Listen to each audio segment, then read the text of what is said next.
Hey dreamers, welcome to Dan Jones' Sleep Stories.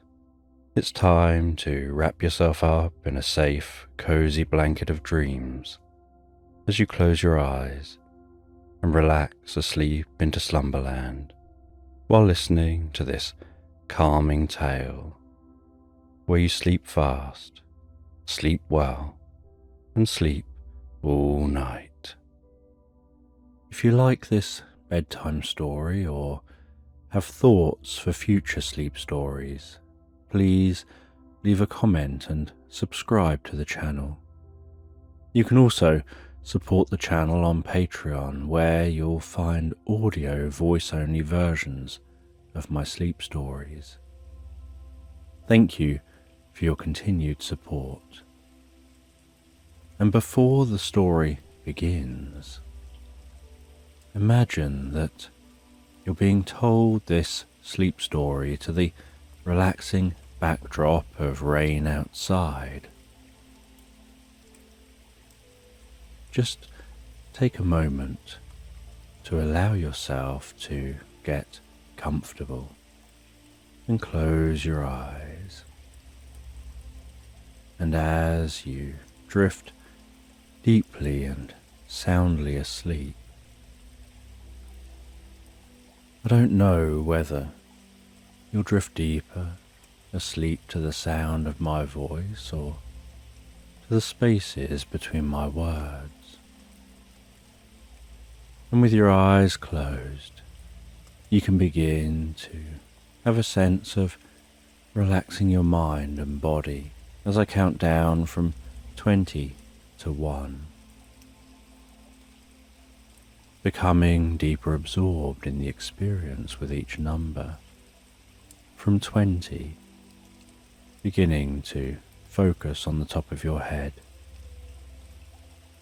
noticing what your head is resting on, how it's supported gently in place, the comfort in and around your head as it rests there.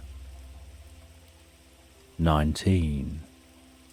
Having a sense of the muscles around your scalp and the back of your head softening and relaxing deeper and deeper, drawing in peace and comfort with each breath that you take, before moving your awareness around your face. 18. Focusing on what it's like for that relaxation to spread around your face, your ears and your cheeks. Having the muscles in these areas soften and relax. 17. Relaxing the muscles around your eyes and across your forehead, while the muscles around the side of your head and over the top of your head begin to relax deeper and deeper. 16. Noticing how you can pay attention to fading tension, or perhaps find that tension dissolves without paying it any attention at all. 15. And you can continue to allow that relaxation to spread down around your mouth, relaxing your lips and your jaw, relaxing the muscles around the side of your neck, around to the back of your neck and around your throat. 14. And as your jaw relaxes and hangs slightly loose, limp and comfortable, that relaxation can continue to move down to your shoulders and your upper back. 13. And I don't know whether that relaxation happens fastest around your shoulders, or in the upper back, or perhaps down the tops or the front of your shoulders. As that relaxation progresses around your back and your chest, softening and relaxing those muscles fully, deeply and comfortably. 12. And as those muscles soften and relax while you rest there, that relaxation can begin to spread down the arms to the hands, all the way down to the fingertips. 11. And I don't know which arm will relax fully fastest, whether it'll be the left arm or the right arm, or whether the arms will relax at the same rate and speed as each other. 10. And as that relaxation continues through those arms, it can flow down through your stomach, your sides and lower back, all the way down to your bottom, before extending deeply down through your legs to the tips of your toes. 9. And as your body becomes deeper and deeper relaxed, while you drift into the most pleasant sleep, so your mind begins to relax as a wave of healing light gently passes down through your body. 8. You begin to have a sense of that healing light touching your forehead, enveloping your face and head with healing deep relaxation, absorbing comfortably and gently into you with each in-breath that you take. 7. Filling you with peace and calm, spreading that healing, restorative, recuperative light down through your body, calming your mind. 6. Breathing in healing, calm relaxation. And breathing out any stress or tension.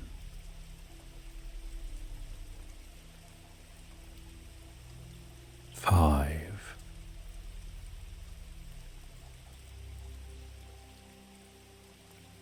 Aware of that healing light passing down your neck, softening and relaxing those muscles, spreading that healing light throughout the neck as it spreads down with the next breath to your shoulders, around the back of your neck and down into your arms. 4. Gradually continuing that flow of healing light all the way to the tips of the fingers.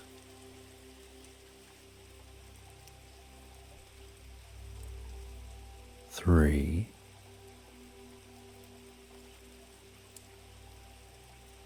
And with another in-breath,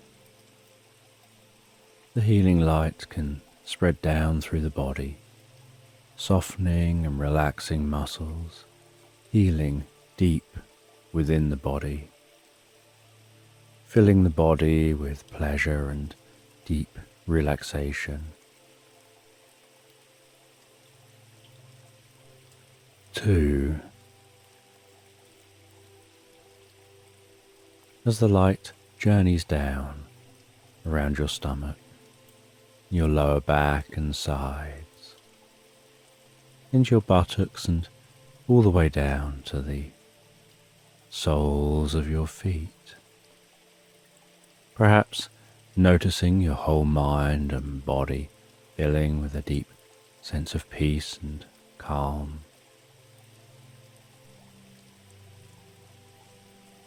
1.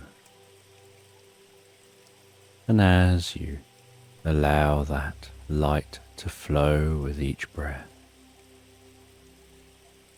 you can find your mind drifting deeper and deeper asleep as you drift comfortably into this story. And in this bedtime story, you find yourself travelling along an English canal in a narrow boat. And your boat is travelling along very slowly. You're carefully manoeuvring this boat along the canal, enjoying the leisurely journey through the waterways. The sun gently setting in the background, casting the most beautiful glow across the water and the landscape as you gaze out over the flat meadows and fields, pocketed with the occasional patch of woodland. That golden light, bringing a deep sense of peace and calm. The sound of the motor of the narrowboat chugging away gently as you hold the rudder, steering, making small changes to keep that boat on track. The slight sloshing sound of the wake as it reaches the bank of the canal.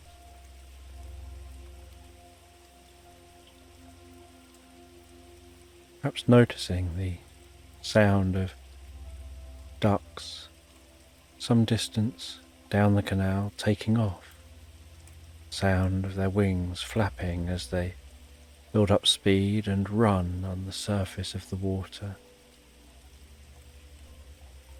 while the pumping of their wings cause them to call out and verbalize their experience.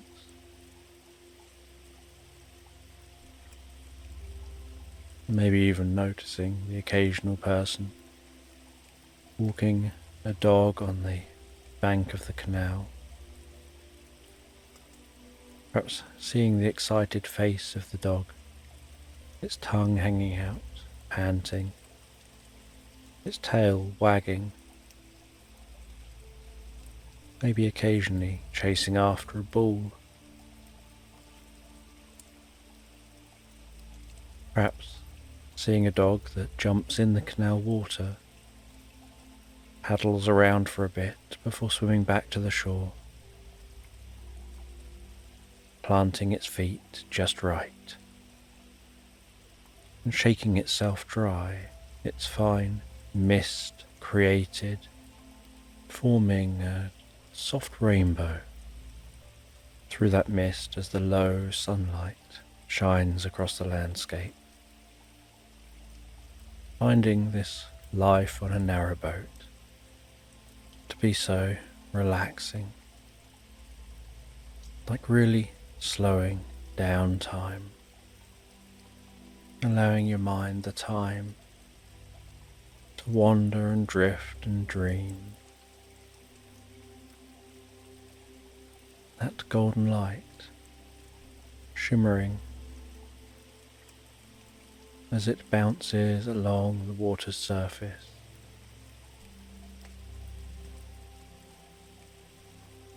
The early evening birds announcing their arrival as you continue along in search of a place to moor up for the night. And after some time, beyond the sunset, when the heavens are dappled with twinkling stars, like diamonds hanging in the night sky from ethereal threads,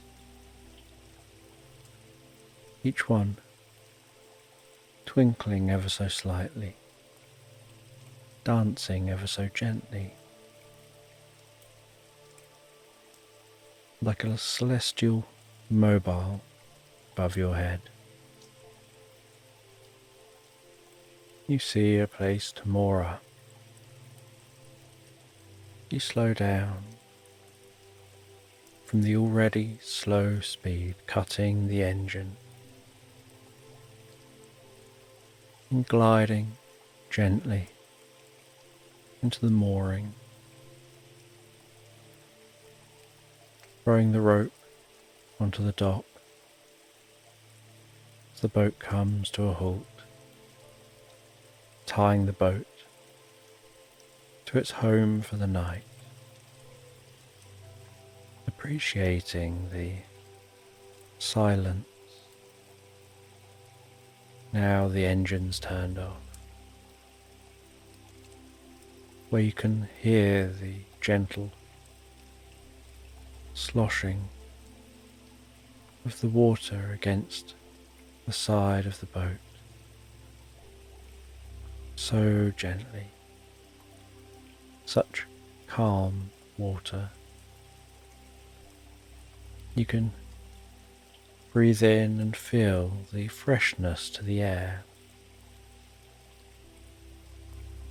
a certain calm stillness, and the scent of nature and the delicate watery fragrance of the canal as you head into your narrowboat. Turn on a light, descending those steps, hearing on the sides of the boat that rapping of the gentle water, almost lulling you to want to sleep before you're ready. As you cook yourself up some food and then sit down on the most comfortable sofa you've got within this narrowboat. And this narrowboat has a bedroom at one end, and just above the bedroom at the front of the narrowboat is a slightly raised roof with a stained glass window, and half that window is above the bedroom itself, but it moves beyond the bedroom with the other half the window, allowing light into the living area. And you have a kitchen area on one side. You have a bathroom and some storage on the other side.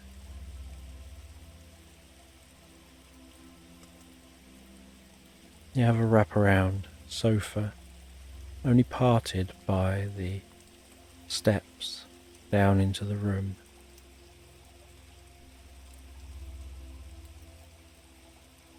finding this area so cozy and so snug. And although you've got some spotlights in the ceiling of your narrow boat, you use lamps you've got dotted around, which allow for softer light, more focused light, more atmospheric light. And so you have something to eat and you sit down and you rest for a little while, just listening to the water, before turning the lights off, heading through to the bedroom area and heading to bed and drifting and floating into the most peaceful night's sleep. And while you drift and float asleep deeply, you dream that you're walking along a seashore, walking through slightly damp sand.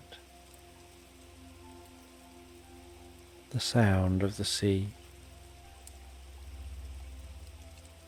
gently rolling over alongside you.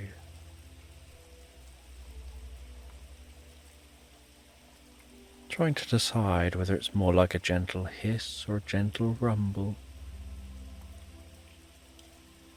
A bit like white noise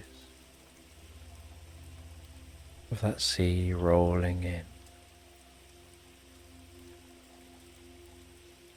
And it's a little distance from you, but you can still smell the salty air.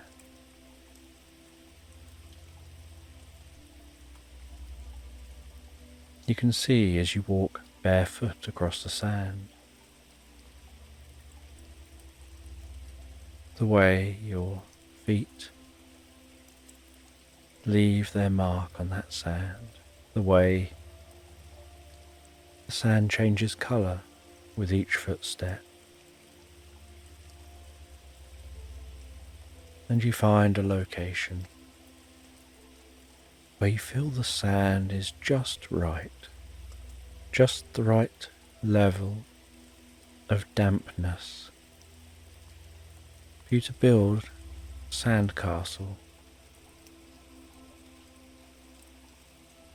And so you start building up that sandcastle, filling a castle-shaped bucket with sand, with a small spade, patting that sand down, the gentle thud with the spade, before tipping the castle over, giving a little shake to the bucket, tapping the top of the bucket with that spade, carefully giving a little bit more of a shake, wiggling that bucket ever so slightly, paying close attention to the information you're receiving through your fingertips, to the subtle changes and feeling from the bucket, where you notice how the sandcastle is loosening from the walls of the inside of the bucket as you carefully and gently twist and shake that bucket very, very gently, in very small motions, until the bucket feels empty, and you know underneath the bucket the sandcastle should be stood proud, And so you carefully lift the bucket up in the sandcastle to reveal the perfect castle. And then with the spade you dig a moat around the castle. You rub around that moat with the spade to neaten it up. You build up a bit of a wall from the sand from the moat around the foot of the castle. You then start to carefully dig from that moat in the direction of the sea, carefully digging over to the sea to make a channel to the water.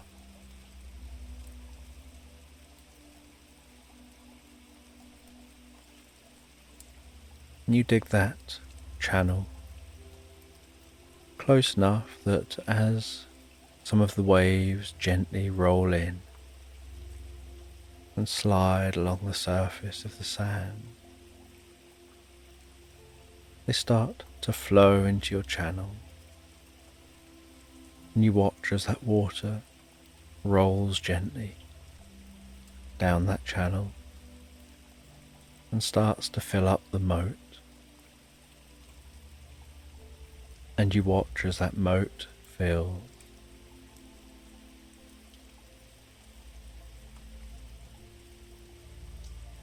And then, to make this last a while longer, once the moat is filled,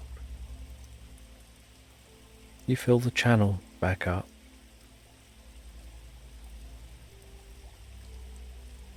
And you dig a secondary moat, an empty moat, a little bit closer to the sea, with the sand from that moat piled up behind the moat, between the moat and the castle, so that as the tide slowly comes in, the castle will have an opportunity to last a little bit longer before being washed away as just something in a moment.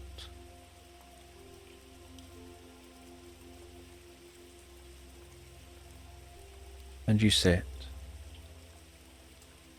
on the dry sand some way back from the seashore, gazing down towards that sandcastle you've built, feeling the radiant warmth of the sun as it tickles your cheeks, breathing in the warm air, smelling the gentle scent of the salt, hearing the distant sound of the waves lapping on the shore.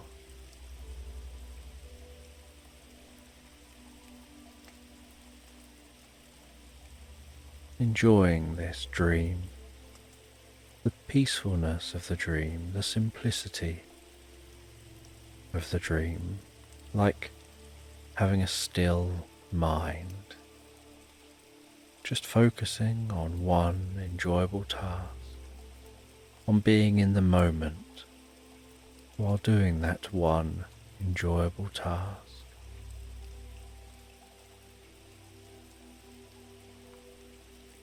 And you watch as the sea gradually comes in and starts to overpower your creations and begins the process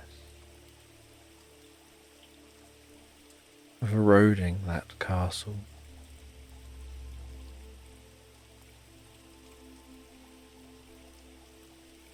of wearing down the physical structure, leaving behind just the memories.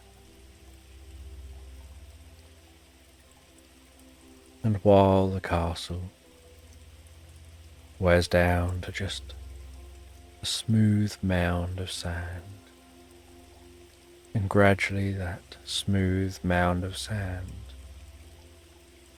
softens and becomes flatter and flatter. You close your eyes on this beach, enjoying being in the moment,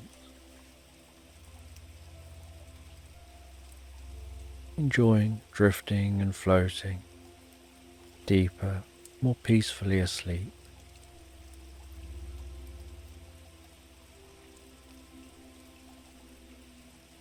And as morning approaches,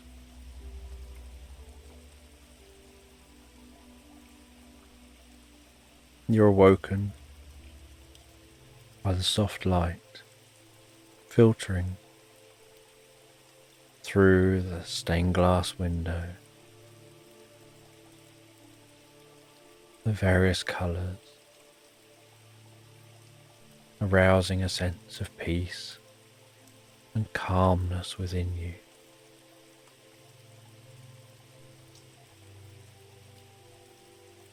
And you wake up feeling so refreshed and revitalized,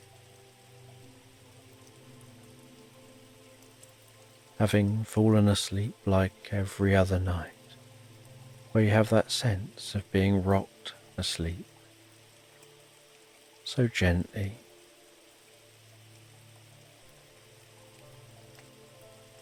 And you have yourself some breakfast before continuing your journey, unmooring, continuing to travel along the canal.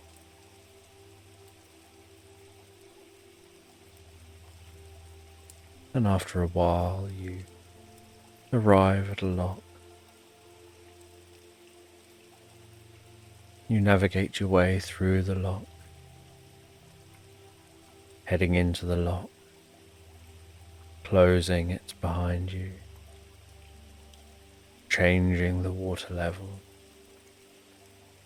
waiting patiently for that to occur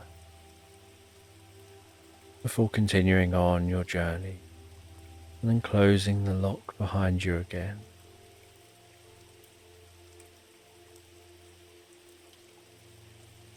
Continuing your journey along the canal, each day just being so relaxed, so peaceful,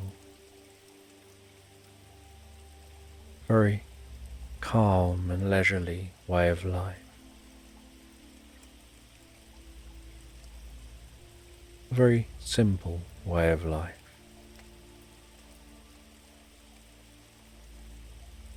And eventually, as the next evening begins to knock on your shoulders and the curtains of night begin to draw, you see a mooring by a traditional British pub. You moor up by that pub. You head into the pub. There are some locals in here and a great atmosphere. Wooden beams. On the outside is wooden beams and painted white and a thatched roof.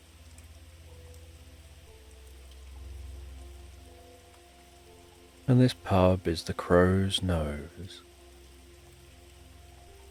And the picture above the pub, the sign hanging out from the building, it's like a shield with a crow's beak on that shield and crow's wings coming off the side of the shield. And you head into this pub and you order a drink and some food. And you go and sit down out the back in the pub garden. And this pub has a front pub garden with some benches and people out the front, and a back pub garden with some benches, and more space and fewer people out the back. And so you sit and enjoy your food, and you enjoy your drink. The gentle murmur of people in the background, talking, enjoying themselves. And as you sit there, so unusual looking man in a purple cloak and a pointed hat walks over to you, sits down at the table near yours, and they declare that they're a wizard. And you smile, as if just to be polite, unsure really how to respond. And they pull out a coin, and they make the coin vanish in their hand. And again you just smile politely, thinking many people know how to do a magic trick like that. But you don't say that, you just smile politely. And then this wizard tells you that they can show you something really curious. And they wave their arms around, and nothing happens. And you smile politely again. And so they stand up, move to an open space in the garden.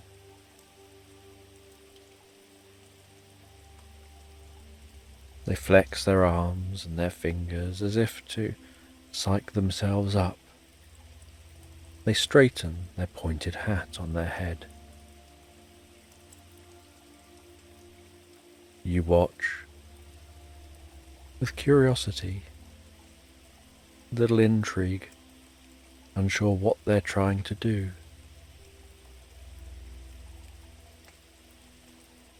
As they make large arcs in the air with their hands. Only this time there's a slight electrical buzz and hiss and a slight electric blue sparks coming from the path their hands are taking.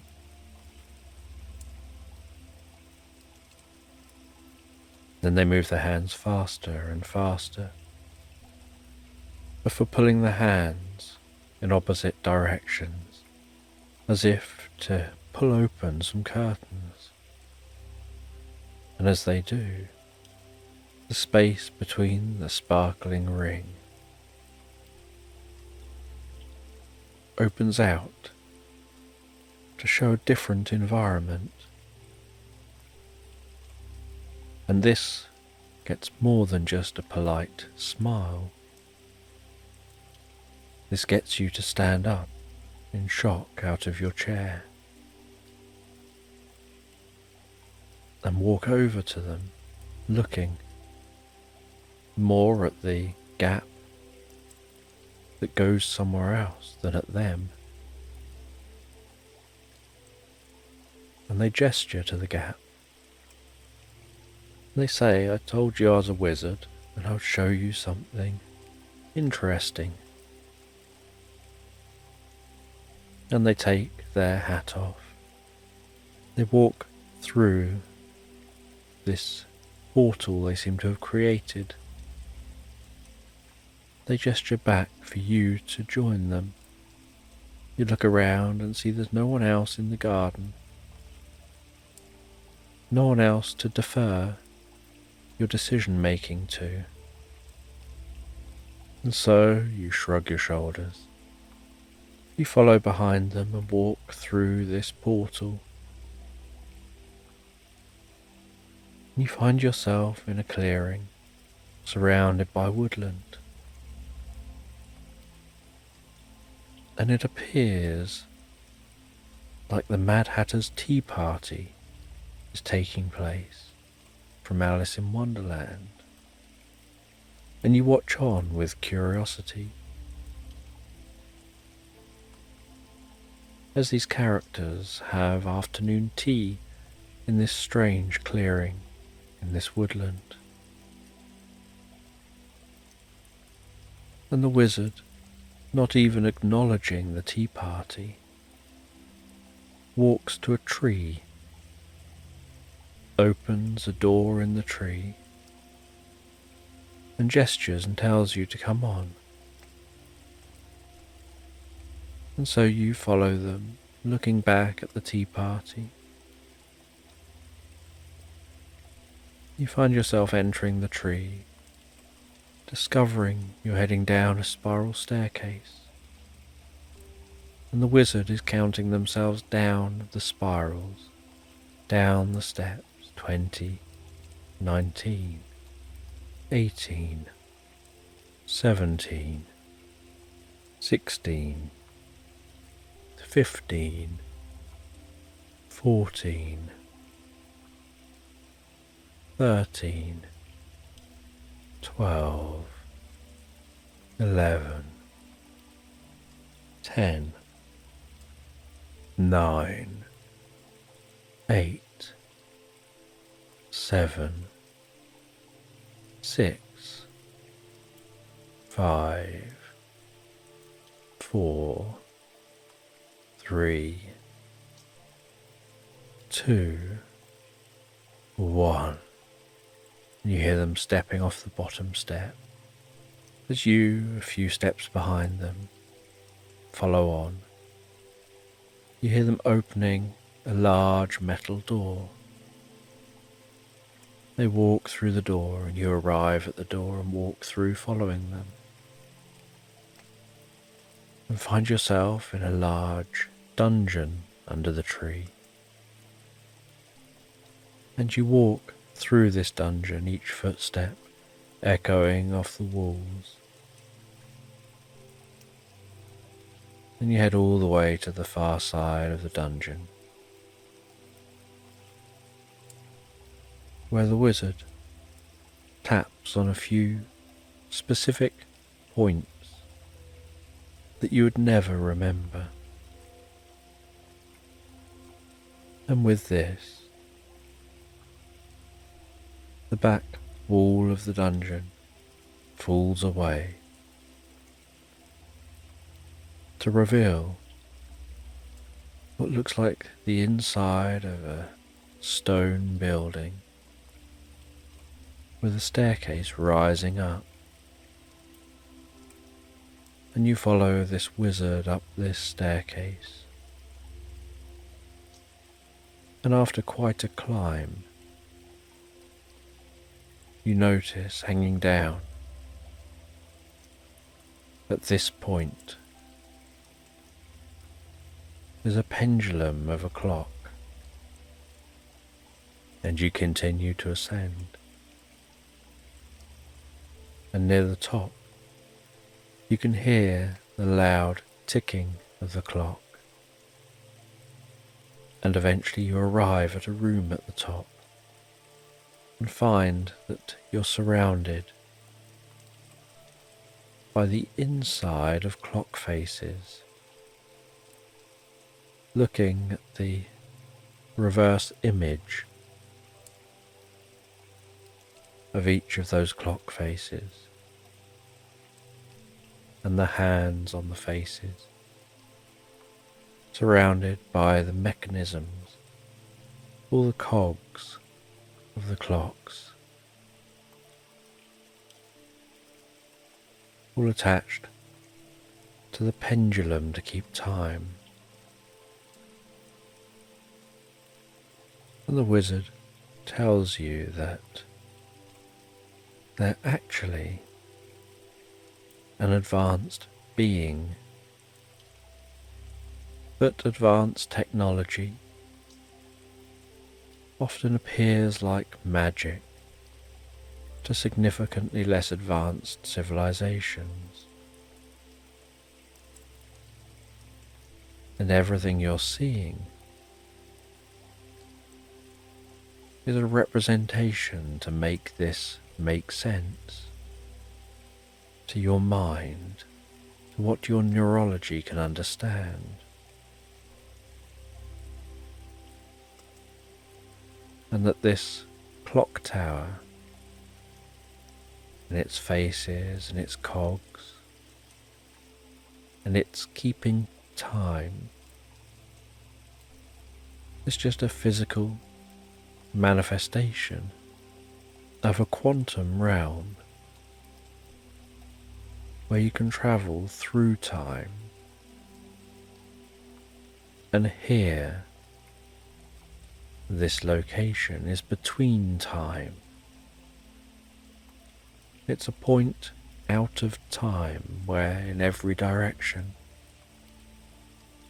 time runs in different ways and different spatial locations,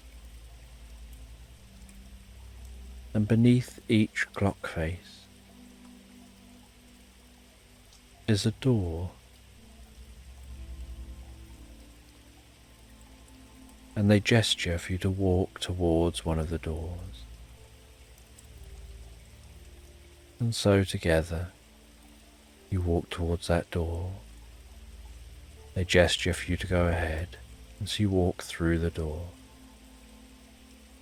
and the other side of the door.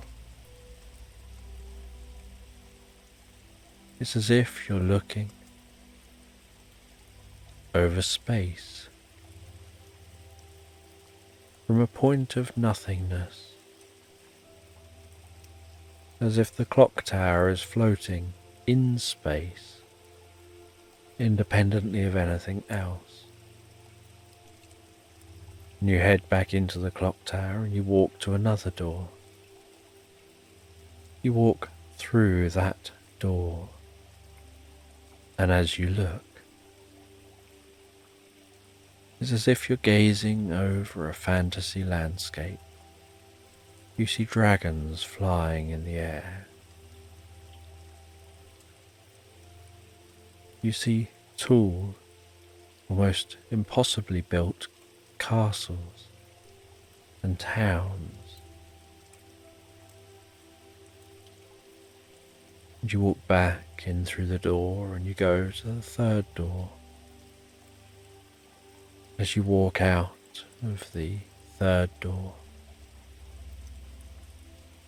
it's as if you're floating over a massive thunderstorm with purple lightning striking and dancing through the clouds, unable to see the landscape below. And you walk back into the clock tower and you go to the fourth door. And as you walk through that fourth door,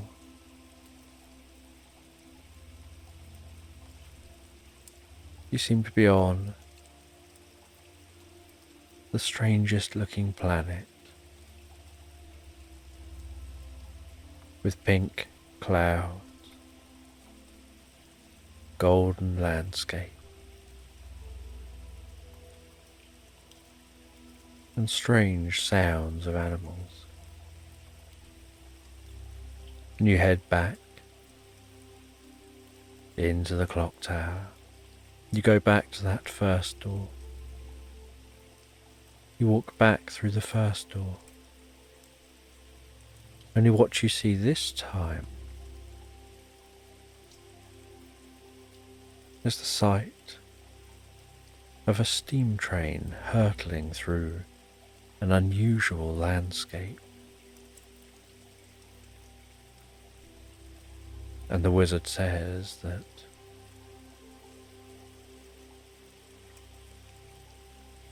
because the clocks are ticking and time is always changing, what is through one door when you walk through it once isn't what's through that door when you return to it.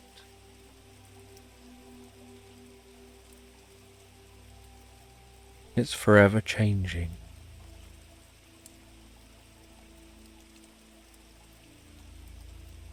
And a reality collapses into reality at the point of you walking through the door. But once you leave that reality, it's as if that reality now passes.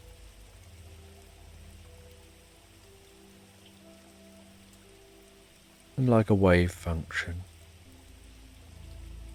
any other number of realities are through the door, settling just on one when you walk through it.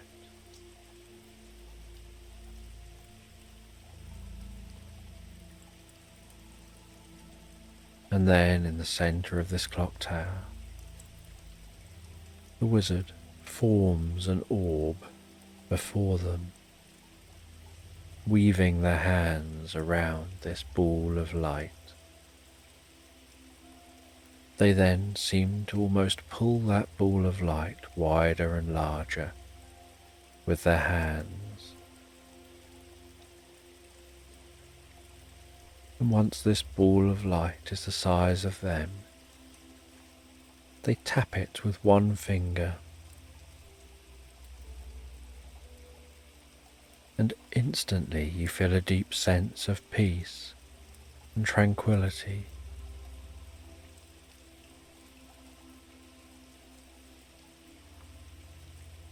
And they explain that that ball is a quantum flux of all realities, past, present and future. And their civilization has reached a point of being able to create these quantum flux balls like this that allow them to connect with time, to alter time, to move through space and time, as if there is no time passing.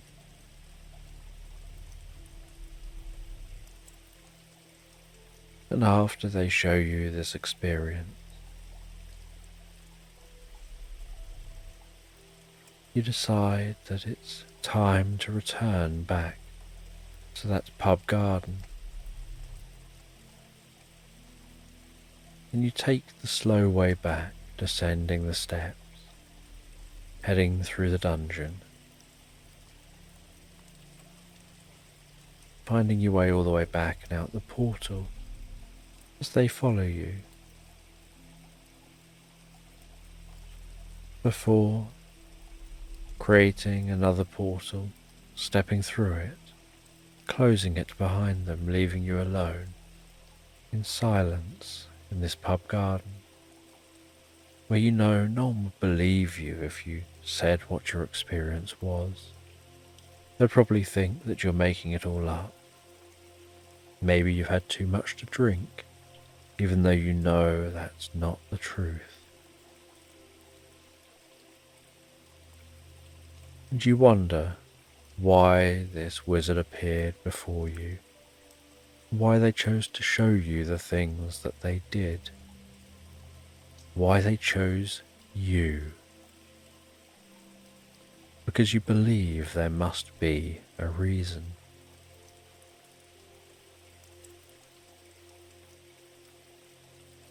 And so finding your mind going around and around that idea that there must be a reason, that must have been a real experience.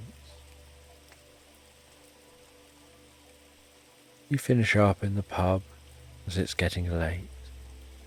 You leave the pub and head back to your narrowboat. You settle down once again on your narrowboat and drift and float so comfortably, so peacefully asleep into slumberland, exploring your experiences in your dreams, trying to work out what it all means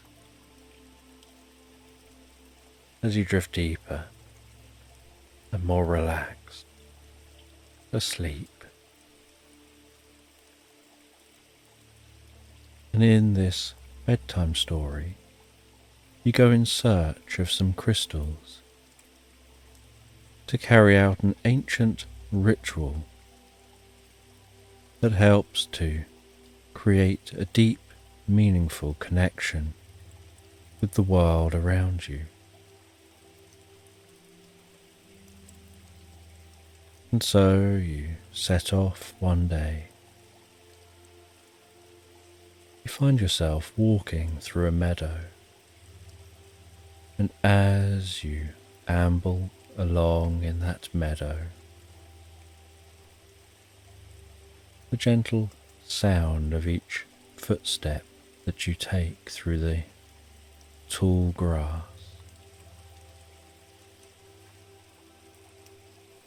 the whispering sound of the fronds of grass as your feet pass through them, slight rustling as the wind blows a breeze. The way the grass seems to undulate and move in unison, almost like waves through the meadow. And the gentle scent of spring flowers, and the sight of bees and butterflies going about their daily business from plant to plant.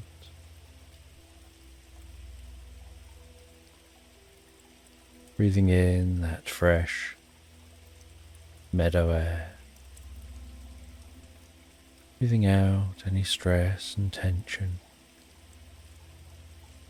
as you continue ambling through this meadow, seeing in the distance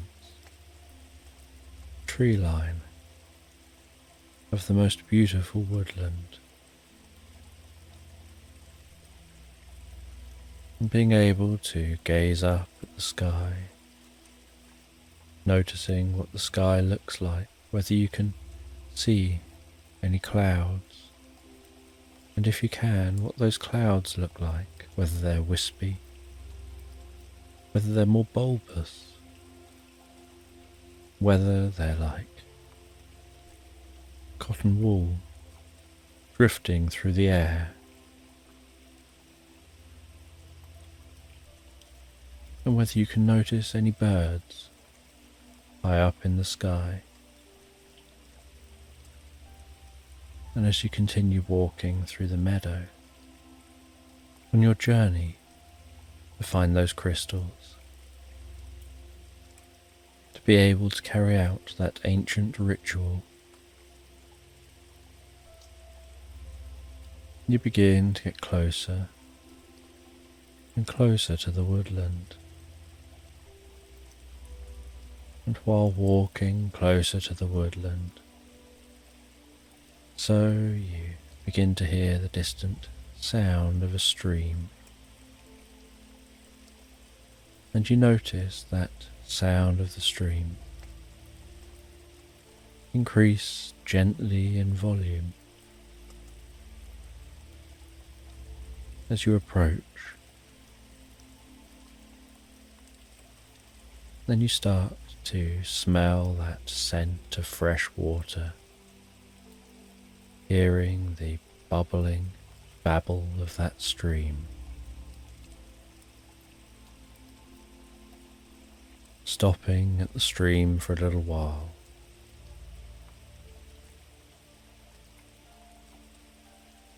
splashing some of that cool, fresh water onto your face,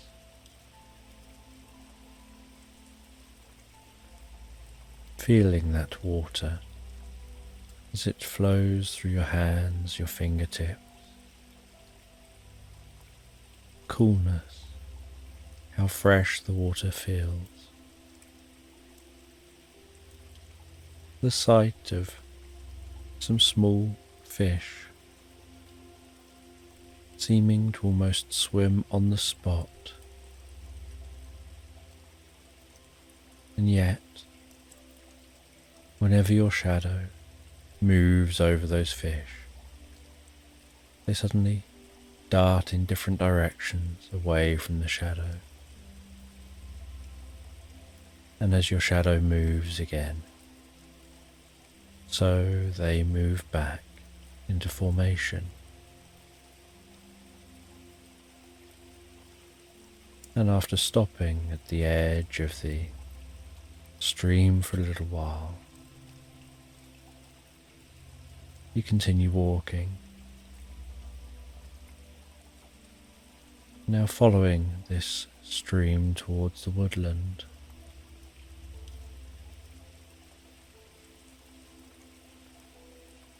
Still admiring the beauty of the nature around you, curious about the journey to those crystals and the ancient ritual you'll be performing.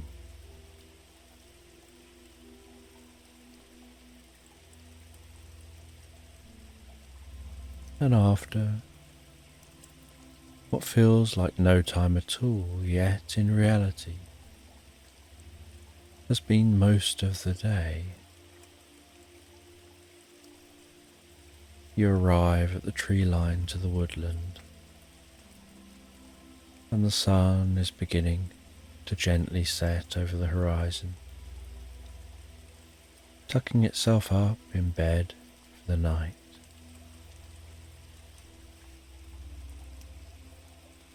As the night sky takes on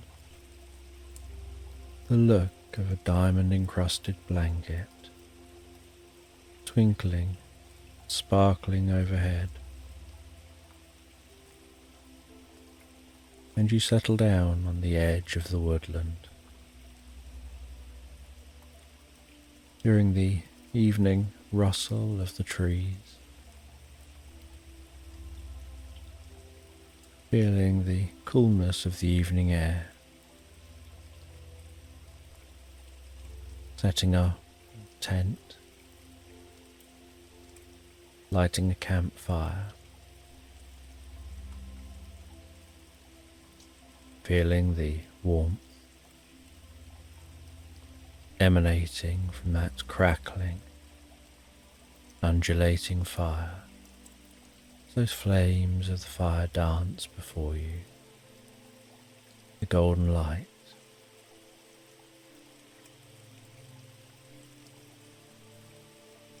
caressing the meadow at the base of the fire. Shadowy fronds of grass, dancing with each flicker.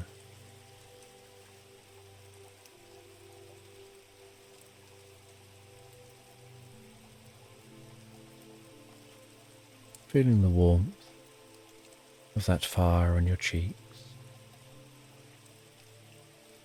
making yourself something to eat and drink, hearing the nighttime sounds of crickets and cicadas, the occasional sound of distant birds and other animals, bringing a deep sense of comfort and tranquility to your mind and body. And as the night continues on, so the fire burns down as the moon rises up into view, casting its silvery light across the landscape, giving the landscape an ethereal quality.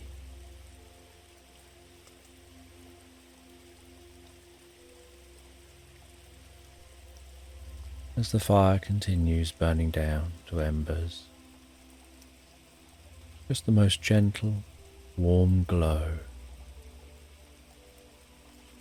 and the crackling almost entirely ceased.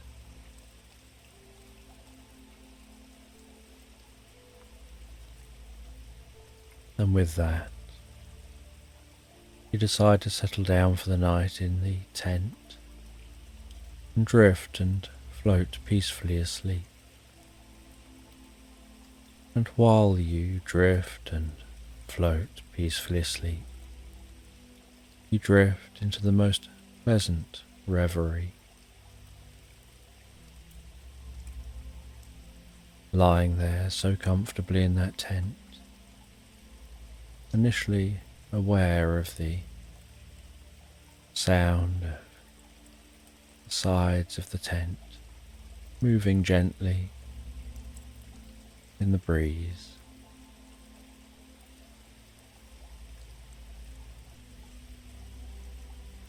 And the feeling of your body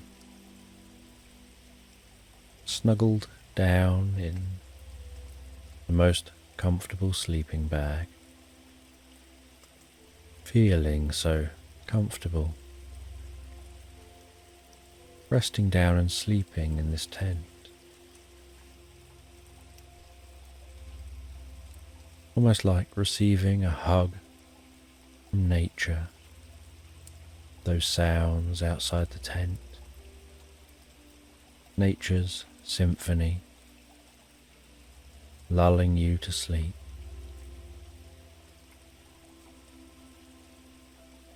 Your calming and slowing breathing,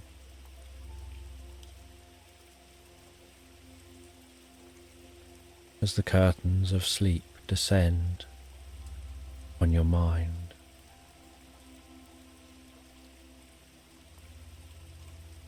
The occasional flicker and flash, a little bit like the remnants, the fire passing through your mind, bringing hints of a dream yet to be. And as you continue falling comfortably asleep, so you have a slight momentary falling feeling,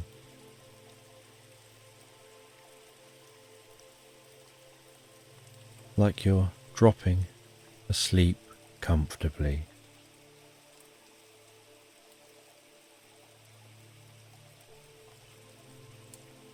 And then you begin to dream. And you dream about walking down a country path towards a quaint railway station. The gravelly, stony path underfoot, crunching with each step. The path blowing up some dust with each small breath of wind.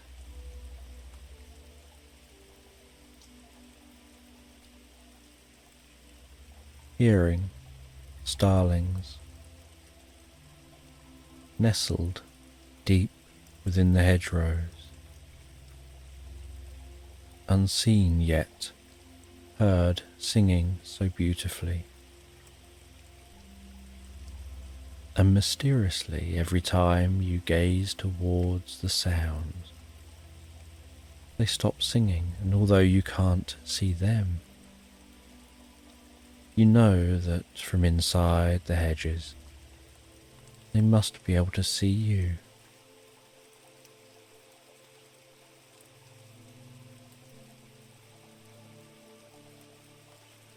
As you run your hand along the hedge, feeling the twigs of the hedge, the leaves, how cool they are despite the warm sun overhead.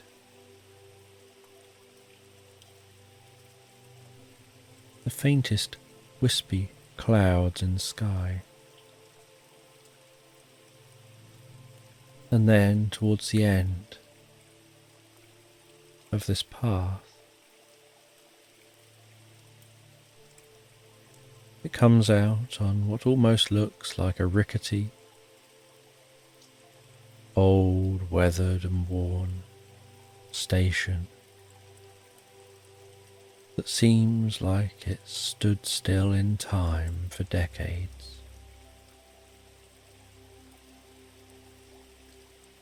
And you head up onto the station,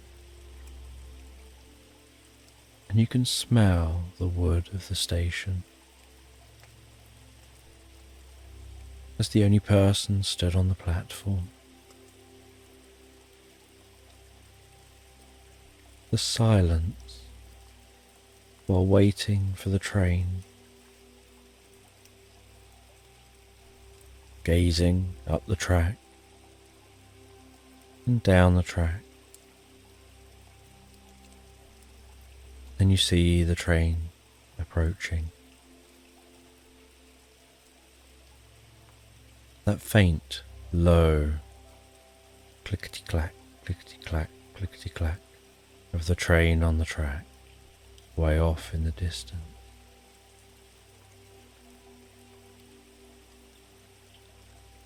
Pulsating puffs of smoke rising from the train that approaches.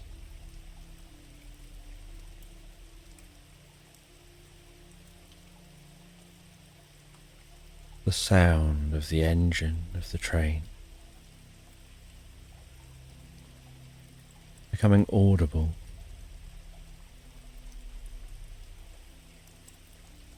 And then the train arriving at the platform, pulling into that station, slowing down. The old-fashioned steam train with the most beautiful rustic carriages. And you walk along the side of the train as it lets out some steam.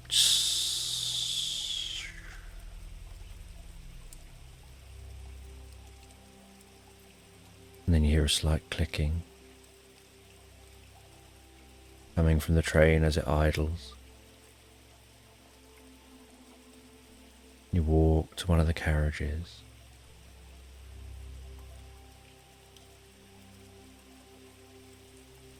You grasp the handle, which is like a figure of 8. 2 fingers one side and 2 fingers on the other side of that brass handle. You twist the handle, swing that door gently open,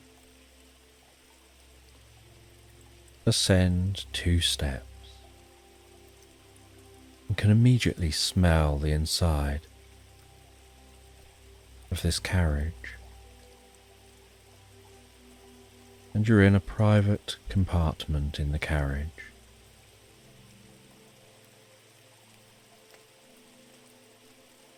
You close the door behind you with a clunk clunk as it closes.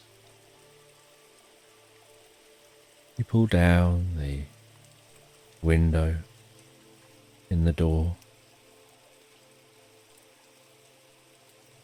so that it lets some air flow in as the train moves.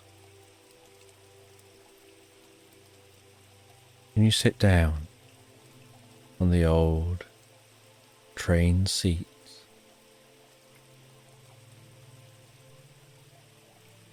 And in this carriage there's curtains hanging up over the windows by the door. The door has a pull-down window that half opens. The seats are 2 long cushions facing each other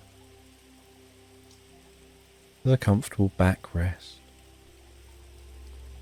enough room for 6 passengers, and some overhead space above the seats. And then opposite the entrance is a wall made of wood with a door which can slide open,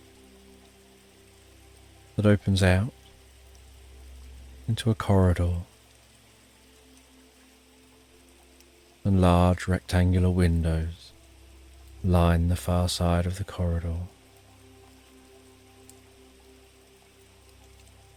And beside the door, on either side, are two large windows looking out into the corridor, with curtains up which can be drawn. And the chairs have a slight dusty, musty scent to them that seems almost nostalgic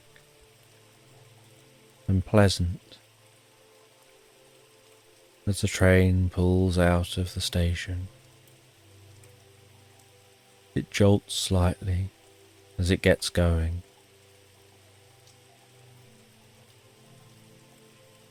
The shunting begins slowly at first, and gradually as it leaves the station, that shunting speeds up. As it increases in speed through the countryside, and the air blows so comfortably and pleasantly through the window,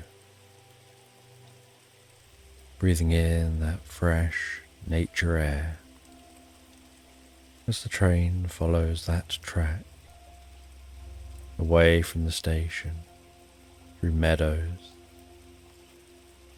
different countryside, past quaint towns with small churches situated at the centre of those towns. And while travelling on this train, you take a book out of a bag and you sit, bobbing slightly to the movement of the train, hearing the clickety-clack of the train on the track, and absorb yourself in reading a book. And you enjoy this most pleasant, relaxed dream of going on an adventure on a train. And at some point during this journey on the train, the rocking and movement of the train seems to deepen the sense of wanting to fall asleep. And it rocks and moves as you place the bookmark back in the book. You close the book and decide to close your eyes just for a moment, as you find yourself then drifting and floating so peacefully asleep on this train. And while you fall asleep comfortably on the train, so you start to hear the sounds of morning birds, and you awaken feeling so refreshed and revitalized from your night's sleep. You leave the tent with a stretch and a deep breath of the fresh air, seeing the meadow gently dew-covered, cobwebs in the grass glistening under the morning light, faint mist undulating through the landscape like waves creeping up the shore of a beach. You have some breakfast before clearing everything away, ready to continue your journey into the woodland. And you work your way into that woodland, knowing your course, knowing where you're headed, navigating your way. And as you walk through this woodland, so you're aware how the sound has changed, how there are different animal sounds within the woodland, how your footsteps sound different as they now gently thud in a dull kind of way on the dirt within the woodland, and occasionally crunch over leaves and twigs.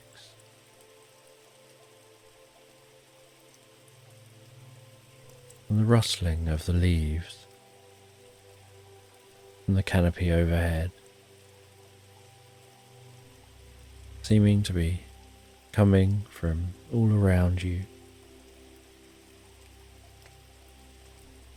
And as you continue walking through this woodland, occasionally brushing past trees, feeling the sensation of the bark under your fingertips, the smell of the woodland, the mossy smell, the scent of sap on some of the trees, and the smell of the leaves. And while walking through the woodland, you're greeted by the most spectacular view. As the woodland opens up a little, so the light increases slightly, and you see the most incredible carpet of bluebells, each one seeming to ring the most beautiful tune of peace and harmony. And you carefully navigate through this woodland,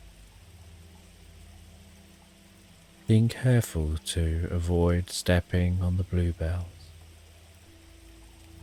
and sticking to paths mapped out by deer and other animals who've trodden this landscape thousands of times before. And you pass through the bluebell woodland,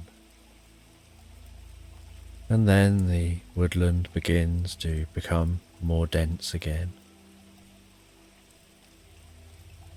canopy closing in, the woodland darkening a little more. But you start to hear this distant sound of rushing water,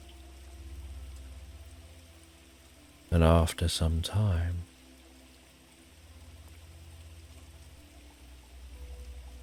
you exit the woodland at a slight clearing, and at the far side of this slight clearing is a cliff. Flowing down the face of the cliff is the most beautiful waterfall.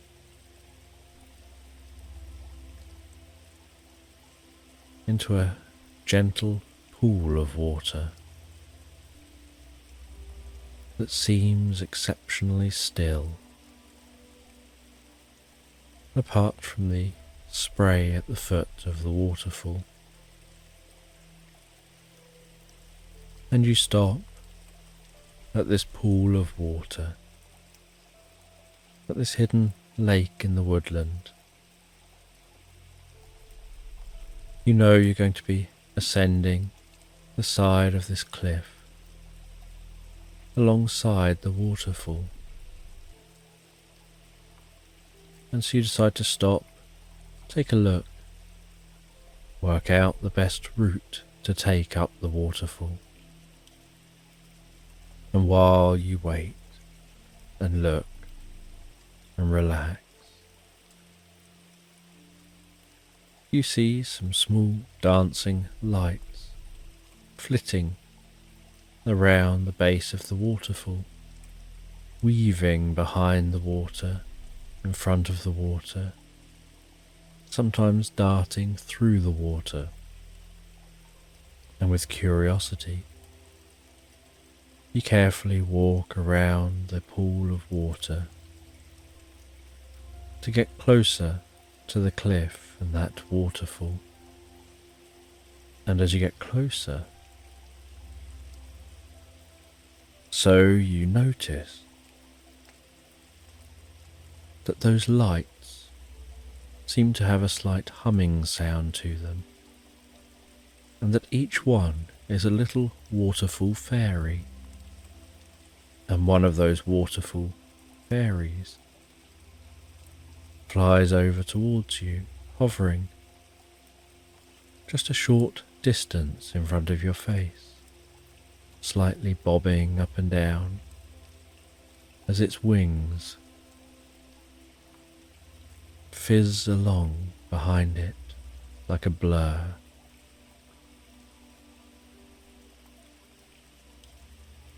And the fairy begins to talk to you and seems so happy and pleasant, so friendly,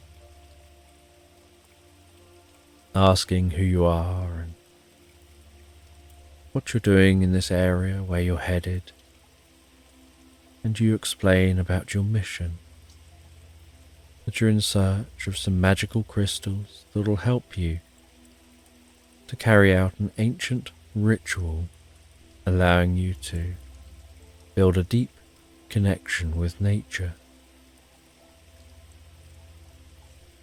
And the fairy tells you the best way to get where you want to go isn't to climb up the cliff and continue your journey at the top of the cliff. It's to head through the waterfall. They explain there's a cave behind the waterfall, and that it's quicker to get to where you're going if you follow that cave. And they show you how to get behind the waterfall, and so you walk behind that waterfall, and the little fairy follows you and encourages you. And you see the cave, and you see that this cave is illuminated by green toadstools stretching sporadically down both sides of the cave. And you walk into the cave, hearing the thunderous sound behind you of the waterfall. And the further you walk along the cave, the calmer the waterfall sounds, the more distant that waterfall sounds. And you just notice the occasional dripping sound within the cave, and how peaceful this space feels. And you continue on through this cave, seeming to walk for hours and hours, feeling intrigued, sense of wonder and curiosity, until eventually you start to hear the sound of twinkling bells in front of you, and notice a slight blue glow. And as you approach and go round a corner, you see that there's a portal at the end of this cave, a blue, pulsating, glowing portal, a little bit like a mix between mist and water, pulsing like waves on a wall. And you walk towards that portal,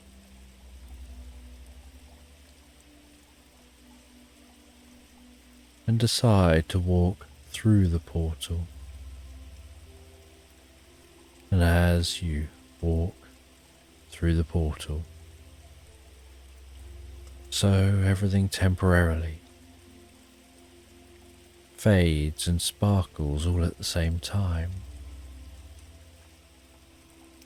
sending the most intense tingle through your body.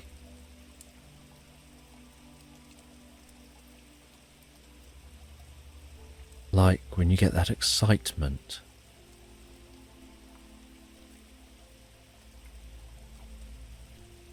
that can send shivers through you. And a moment later, you find yourself in a vast cavern, and at the far side of this cavern, you see some glowing pink crystals growing out of the far wall. And you head over to those crystals.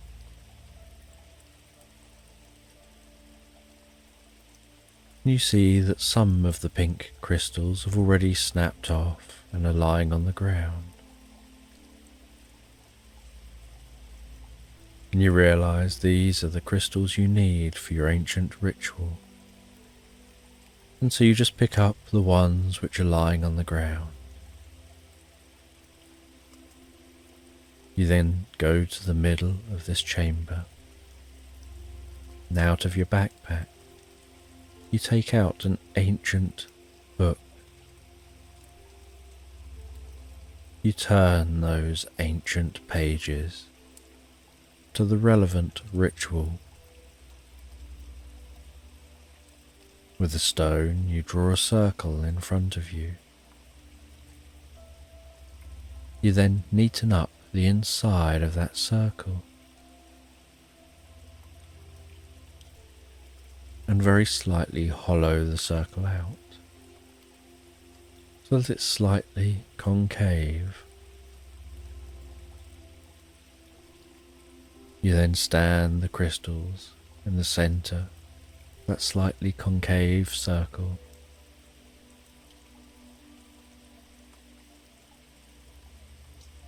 You take some water you have in a bottle,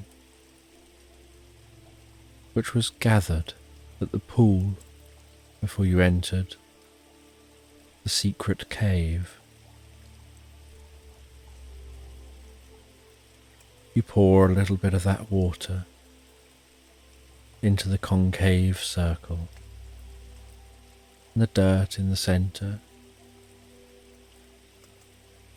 becomes slightly moist, and you can then push those crystals in just slightly, and the moist mud holds those crystals upright.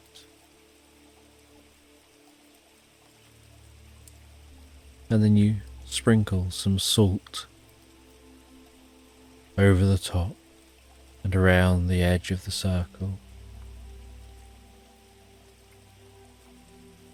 and then refer to the words of this ancient ritual. You begin to recite those words while holding yourself in a focused, almost meditative state.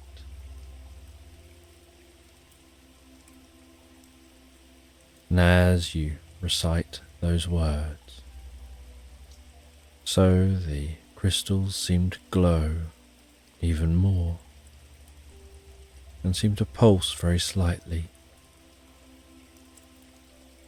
And then it's almost like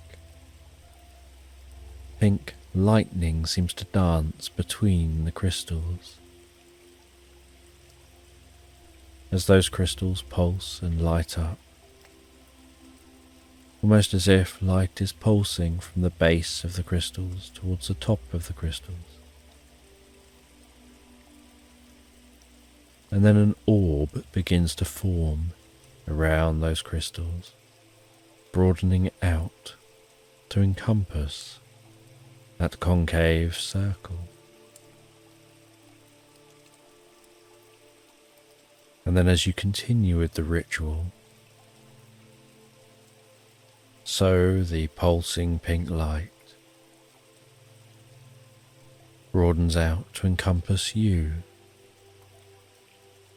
bringing a sense of warmth and pleasure through your body, a sense of serenity and peace.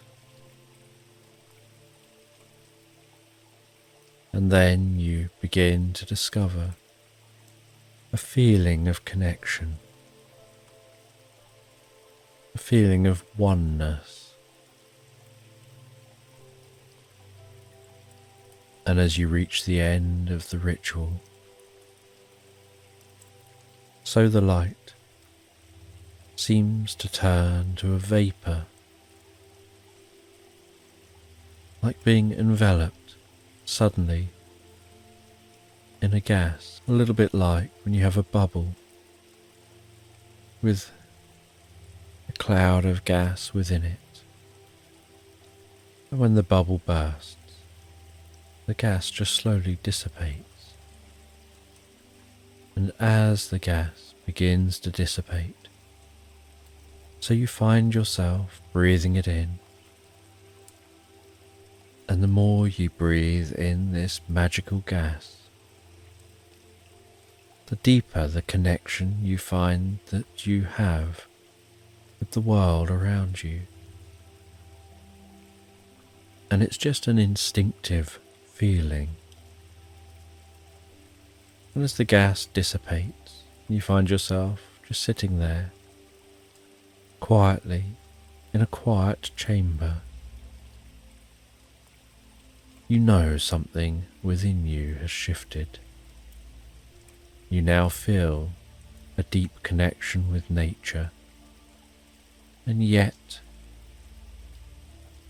your experience hasn't yet shifted. And so you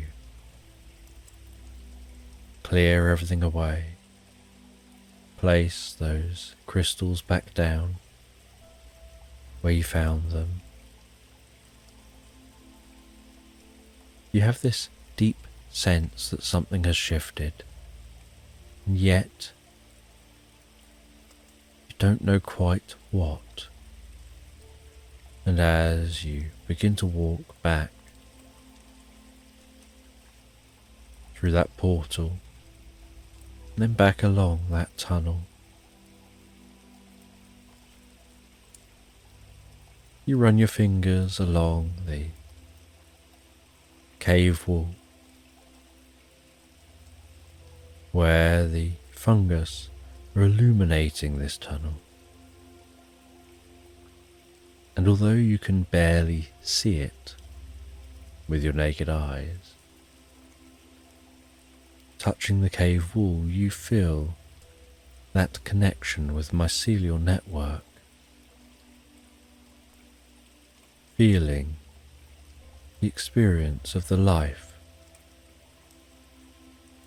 of the fungus which spreads throughout this entire environment.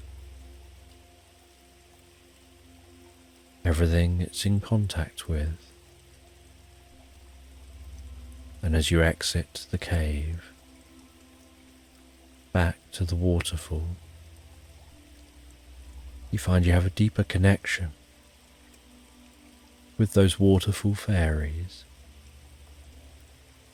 And the same fairy flies over again, tells you she can recognize you found what you were looking for, and says that to fully utilize this skill,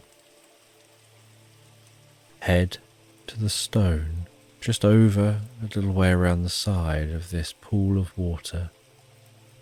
Sit on that stone, cross your legs, close your eyes, and meditate for a little while, expanding your consciousness out to connect with the consciousness of all living things. And so you walk around the pool, you rest down on that stone, close your eyes, and relax deeper and deeper, and as you relax deeper and more profound, so you feel your consciousness spreading out from your body, connecting with the grass, with the waterfall, with the fairies, with the bees and the butterflies, with the birds, with the squirrels, with the rabbit, with the deer, with all living things, and then holding on to that connection, you slowly open your eyes and stand from the stone, still feeling and holding the connection, still feeling like a part of you is in that state you were just getting into.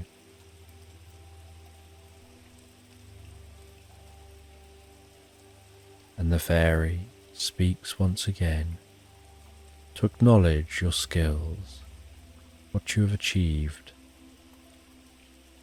and that to truly connect in this way, sometimes it's easy to get overwhelmed with life experiences. So it's just about bringing your attention back to the little things, holding your attention on that, so that you can hear this connection, that it's a faint connection, so it's all too easy to be drowned out if there's lots of other stuff going on in your mind, or lots of distractions. And so she advises to practice this multiple times so that you know how to hear that connection with all living things.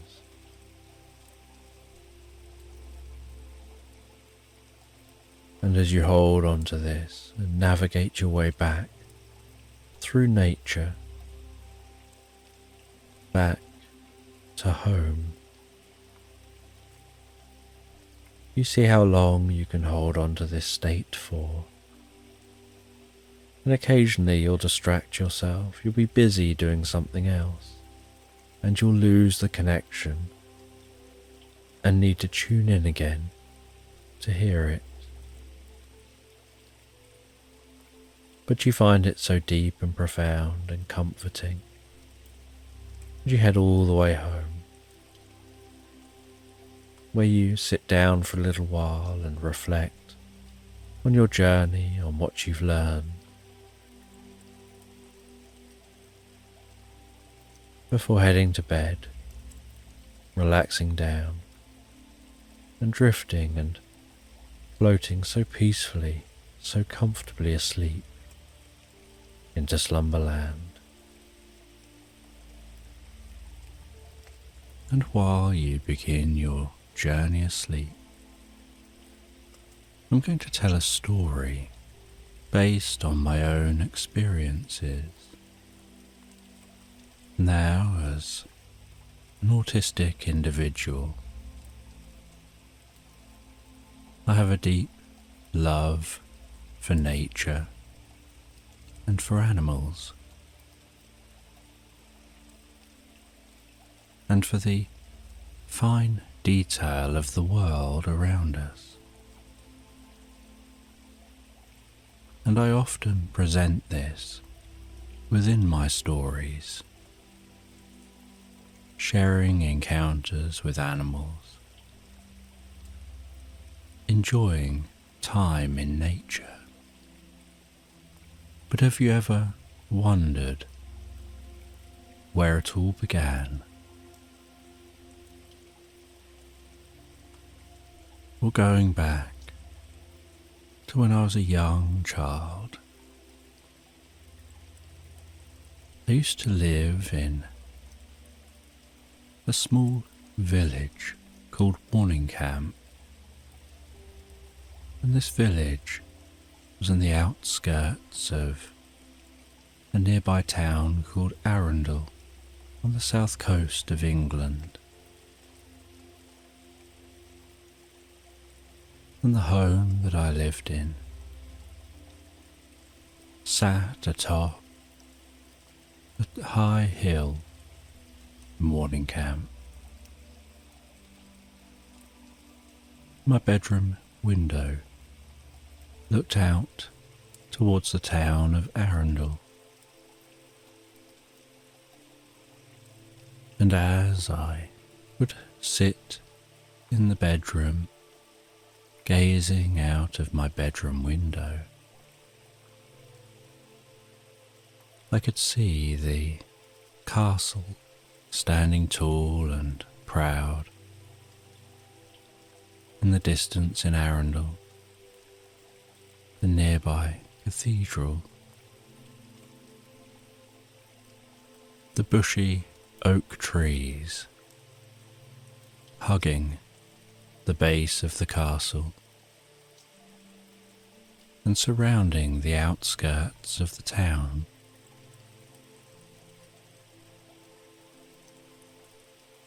And then, as you gaze from the castle down across the trees,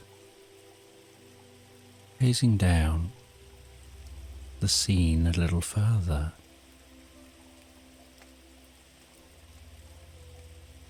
there's a river, Arun,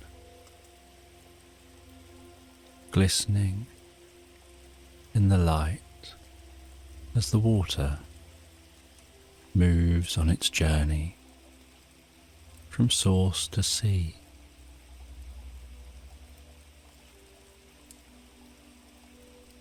And gazing down a little further in the scene is a railway track, and I remember one day as a young child gazing out of the window when a steam train passed through, chugging past the cathedral and the castle. Its elegant brown and beige carriages, the distant sound of the chugging of the steam train, sight of the smoke puffing up out of that train, trailing the steam train as it moved,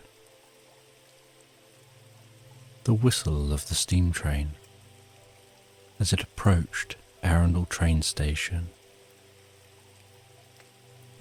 acknowledging that it was just passing through and wasn't going to stop.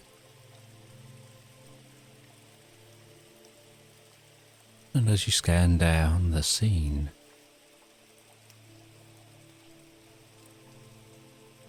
I could see hills and a few gardens of houses and more trees.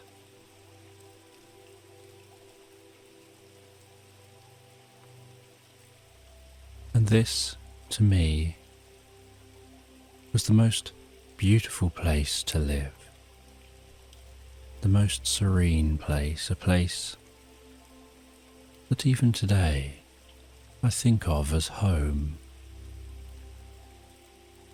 As an autistic child, I struggled with sensory overwhelm, and so I would often gaze out of a window, looking at a view like this. Sometimes there would be birds of prey flying high, circling above the fields. If I looked through binoculars or a telescope, I could even see peregrines perched on turrets of the castle.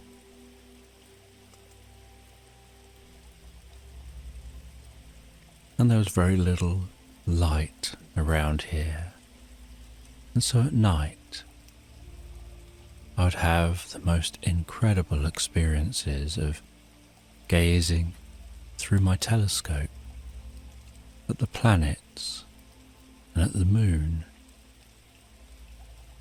And one of the most awe-inspiring experiences that anybody can have, and that every parent should share with their child, is that first time you set up a telescope and you point that telescope at Jupiter or Saturn, and in the pitch dark you put your eye to the eyepiece, the gentle silence of nature around you. And through the eyepiece, all you can see is that planet and the moons. And if you're looking at Saturn, its rings. And it is the most wonderful, awe-inspiring moment that sends a fuzzy feeling down through your body. That intense feeling of wonder. And I remember the first time I did this, looking through a telescope, gazing at Jupiter and its moons, and my entire field of vision was full of the planet and the moons.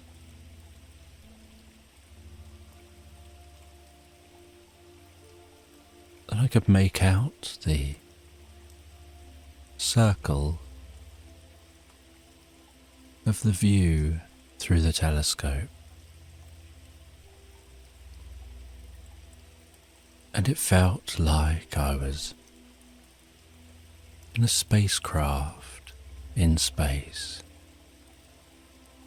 all absorbed in that view, as if looking through a window from that spaceship, approaching Jupiter,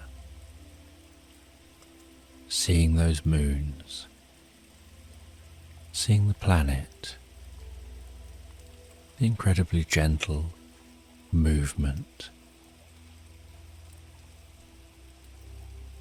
becoming so absorbed in that experience of the inky black sky and the striking sight of the planet and its moons.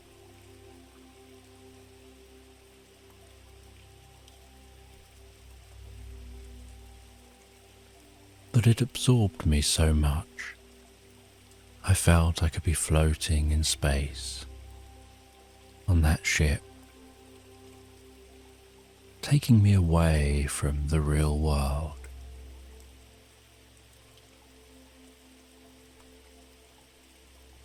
And the stresses of the real world.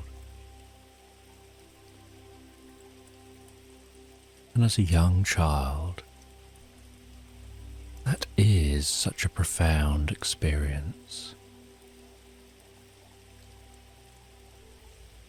and one which stays with you and helps you to appreciate the scale of the universe and the amount of wonder which is out there.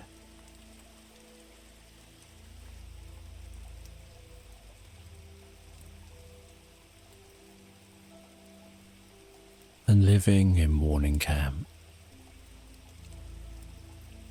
when it would snow,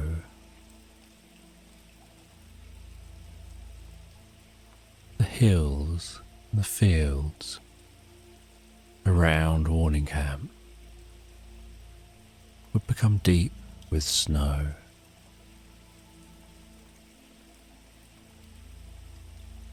I remember one year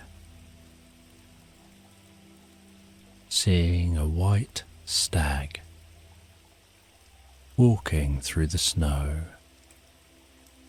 and this stag was often rumoured to exist around Warning Camp. But I think there was only one, and so it was rarely spotted.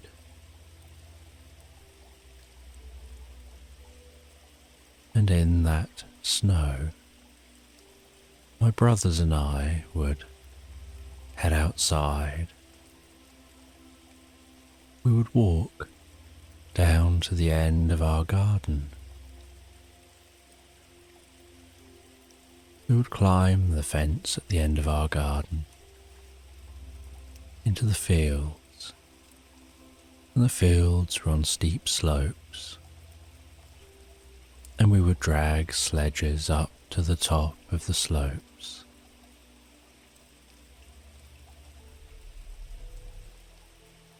Crunching through that snow,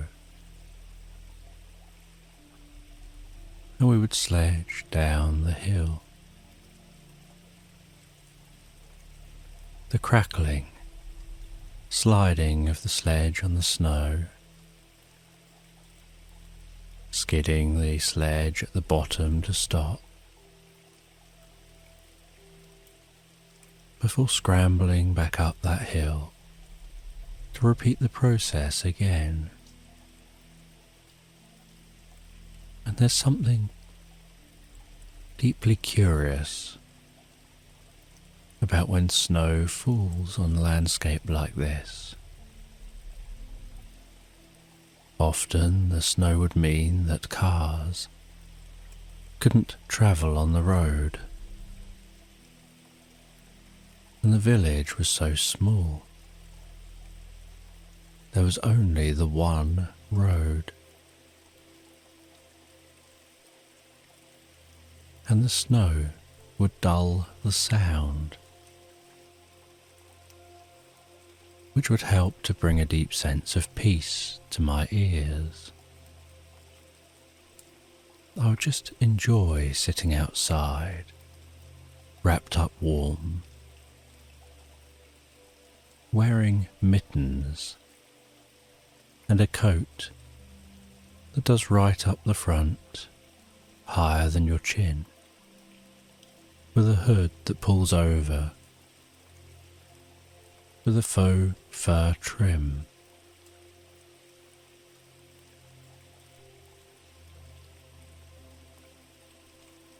And just sit there peering through my faux fur portal.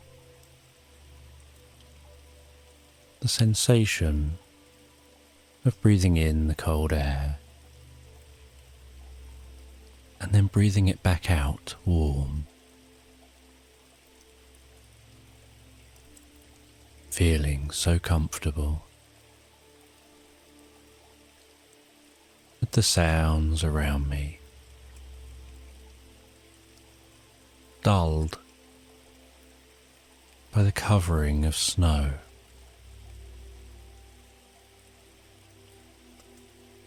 And I'd often go walking through the snow.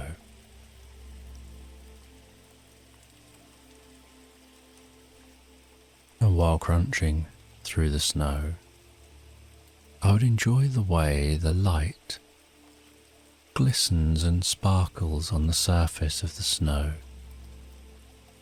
where it's untouched, almost like the surface of the snow has been dusted with the dust of diamonds, and the way the snow would be slightly harder on top, like the snow has gained a crust, and each footstep would break the crust on the top of the snow, or crunching through that snow, often onto icy grass below. And then you'd have that sensation of the icy grass grass all frosted, crackling underfoot.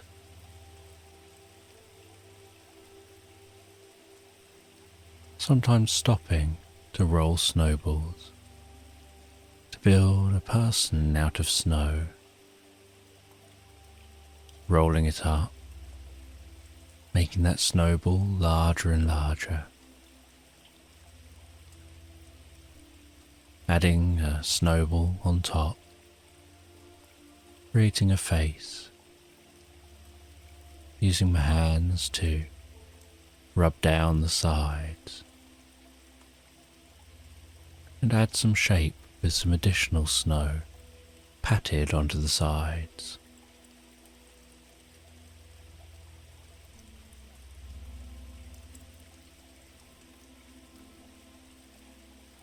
And walking through snowy woodland, and the silence within the woodland,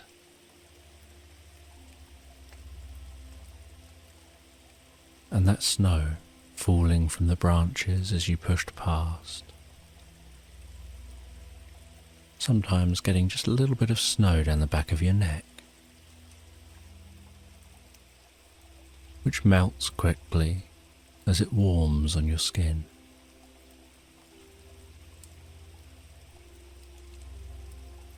And sometimes growing up in this environment,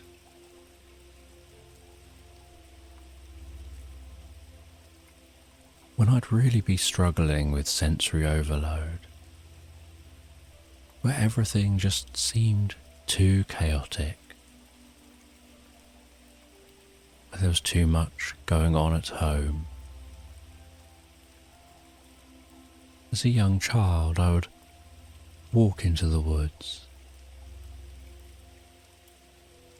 I'd climb a tree, and I would attach myself to the tree with a belt system that I had. And while attached to the tree, I'd close my eyes, focus on my breathing, on calming my breathing, on deepening my breathing,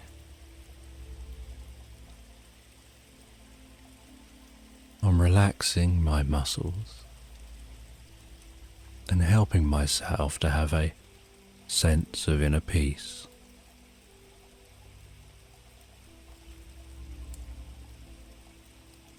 And while resting there in the tree, I'd listen to the sounds around me. I would hear the rustling of the leaves above me, below me, and around me from the other trees, as the wind gently blows a breeze. I would feel the sensation of the bark against my back, and underneath me, the coolness of the branches, the scent of the trees, the feeling of the bark under my fingertips. And with my eyes closed, I would listen out for one specific bird. And often there'd be a few birds singing, but I would single one bird out. And I'd begin to focus on that bird. I'd focus on where in space I think that bird is. Whether the bird is in front of me, behind me, round the left side or the right side. Whether the bird is higher than me or lower than me. I'd have a sense of what that bird might look like singing where it is,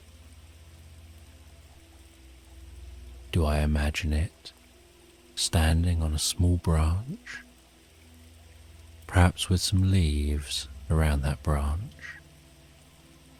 Maybe a branch that's bobbing up and down in the breeze. Does it seem like its singing is wavering ever so slightly to hint that it's on an undulating branch? Or is it singing steady, like it's on firmer footing? And I didn't know at the time, just as a young child trying to cope with some of the challenges of being autistic, that I was learning meditation. I had never at this point heard of meditation. So I didn't realize that this was meditation. To me, it was just me trying to cope, me finding a solution for calming myself down, managing anxiety. Not that I knew that word at the time. Managing sensory overload. Learning to focus my attention on one thing at a time.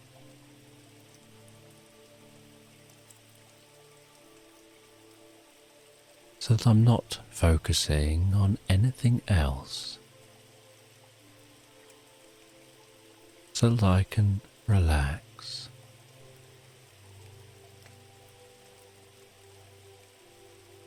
I would head down from the tree and I would walk in a mindful way through the woodland.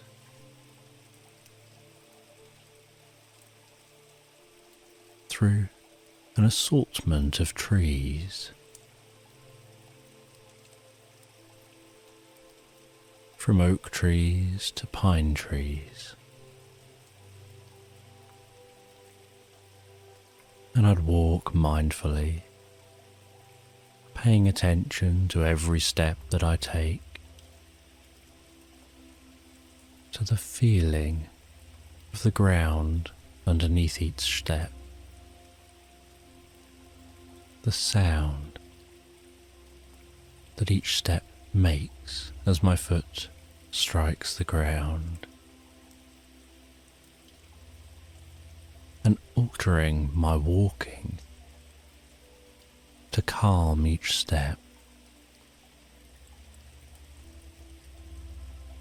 so that as much as possible I would almost glide through the woodland,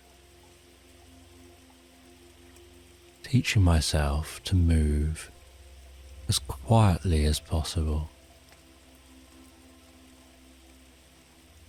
because I enjoyed seeing nature. I enjoyed, as I still do, seeing the unseen. And animals have a tendency to freeze or disappear when humans are near. And so I wouldn't want to disturb them.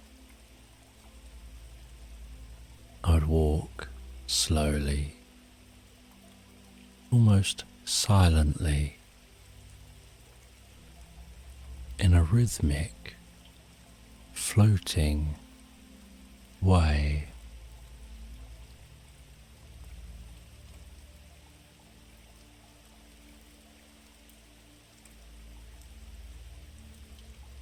And I'd breathe slow and calm and quiet. I'd have my body loose and limp and relaxed.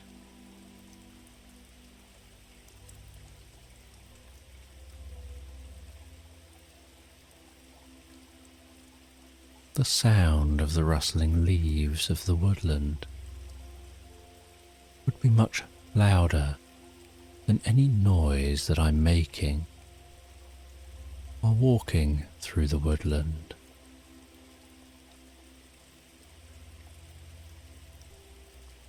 I was learning to manage my mind and body, and there were no lessons teaching this, no guidance from grown-ups. I was just going out and doing what helped me feel better, and making my own learning and discoveries.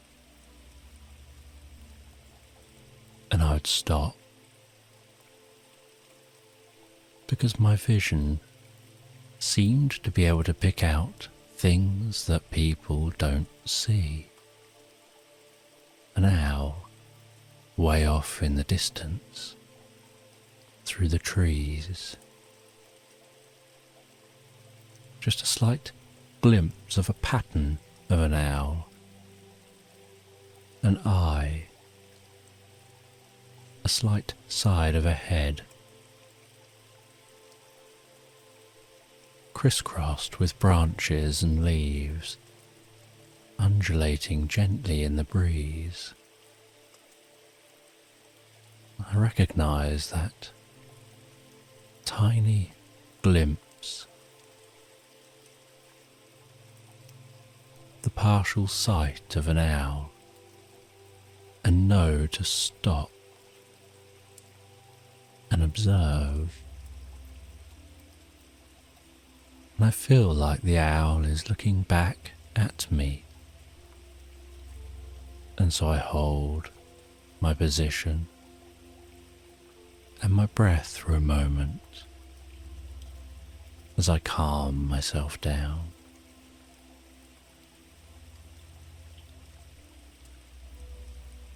Then notice how soft the owl's feathers look.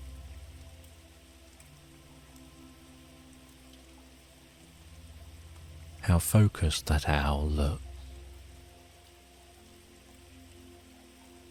Being still in the woodland.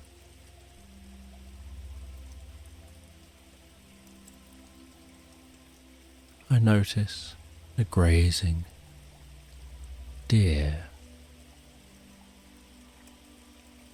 Just a young deer.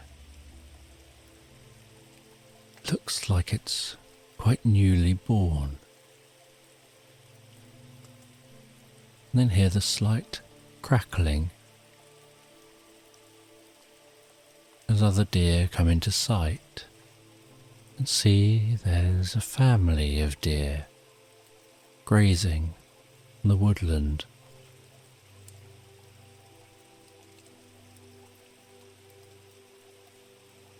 Completely unaware of my presence, unfazed by me being there. Because I just blend into the background. A skill over the years I feel I've developed.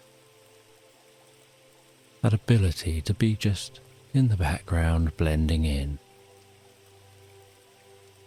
Placing importance on something other than myself.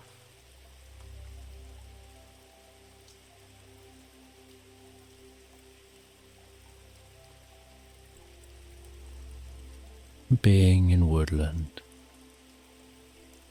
would bring me such a deep sense of peace and calm, would help me to focus, help me to manage the world around me and the chaos within the world. And as I've grown up, I've held on to this learning and continued to develop this learning.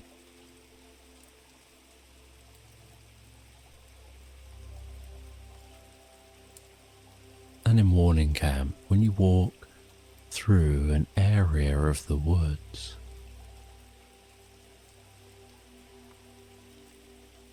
you're surrounded by just trees. You can't really see anything but the trees. You're surrounded by the rustling sound of the trees as the wind blows through the canopy. But then, after a short walk, you reach a gate, and when you pass through that gate, the landscape opens up into a large valley with hills either side. There's woodland and fields atop the hills, some woodland up the side of some of the hills, and trees dotted up the hills. The view is of the grass blowing in the breeze. You can see the wave of the breeze as it moves and undulates that grass. There are often cows grazing in the valley. There's often a multitude of different birds, including birds of prey flying and circling high overhead.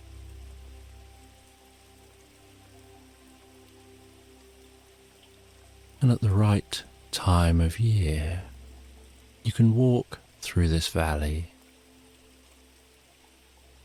and ascend to some more woodland at the top of the valley. And as a child, I used to gallop on the most beautiful white horse called Snowy. We used to enter the woodland, ride through that woodland, come out in the valley, and then gallop through the valley, following a route to the top.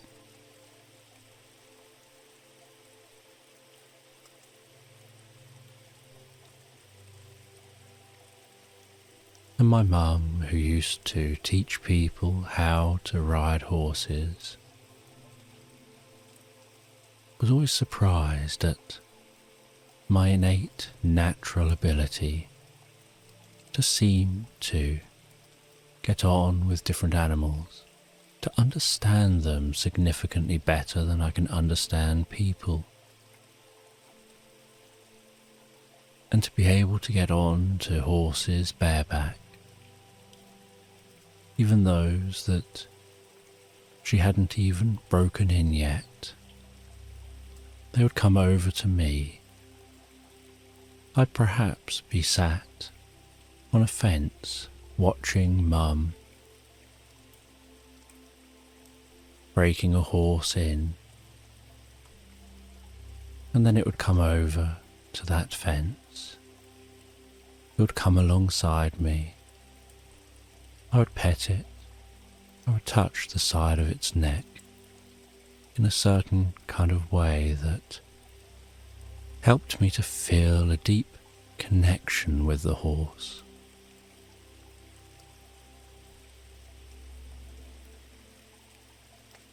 And then the horse would seem to acknowledge to me that it was comfortable with me climbing on its back. It would move into the position for me to climb on its back. I would gently climb onto the horse's back, give it the most careful and firm nudge in the sides.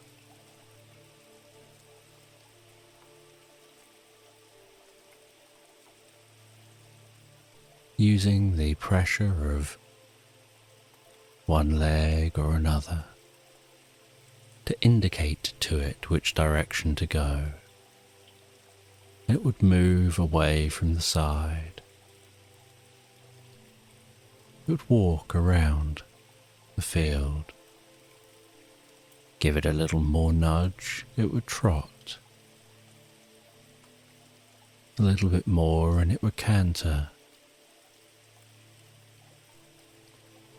Change the pressure on the horse, and it would slow and take me back to that fence and pull up at the fence where I would dismount, thank the horse for being so kind, allowing me to ride on its back, before it would continue on, with Mum's training breaking it in.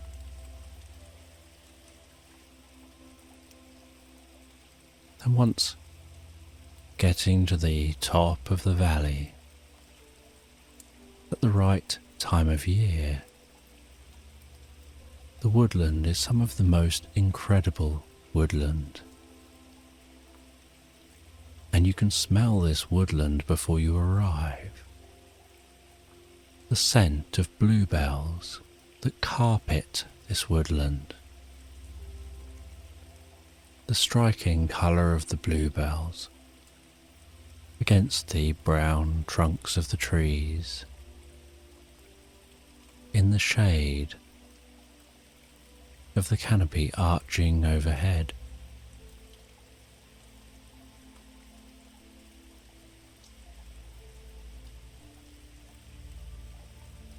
And you'd walk into that woodland and see that blanket of bluey purple bluebells, so delicate, carpeting the floor of this area of the woodland.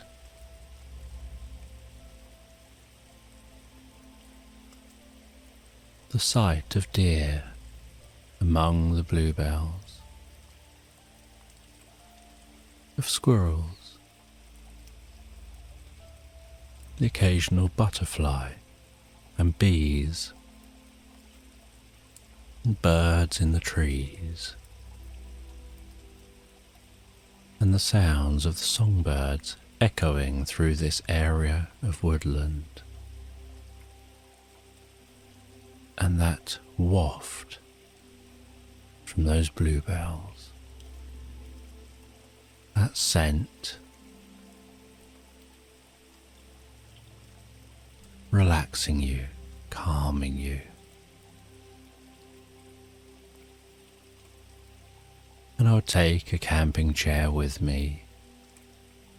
I'd set up that camping chair in the middle of these bluebell woods. I'd rest back on that chair, close my eyes, and allow myself to be drawn away and absorbed in the experience of this moment, feeling myself relaxing deeper and deeper,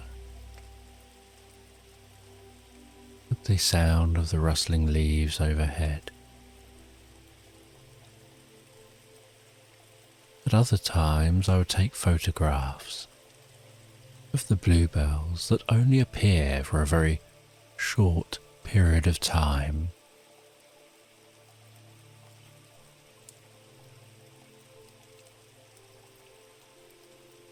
And it was important to me then, as it is now, to take these moments to be out in nature, to help me relax, to help me continue to learn how to manage sensory overwhelm, to learn how to manage emotional overwhelm, whether it's anger or anxiety, whether it's panic or some other emotion, where I just need to be able to calm myself.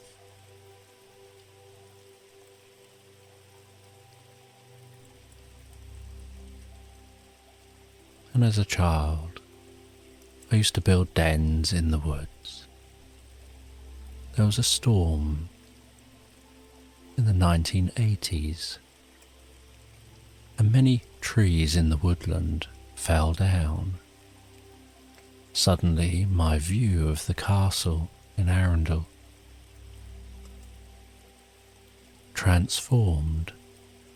Many of the trees that were on the hills underneath the castle toppled in the storm, and so more of the castle could be seen. Many trees in the woodland toppled, but those toppled trees are great for children.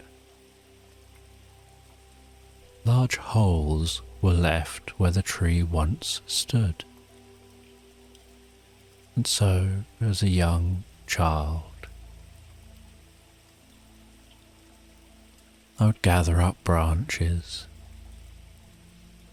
and I would place the branches from the uprooted base of the tree diagonally down to the far side of the crater left by the fallen tree.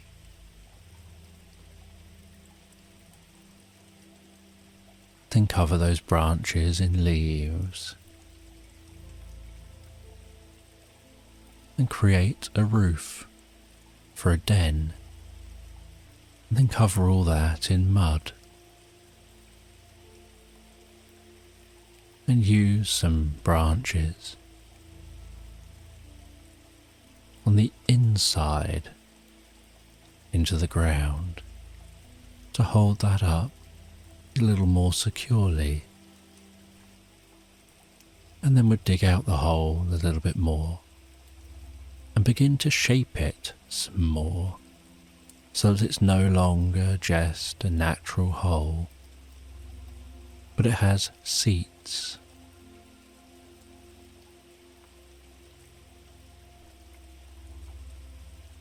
And it becomes a den to hide in, somewhere the sound is muted, somewhere the light is dimmed.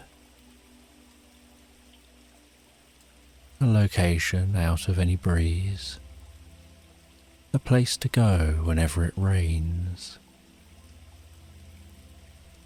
a place I would sometimes go and rest and sleep and daydream.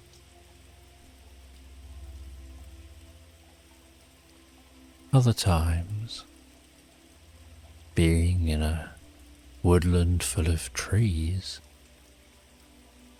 I would build tree houses and different tree camps and link these together with rope bridges among the trees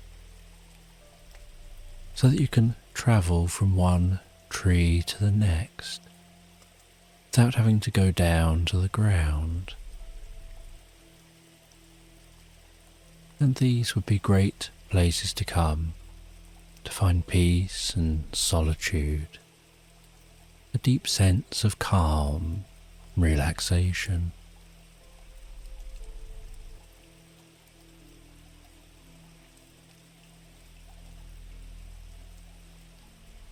And this love for nature, the power nature has over me, the wonder I find with nature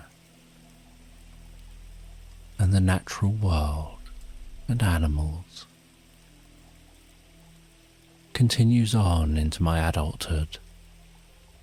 It continues on into the kinds of stories that I tell and the way that I use nature in my stories to educate, to teach about overcoming anxiety,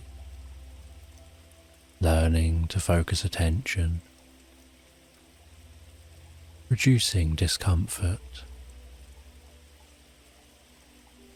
and many other therapeutic benefits.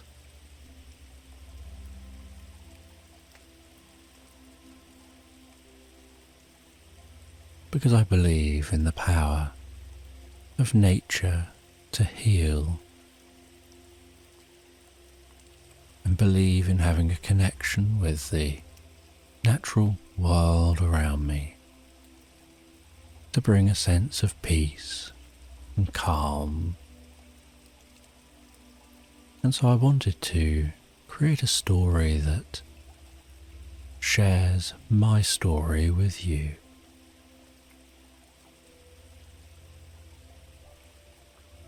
That will help you to deeper understand why my stories are the way they are. Perhaps better understanding me as a storyteller, creator, and therapist.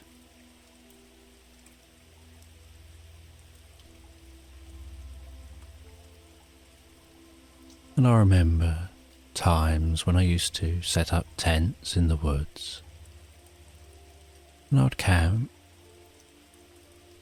and enjoy resting in the tent, in the doorway to the tent, feeling the warmth of the most comfortable crackling campfire.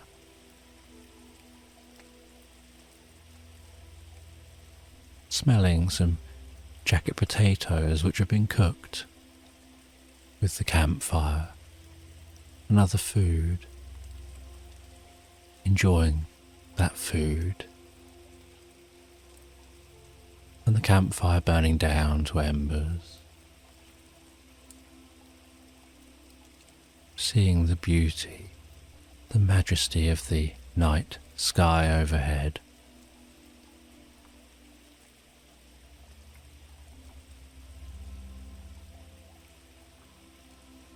And then settling down into the tent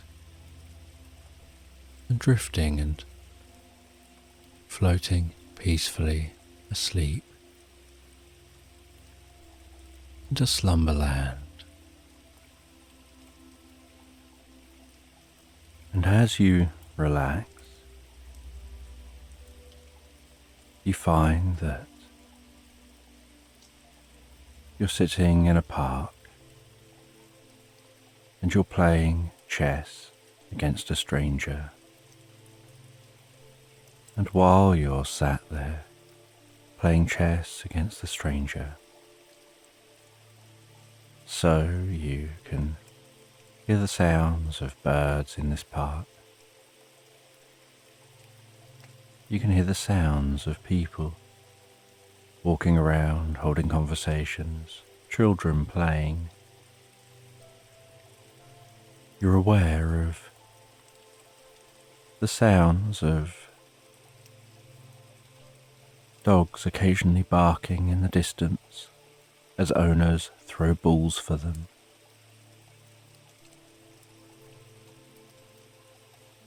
And where you're sitting is just in the shade, but you can notice how beautiful the sunlit environment is beyond the shade.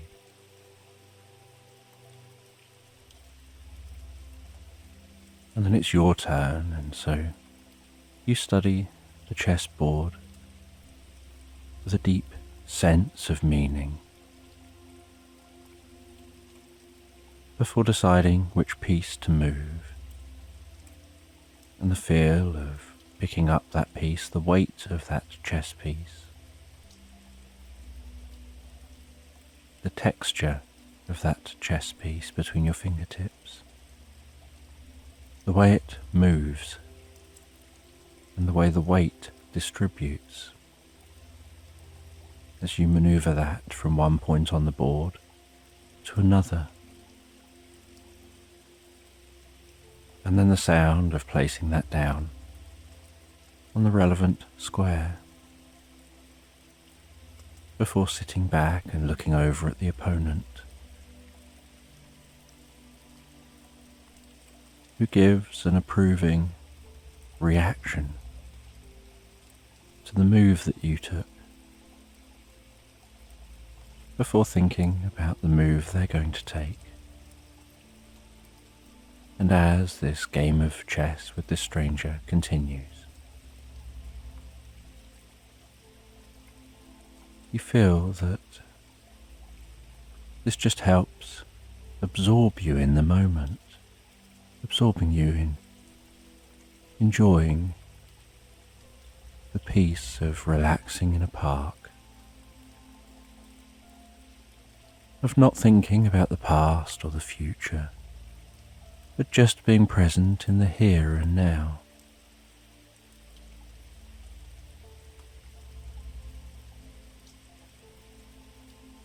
And as time ticks by slowly, you continue playing that game, the world moving past around you, the shadows gradually creeping across the ground as the sun dances across the sky.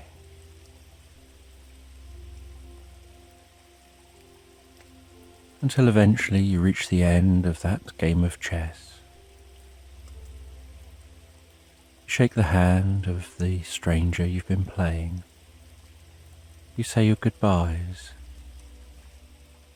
and you begin your journey home. And as you walk through this park, on your way home,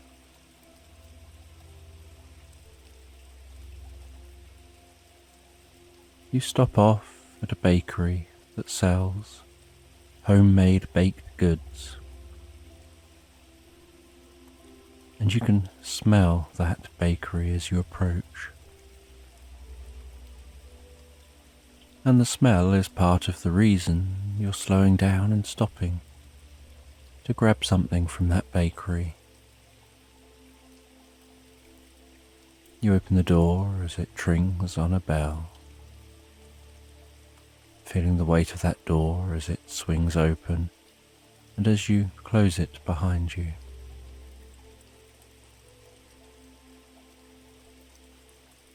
Before then, having a greater sense of the smells around you from the different produce,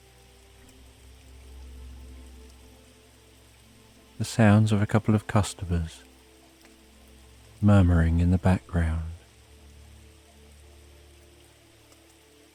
and you look at the different baked goods and you decide on something to purchase to take home with you. And you make that purchase, and the server serves you with a smile and greets you, and then offers you best wishes as you leave. And you leave that bakery and continue your journey, continuing to walk on the way home. And as you continue walking home, you think about which route to take. And in your mind's eye, you kind of imagine it like a vast web of different routes, of different possibilities, each one arriving at the destination, but each one potentially shaping your future in a very different way.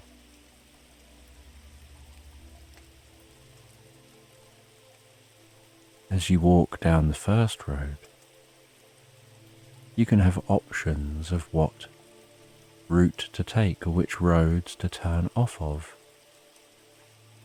But if you take a different first road, you'll be presented with different second roads to turn down.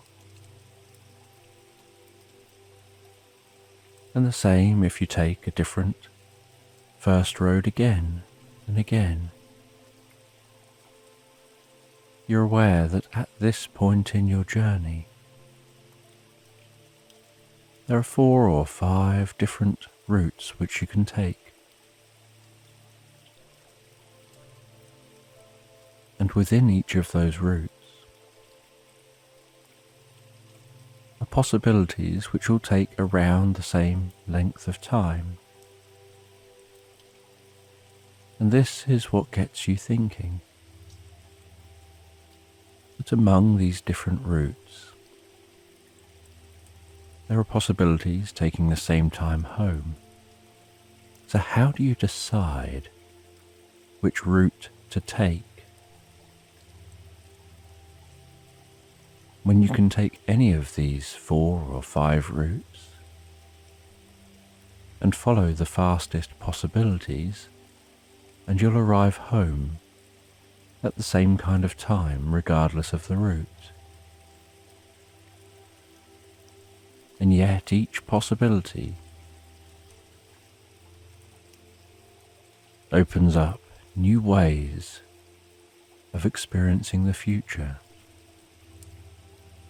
You don't know how the future is different depending on the route you take.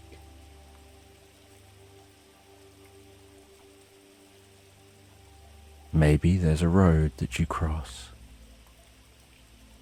that with one route you would cross it 2 minutes earlier than with another route, maybe 2 minutes later than another route, maybe 1 minute different than another route. And so how do you decide which route to take?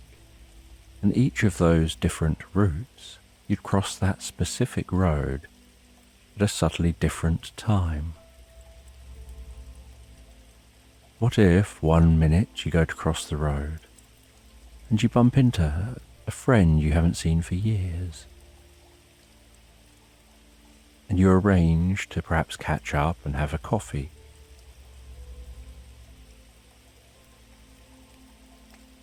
And in doing so, you've made a change to your future.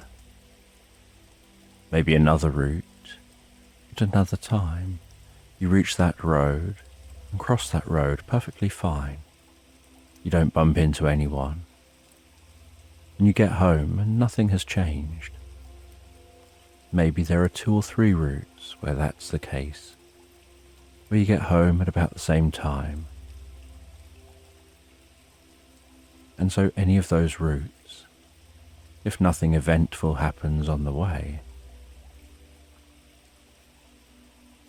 would mean that once you're home, any divergence which could have happened comes back to this focal point where they all have this same spot at this same point of arriving home. But then other times, maybe, you bump into someone and it forms a friendship. You bump into someone and they annoy you in some way. Maybe you happen to find some money on the pavement or a wallet that sends you on a different adventure. Maybe you help someone on the way home. And you're thinking of how there are so many different possibilities. And it could be that one of these possibilities is sitting there waiting for you to discover. And you would never know it if you took a different route. You would never know that on the same day, at the same time, had you taken a slightly different route, even one that would take exactly the same duration of time to get home. You may well have created a different future. And you find this fascinating. And you think about how you normally don't really pay any attention to the route that you take home. You're aware of these different routes, you're aware of which ones take about the same duration of time to get home. You're aware that sometimes you like to vary the route. For example, maybe sometimes you take a route that takes you down a tree-lined street that at a certain time of year is just the most beautiful sight to behold.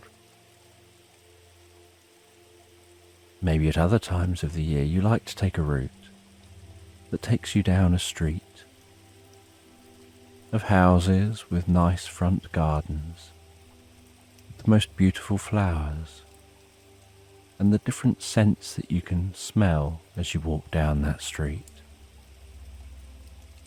Maybe another time of year, you take a route because there are some homes on a street which really go all out with Halloween decorations or Christmas decorations, and you quite like to see those. Maybe sometimes you take a different route because you know that at a certain time there's going to be works down a street, or a street's going to be busy. Or perhaps there's going to be rubbish collection down certain streets, and you'd rather perhaps walk on a quieter route.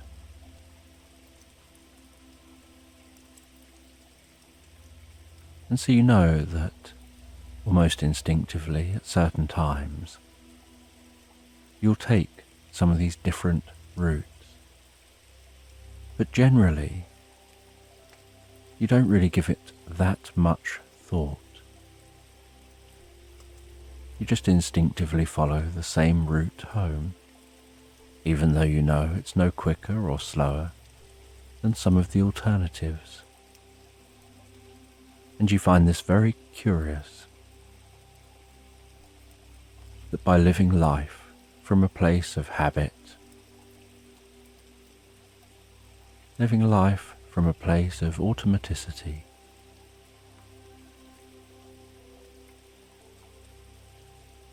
you miss out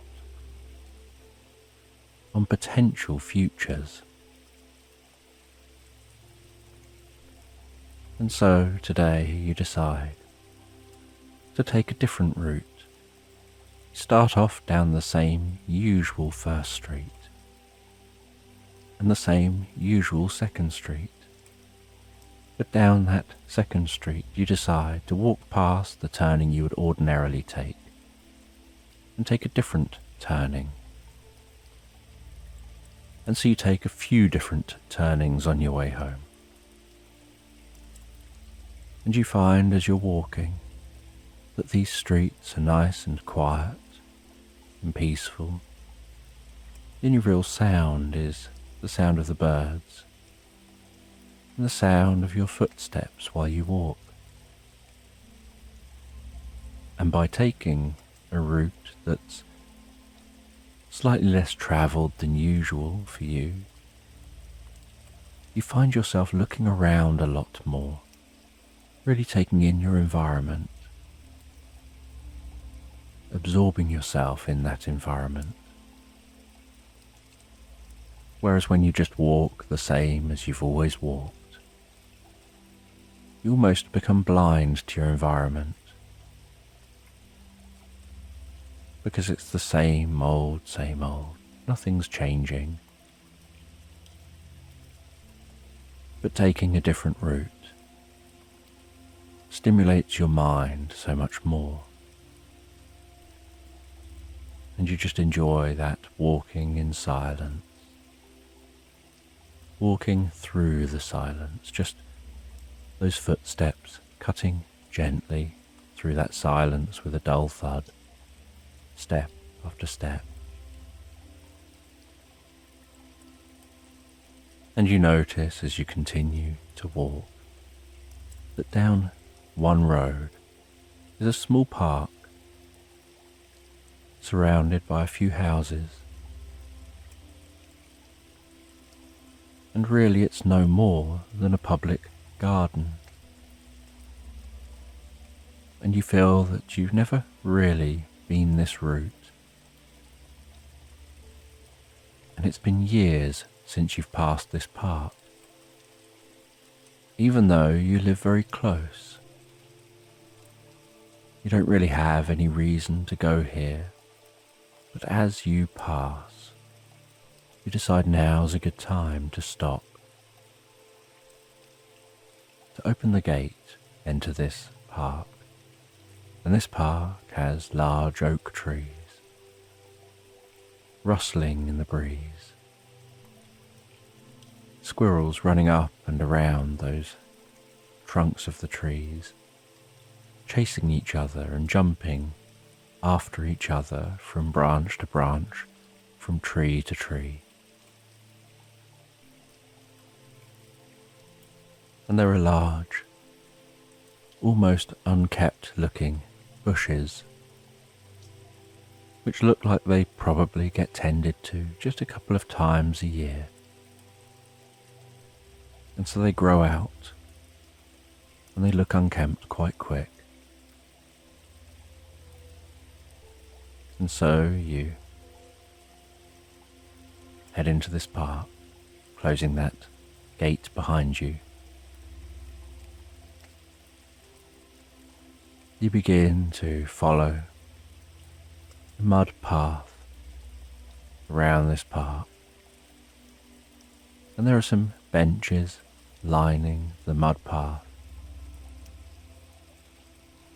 and the mud seems to have the thinnest layer of gravel on top,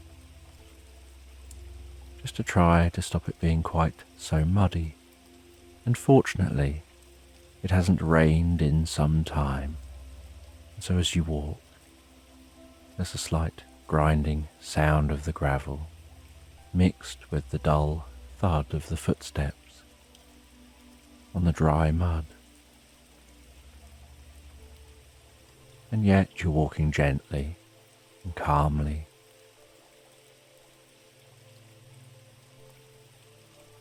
And you head to a bench which is near an oak tree. You settle down on that bench and rest back on the bench just to take some time to watch the world go by in this park.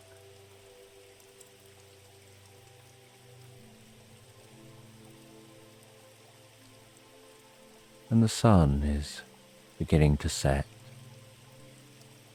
but it's not too late. It's just early evening. And you listen to the rustling of the leaves around you.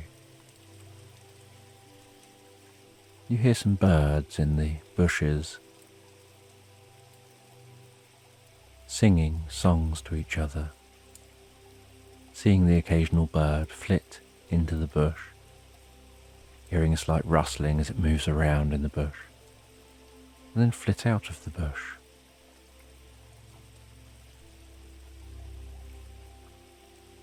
An inquisitive squirrel descends the trunk of a tree, climbing down head first, and scampers along the ground, standing with its front paws curled up in front of its chest, keeping a beady, close eye on you with curiosity, perhaps wondering whether you have any food for it. And as you gaze over towards that squirrel, so it stops momentarily and looks around as if to look away. And then as you look away yourself, you see out the corner of your eye that it now moves a little closer, and it gradually gains confidence that you're not any kind of a threat to it. And it comes up quite close to you, just a short few steps away from the side of your leg. And you look back at it, its tail flicking and twitching behind it. It tilts its head and it looks at you in a kind of jerky way, before scampering off again, bounding almost like jumps of waves back towards the tree, and then ascending that tree again.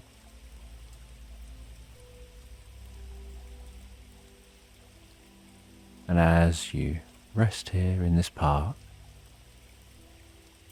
you close your eyes as you rest back on that bench to focus better on the sound of the rustling leaves, the sensation of the breeze on your cheeks, the feeling of breathing in that air, and just breathing away any stress or tension.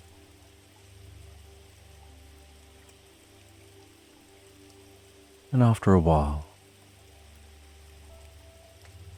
you begin to notice that it's starting to get a little chillier, and that you should be continuing your journey home. And so you stand up from the bench, you head back out of this park, and you continue walking along the road, walking home.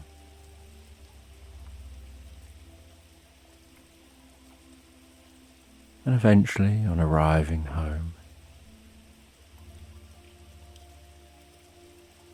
you settle down in a chair and you rest for a while in the peace of your home and the comfort of the chair. And you're still thinking about possibilities, about how possibilities play out. Curious about what changes may occur, what life you're currently on, based on the decisions you'd made to take those different roads, to sit in that park, to observe the squirrel, to take this route home instead. Even though you're currently home, and on the surface it feels like many of the different routes that you could have taken would have led to this moment of you sitting at home. The thoughts you're having are entirely based on the experience you've had, and you don't know how those thoughts you're having may shape the future.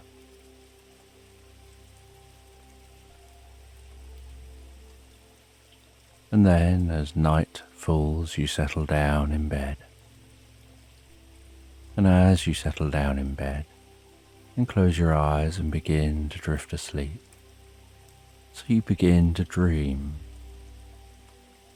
You dream about walking through a fantasy land. You dream about being presented with a fork in the road, and about making a decision on which path to take. And then arriving at a crooked-looking house, knocking on the door, being invited in by a green fairy.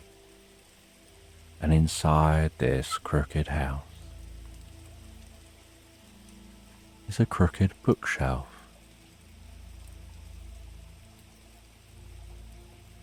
And the green fairy notices you notice the crooked bookshelf and gestures for you to go over to the bookshelf and take a look. And so you head over to the bookshelf. And you see the glowing emerald book on that bookshelf that catches your eye. And you take that book from the bookshelf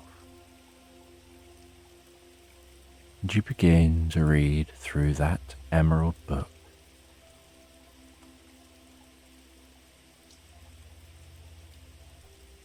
And it talks about a cat that lives in a barn. And this cat that lives in a barn goes out exploring its land every day.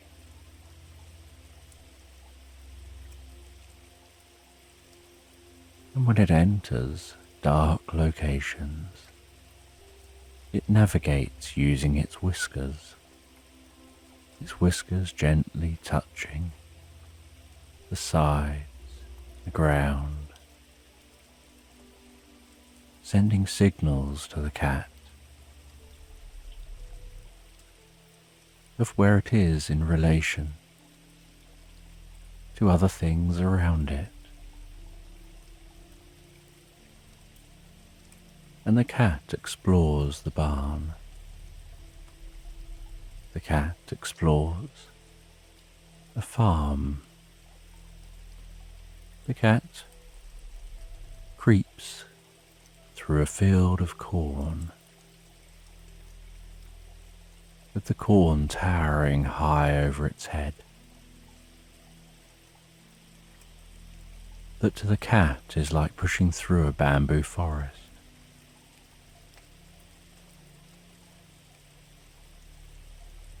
It has to navigate using touch and sound and the different smells around.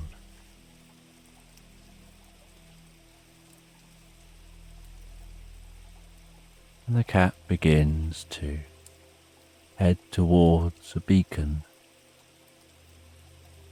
a pulsing sound in the distance.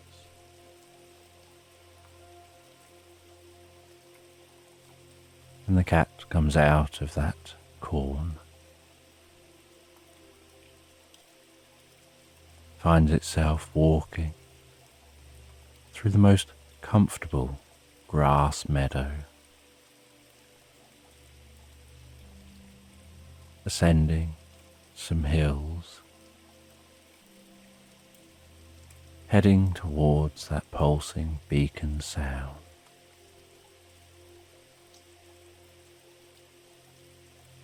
Heading into and through a vineyard, and continuing to walk,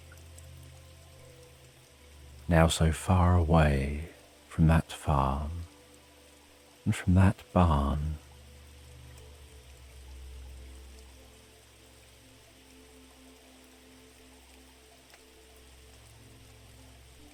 Until eventually, mixed with that pulsing sound of that beacon, the cat begins to hear the sound of the sea.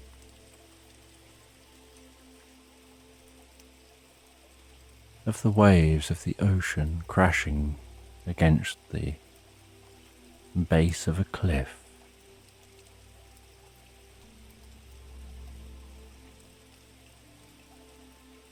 And sitting at the top of the cliff is a wise sage. They have a fire in front of them. They appear to be so relaxed, just sitting here at the top of this cliff.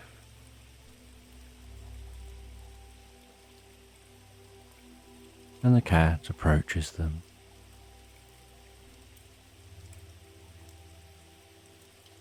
And the sage asks, Freckles, as the cat is known to the sage, for its gingery spots around its face, in its fur.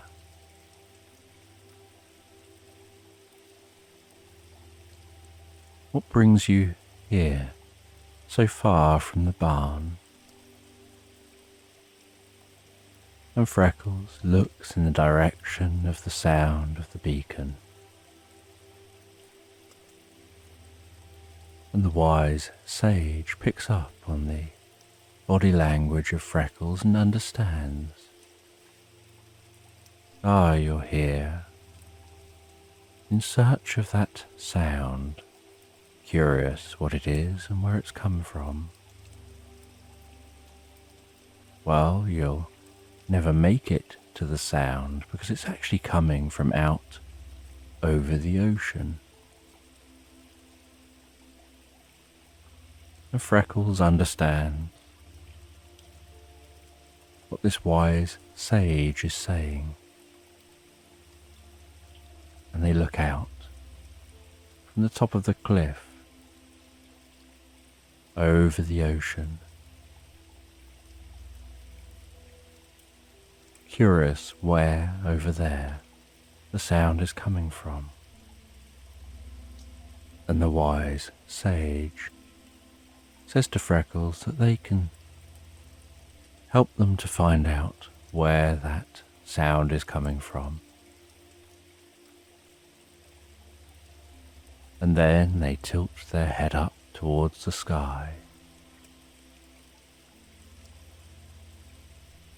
And they let out a loud squawk that sounds like an eagle.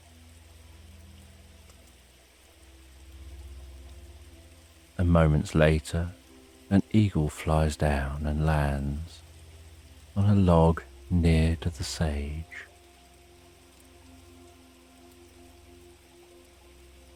And the sage performs a ritual, gestures their hand around the eagle's head and around the cat's head. And the sage says the two of you will now be connected, and then tells the eagle to fly to the sound of the beacon.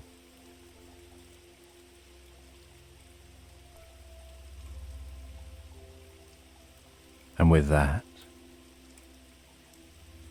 the eagle launches into the air, flaps its powerful wings,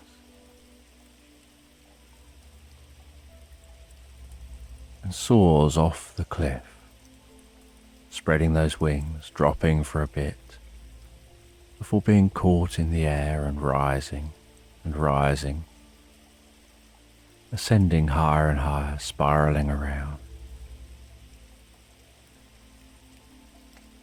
and then heads in the direction of that sound. And while the eagle's doing this, Freckles is taken aback a little, and they realize that what they can see with their eyes is what the eagle is seeing, as if seeing in a virtual reality headset. And the sage says, just sit calm, be motionless, and let your eyes observe.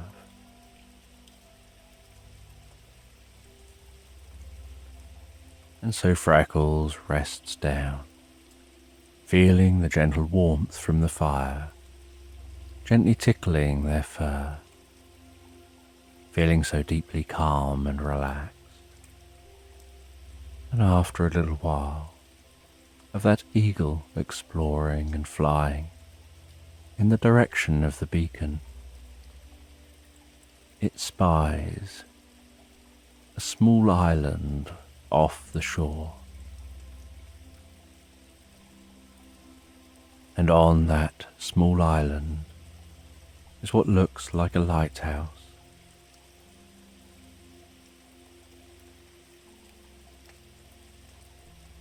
Except this lighthouse doesn't have a light on, but it still looks like a lighthouse. It's a tall looking tower, very sturdily built.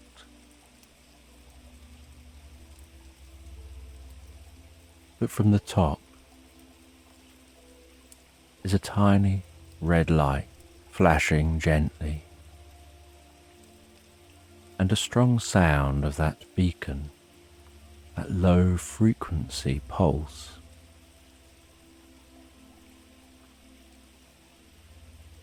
And so the eagle swoops down to investigate, spiraling down around the structure as it descends.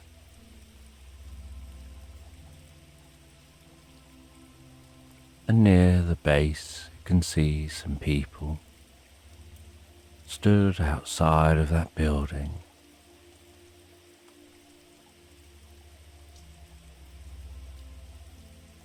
And it looks like something's happened here.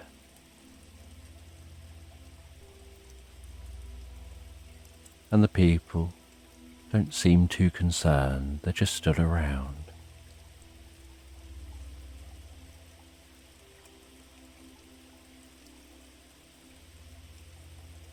And then all of a sudden, as the eagle begins to fly away from this location.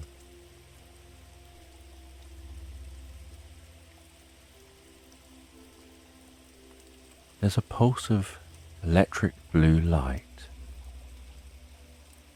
that expands out from within the structure, spreads across the ocean, spreads past the eagle, reaching the shore, pulsing across the land.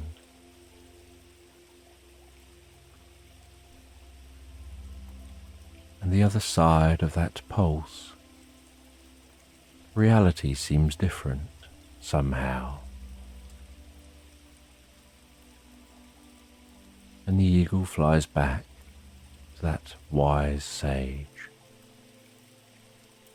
The sage ends the connection between the eagle and the cat,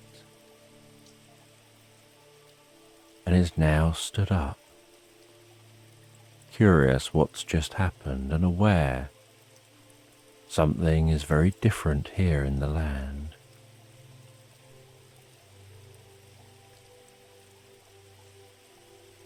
And the sage descends the cliff, gets into a small boat, and seems intent on reaching that island, with a deep feeling that something's happened and that they may be able to help in some way.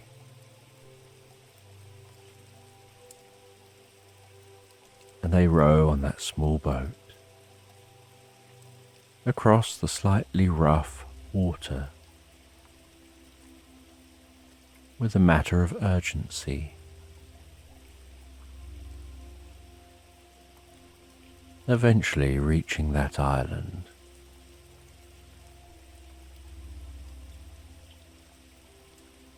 realizing this island is a military island,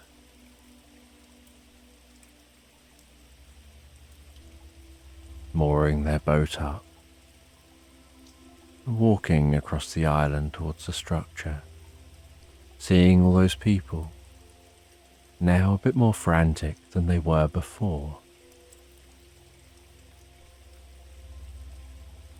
And from time to time, noticing just glimmers or flashes, as if there's a different reality, like a fracture between the two.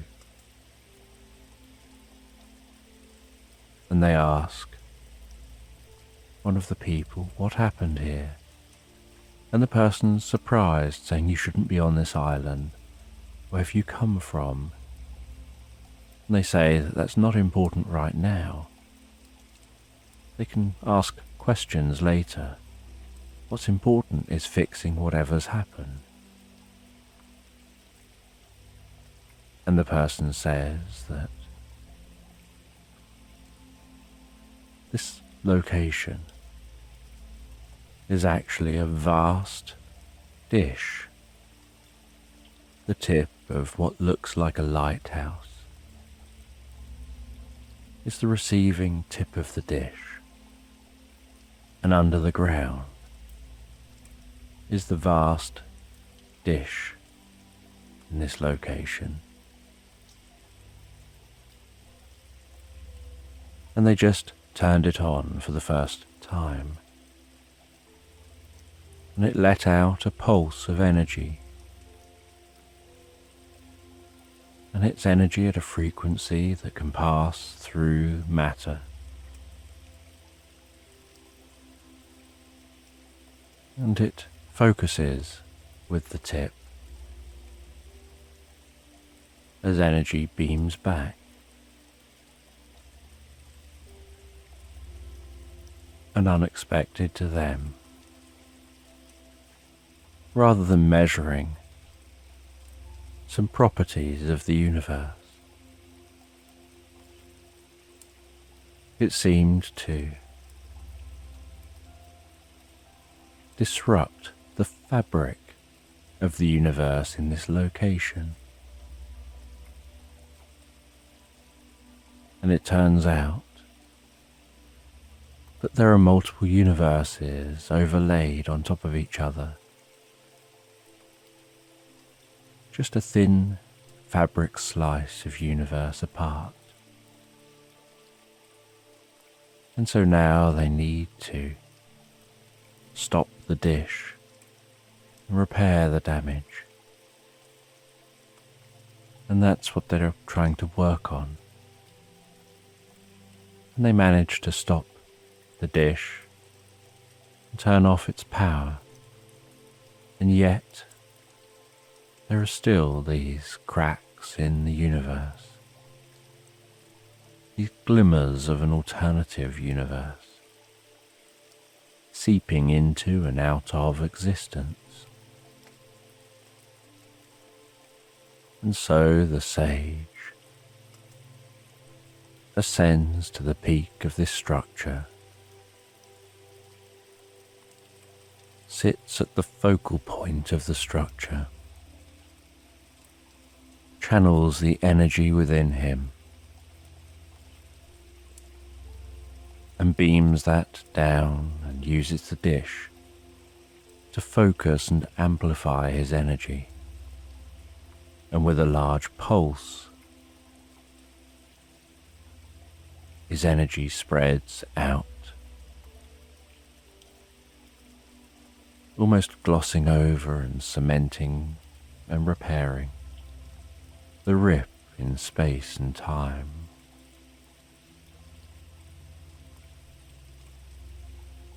And then he claps his hands together, almost like the sound of a thunder crack, as he sends another pulse of energy out. And he does this 2 or 3 more times, until the damage seems to be repaired.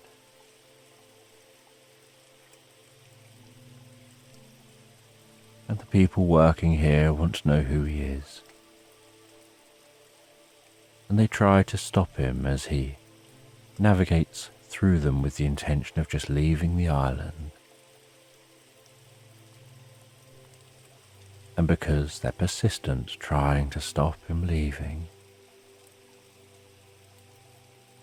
he turns and casts a spell on them, momentarily creating confusion within them, and a selective amnesia, where they'll selectively erase memory of him from their minds, and in its place, through conversations trying to understand what went on here, as a group, they'll form a new memory, like a group memory, and this false memory will fill in the gaps of what they think really happened here. And so, with them experiencing that confusion, he finds his way back to the boat and rows away from the shore, back across the water, back to the mainland, where he ascends that cliff again. The cat is still waiting, the eagle long gone. And he sits down as if nothing at all had happened, and continues to relax by the fire, as the cat, now not hearing that beacon, returns back the way it came, back to its farm, back to its barn, as you find yourself drifting, thinking about webs of reality, the choices we make and the paths we follow, and the alternative paths that are closed to us once we've made a decision, and the opportunities to follow different paths.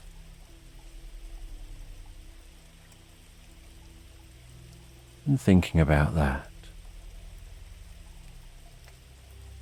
you drift from the experience into a deeper, more profound sleep, a deep and recuperative sleep, drifting, floating so deeply and peacefully into slumberland. And as you relax into this story, you can have a sense of travelling on a train, and it's an elaborate train. You're in the most beautiful carriage, and in this carriage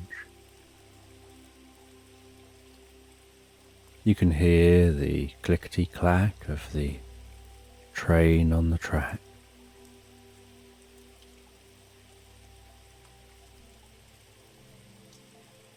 You can see nighttime outside, and in the carriage is just dimly lit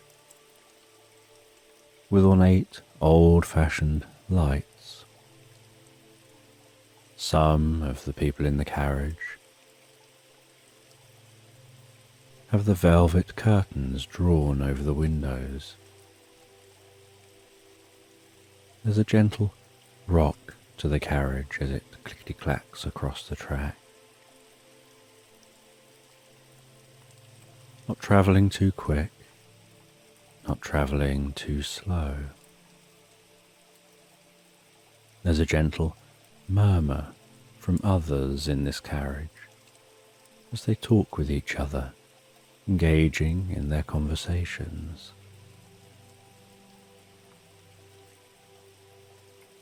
And outside, nighttime has set in, and so as you travel on this ornate, beautiful train, a train very reminiscent of the Orient Express, or another similarly elaborate train, you can see the beauty of the moon down near the horizon, hanging so large, seeming to hover almost stationary on the horizon.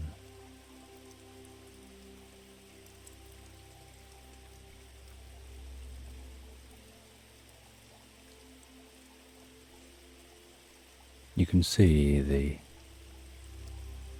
fast-moving shadows of foliage near to the train, passing across in front of the moon.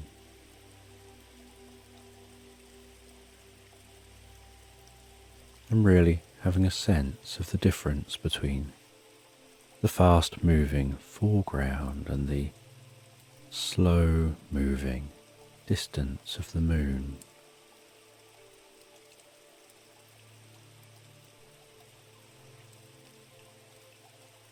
And as you gaze out at the moon, its light shining so bright, making it difficult to see many stars, just a couple of pinpricks in the sky. And as you watch that moon, you're aware of some wispy clouds, likely high up clouds. And as some of those clouds drift across the face of the moon, so you notice the ring of faint colour and light surrounding that moon.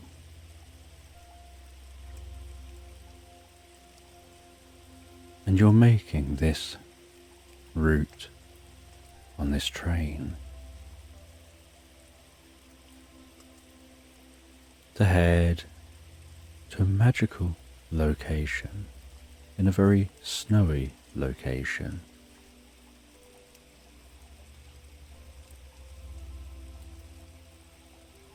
And as you're gazing out the window in the direction of that moon,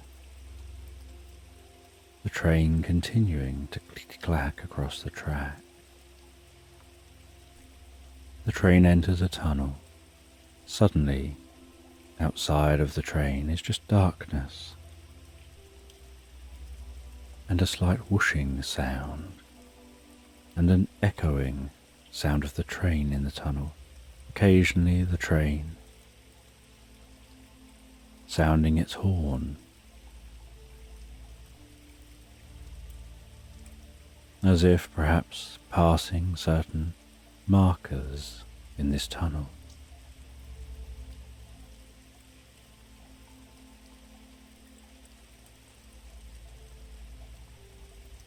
And after what seems quite a journey through the tunnel,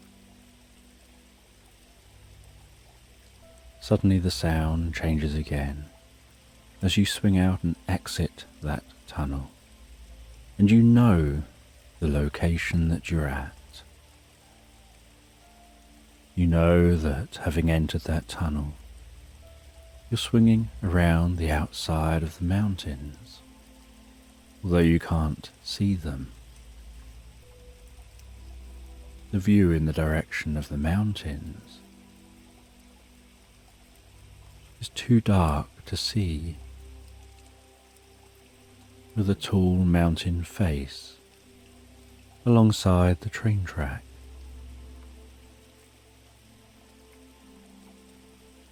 And then as you continue the journey, a member of train crew calls everyone through to say that food will be served soon in the dining car. And so you join the people as they leave your carriage, heading through the train down to the dining car. You settle down at your table in the dining car, food being served and drinks, the murmur of people in the background, the clinking of china and cutlery on plates, the gentle occasional laughter from pockets of people. As you enjoy the food and the aromas of the food wafting through this car.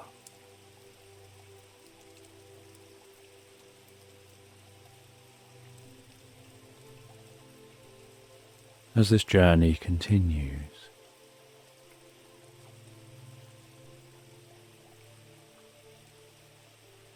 and after enjoying your dinner,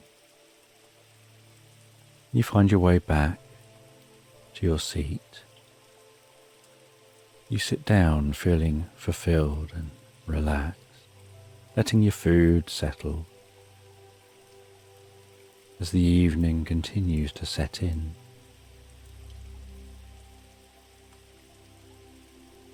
And others find their way back to the carriage. And the murmur of people is quieter now, as people are allowing their food to go down, and some people have gone to settle down for the night already.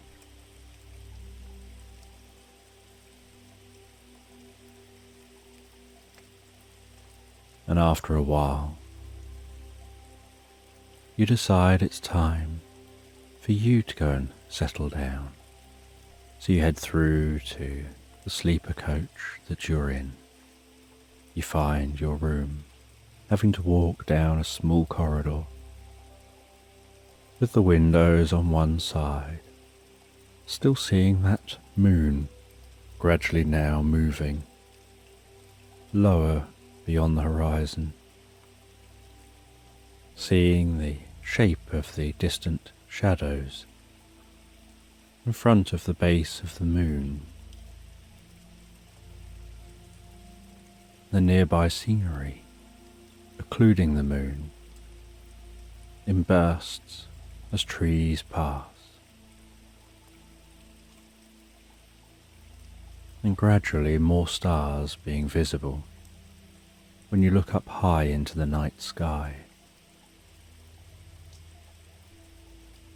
and still the occasional wispy clouds, almost imperceptible other than as they get illuminated while crossing the moon's glow.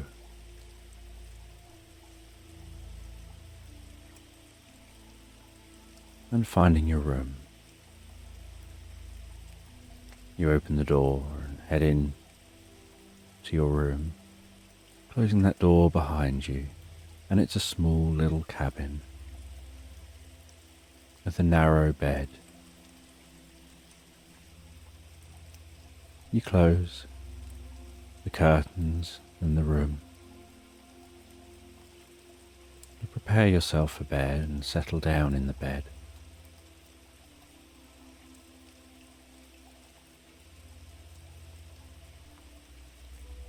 You take a small, old book from your suitcase.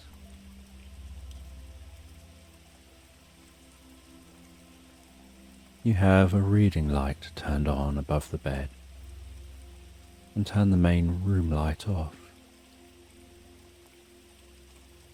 You plump up the pillow behind you and rest back and begin to read. And you're reading about your destination.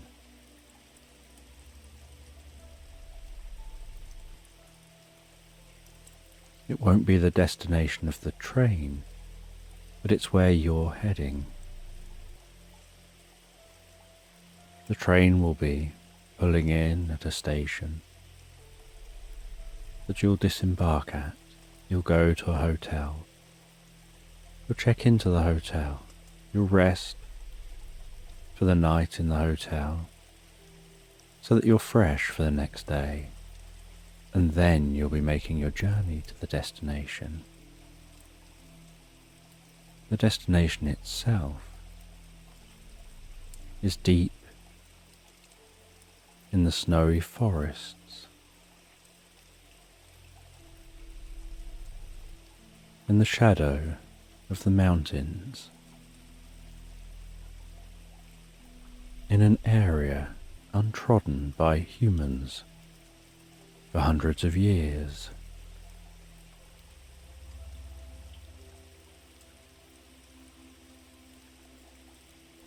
And you're reading this book about that location.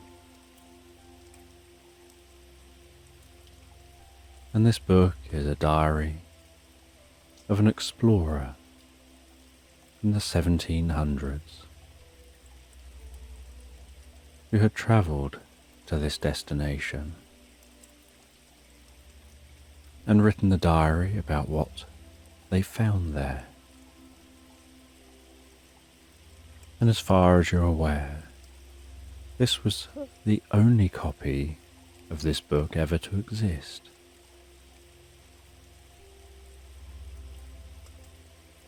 And so you read about their trek into the forests, through the snow,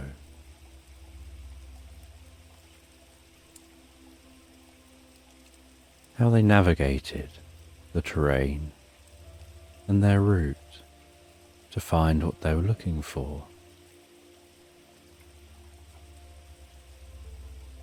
And the evidence for this location that they used has been lost to time.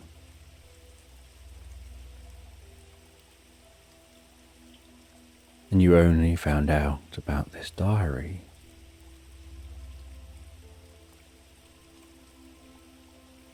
through a couple of news clippings that you discovered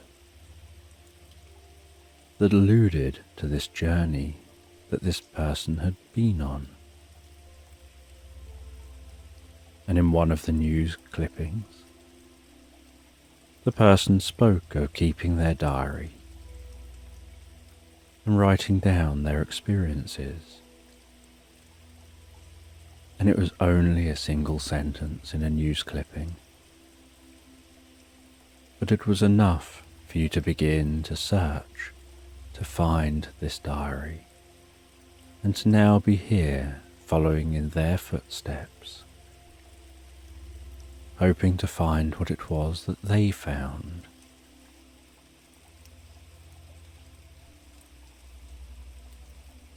And after a while of reading, you place that book beside you, turn off the reading light, and settle down to sleep, almost feeling like you're being rocked to sleep by the train as it goes clickety-clack on the tracks. The gentle, rhythmic sounds of the train on the tracks, lulling you deeper and deeper into the most peaceful sleep.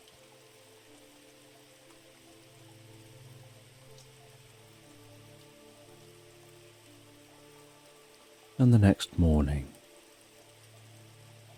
you awaken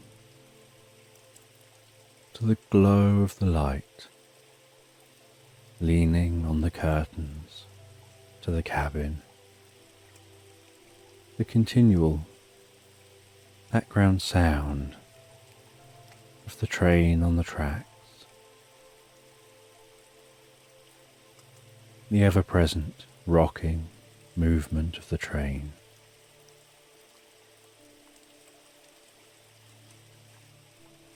You get up from bed, dress yourself, feel so refreshed and revitalized, more refreshed and revitalized than you expected for sleeping in such a cramped bed.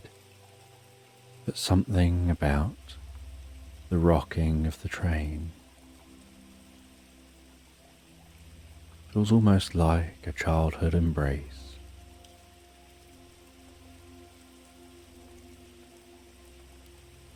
Feels somehow almost nurturing and relaxing.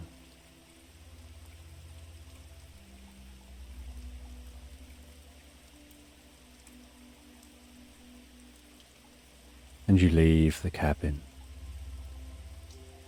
You head to breakfast. You eat the breakfast and can see daylight outside the windows. The glistening white snow.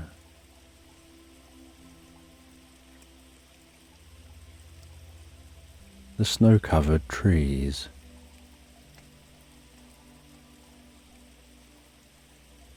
As if a dusting has been poured over the landscape.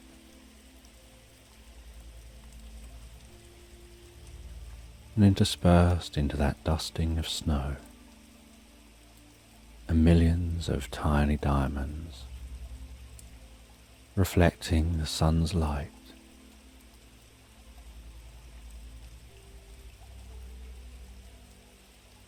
And you sit for half a day watching the world go by from the train, until eventually you arrive at your destination, pulling in to a very tiny train station that could barely be called a train station, having to disembark by climbing down some steps, down onto the ground,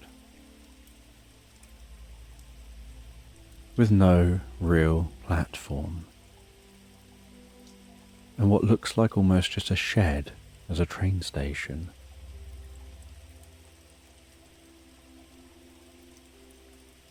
And you walk past that shed-like train station.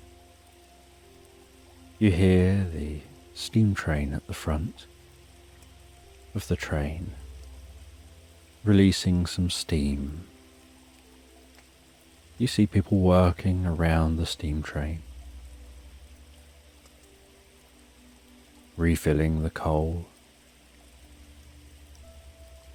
refilling water, and different people disembarking from different carriages with their suitcases, some families, some individuals, looking around as they disembark, taking in this most beautiful landscape, feeling that cool freshness against your cheeks, seeing your breath each time you breathe out, creating a cloud before you.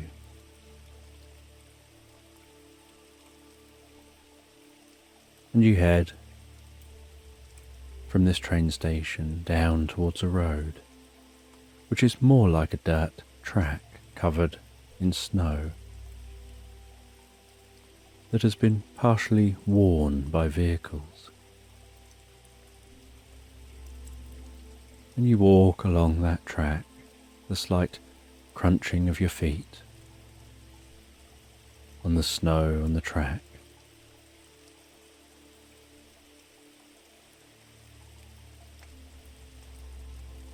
Heading towards the small-looking village a little way down the road.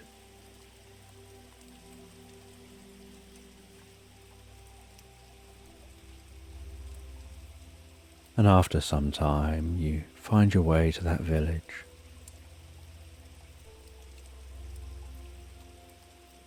You wander through the village, seeing the small homes and businesses, the signs for the businesses, and you recognize one business looks larger than the others, looks more hotel-like. And as you near that, you see the name of the hotel you're looking for. You head into that hotel, go to the desk, to the smiling person, say your name. You're here to check in. And they check you in. They ask some basic questions about where you came from, how long you took to get there, whether you've had a comfortable journey.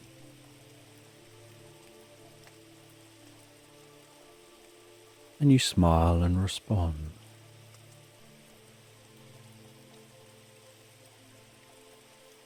And then they hand you a key.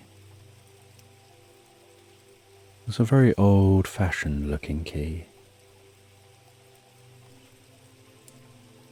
And you take that key and you follow the directions you were given, up some creaky stairs to a floor, along the creaky floorboards to a room.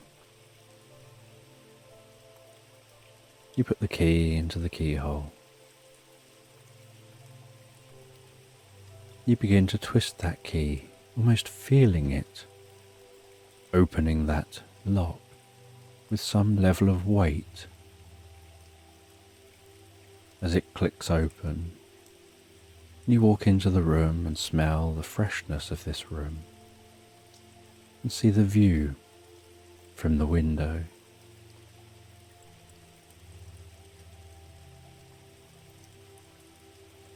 Admiring the beauty of the landscape, admiring the size and the softness of the bed compared to what you've had to sleep on to this point. Sitting on the end of the bed for a moment, taking a few comfortable breaths, before lying back, gazing at the ceiling for a second or two, then sitting back up again, sorting yourself out, checking out the room, looking at the bathroom, looking in the different cupboards, just generally being nosy to see what this place is like, where you're staying.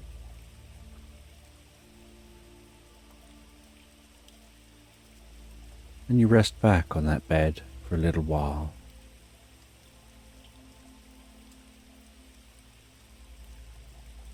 Noticing the silence. You've had days of listening to click-clack, click-clack, click-clack. And now you're here on a comfortable bed with just silence around you.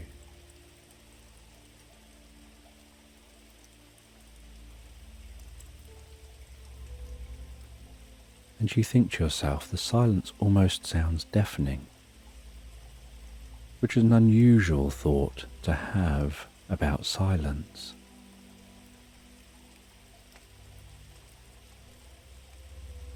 But it's such a stark difference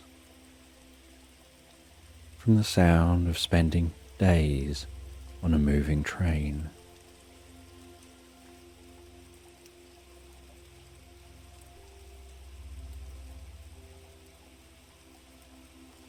And after a while, you head downstairs, you explore a bit more of the hotel, you head out and explore a bit more of this town, of this small village.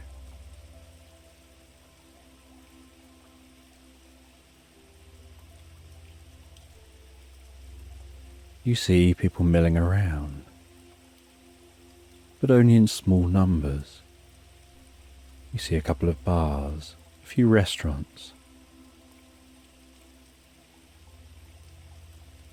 But it's not a particularly large place.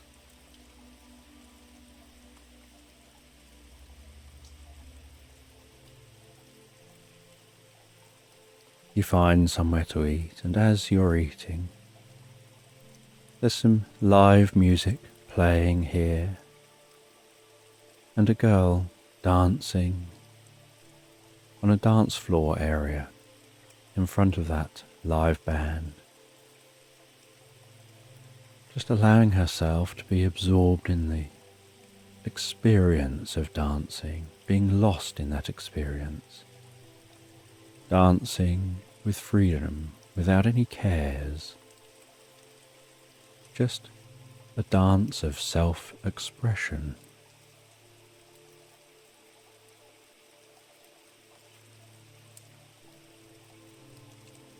And then after you've eaten, enjoyed listening for a while to that live music, you head back to the hotel, back up to the room where you head to bed and settle down for the night,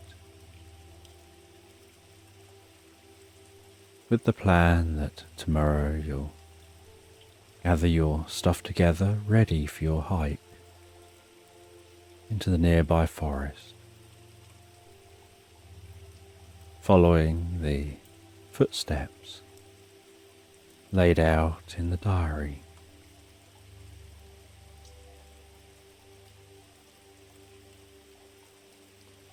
And you drift and float into the most pleasant, comfortable sleep, enjoying that deep sense of calm and relaxation.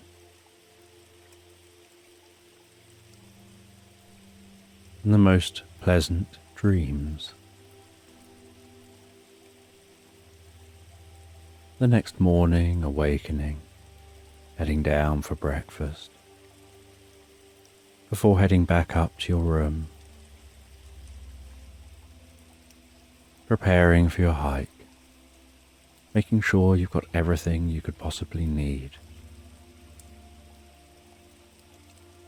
And then while it's still early, you set off in the direction of the dense forest, setting off in the direction of the mountains. And you walk into that forest, having to push through the thick snow to get into the forest, but the snow thins as you head into that dense forest, as the snow rests on the top of the canopies of the trees, with very little of that snow finding its way to the forest floor, just some patches of more dense snow, where it's fallen through branches, perhaps overweighed some branches, or where there are some clearings within the forest. And the forest is deeply peaceful. The snowy and wooded landscape seeming to almost dull sound that passes through here. And you can feel the sensation of the bark under your fingertips as you push past trees. You can smell the pine smell in the forest and feel the cool chill on your cheeks and hear the sound of each footstep that you take.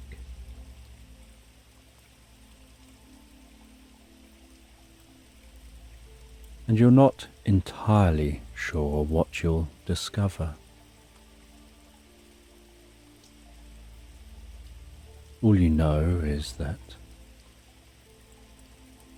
the adventurer found what they described as a source of deep knowledge and wisdom, and they were reluctant to explain any more. And even in their diary, they say they found it, but they just say that it's indescribable. No one would believe them. And so, in case anyone found the diary, they didn't want to record what they'd found. Just that they had found it. And so you continue, following that diary, following the route that was taken. Curious within yourself about what it is that you'll discover when you get there. And after quite some time of walking, where you're significantly warmer than the environment would have you believe you should be, you decide it's time to rest.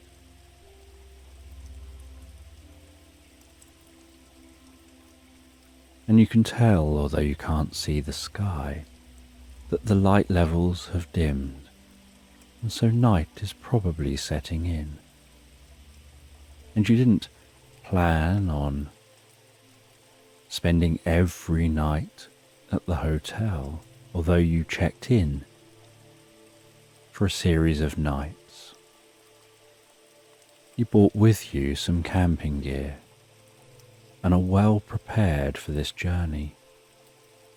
And so with night setting in, you set up camp and a campfire, which crackles gently to life and brings the pleasant relief of warmth to your cheeks, and the dancing light and shadows to this forest, the shadows of the trees leaping and dancing around in the distance, the occasional sounds of different forest animals which have awoken at night,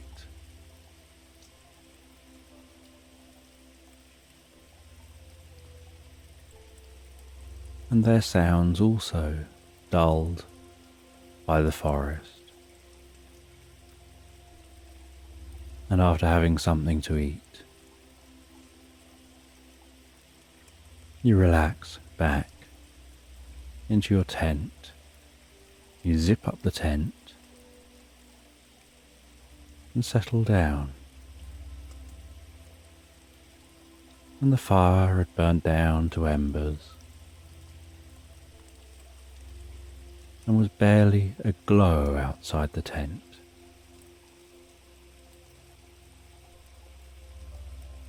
As you fall comfortably and relaxed asleep, and the next morning you awaken and have something to eat before packing away, continuing your journey. And after many more hours of walking, you notice that although the landscape looks very flat with the snow that gently carpets the ground, like a little dusting across the ground, just a dusting of what has managed to break through the canopy overhead. You notice that just beneath that snow layer, the ground is actually becoming more uneven, and occasionally you step on bits which seem loose like rubble.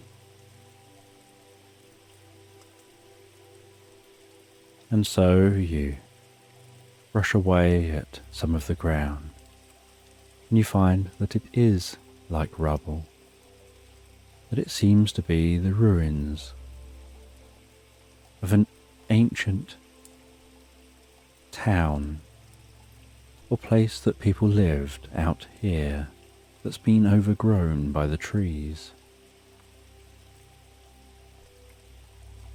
And you know you're on the right track, and so you continue deeper and deeper into the forest. And after some time, the ground seems to be rising up gently, and then even more and more.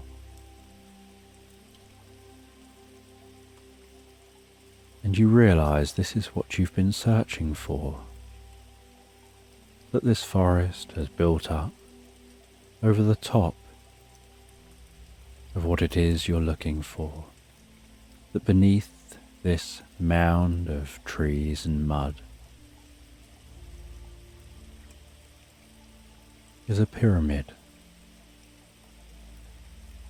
And so you refer to the notes in the diary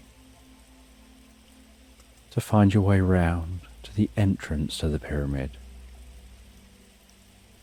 Then you have to brush away some snow, but you find the entrance as it was left by the explorer, where they'd made it much easier to get into.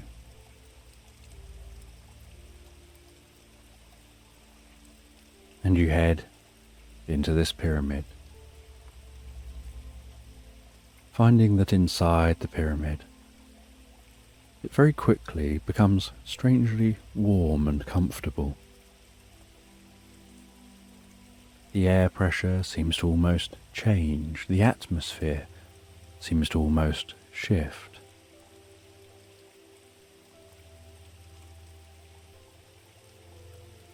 There's a slight echo to movements within this pyramid, as if the walls allow sound to reverberate far more than snow.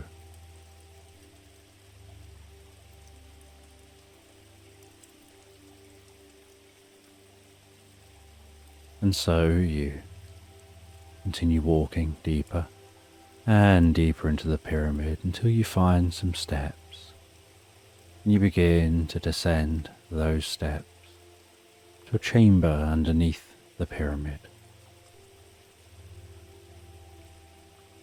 The pyramid giving off a warmth, a very comfortable temperature. And yet, the outside of the pyramid remains very cold. There's no sign of it influencing the snow and the forest above. And as you reach the chamber beneath the pyramid, you start to hear a slight hum. And you start to notice what looks like a large electric blue glowing orb in the middle of this chamber. And you walk towards that orb. And as you approach the orb, it's almost as if you can see yourself reflected back three-dimensionally within the orb. And you walk around the orb, looking from all angles.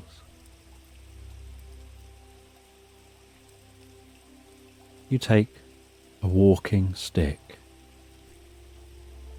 from your backpack, extend that stick, and you poke it into the orb to see what will happen. Before removing it from the orb, and then deciding to step through that orb, unsure where it'll lead you. And as you step through the orb, you find yourself in the most beautiful, lush, green forest, with the most comfortable temperature to the air.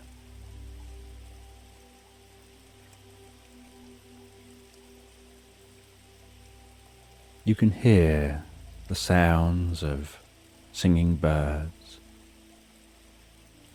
what sounds like perhaps distant monkeys, and other animals, like this is a lush, living environment, a very healthy ecosystem. And the sound of the rustling leaves as the wind blows a breeze. And you walk away from the orb and turn to face the orb, and you see that the orb is behind you, now reflecting this environment, still electric blue, but reflecting the dense greenery of this forest. And you can just make out a very slightly less overgrown part of this forest, as if there's a track which has started to overgrow, but is just about less overgrown than the rest of the forest. And so you begin to follow that track, curious where it'll take you. And you have nothing to go on from this point on. The diary didn't say anything about the orb. It mentioned finding something in a chamber, but it didn't say what or give any further details.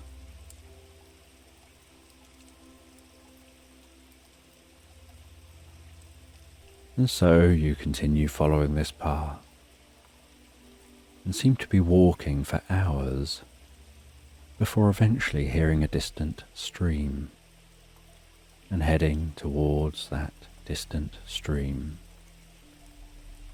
and finding yourself in a clearing, and you walk along the edge of that stream in this clearing through the most beautiful meadow with flowers of all colours, insects and animals looking like butterflies and bees, but also looking different in some way, flying from flower to flower, and you can see a dwelling in the distance. And it almost looks natural, like it's built into the landscape, almost like a hut built into the landscape, only larger. And you can see someone pottering around doing something outside that building. As you approach them, and as you get nearer, you notice that they look somehow different to what you would expect.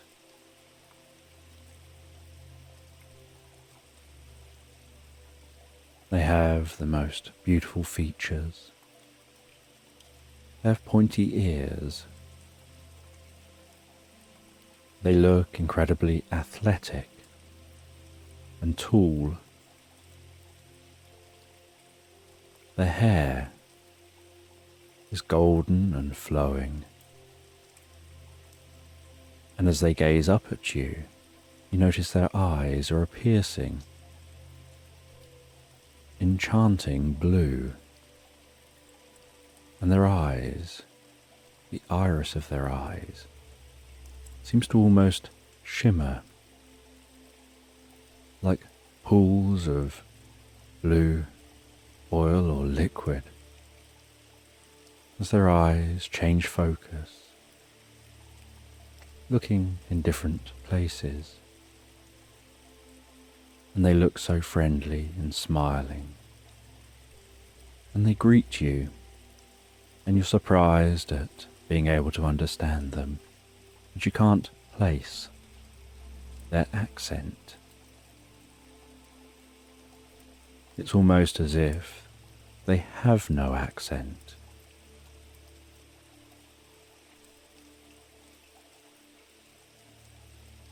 And you explain how you've been following a diary, and you take that diary out. And they see the diary and they say, I remember when they visited here. And they invite you in. And you head into their home, into this dwelling. And they say that they're the guardian of the knowledge here in this land.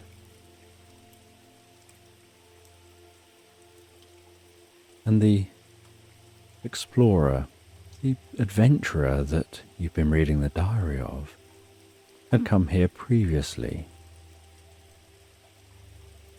And they make you a special kind of tea as you sit and talk.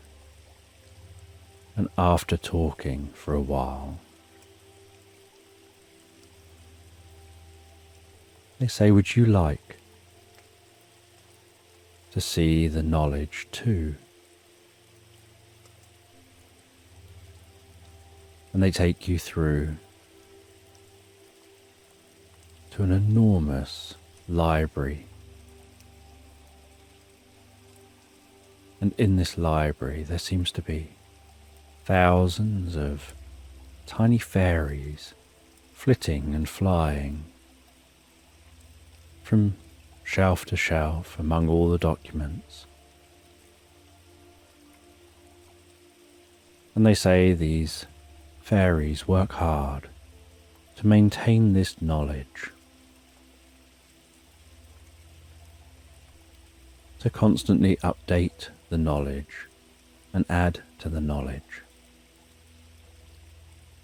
keeping this library full of all the available knowledge in this land,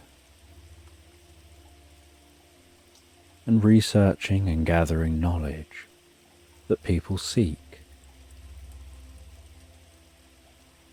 because they know where every bit of knowledge is within this library.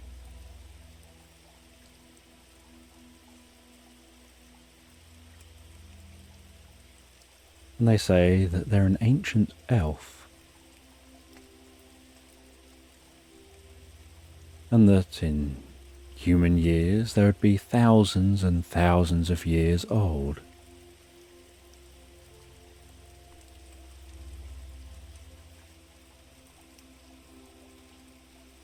and they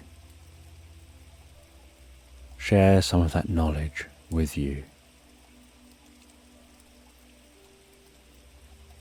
They ask you what kind of knowledge you're seeking, and you tell them about some of the knowledge you would like to know.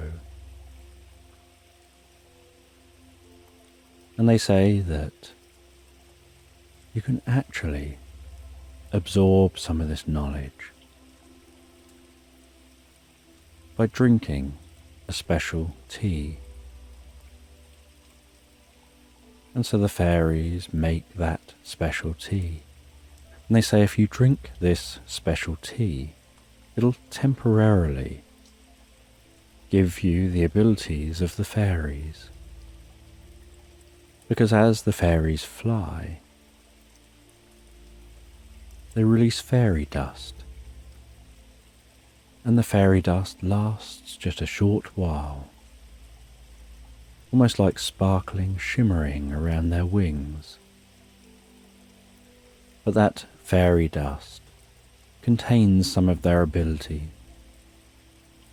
and so making the tea with the fairy dust can temporarily give you that ability, and you'll be able to think of the knowledge that you want. And close your eyes and access that knowledge, that wisdom. And so you drink this tea, finding it has the sweetest taste.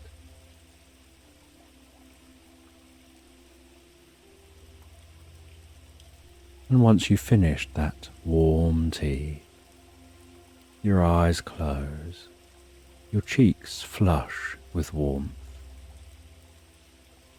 You have a deep sense of peace and connection with this library, almost as if energy is radiating between you and every single item in this library, as if you can psychically notice tendrils of energy, like a web of energy between you and every single book. And as you start to think of questions, you notice some of those tendrils, some of the web, becoming brighter as you connect with the relevant document. And this is how the fairies can find the relevant knowledge and documents so quickly. And so you become deeply absorbed in the experience, gaining such profound wisdom. And suddenly becoming aware of how overwhelming wisdom can be. Having certain questions answered, and being in this state feels almost timeless. And after the experience,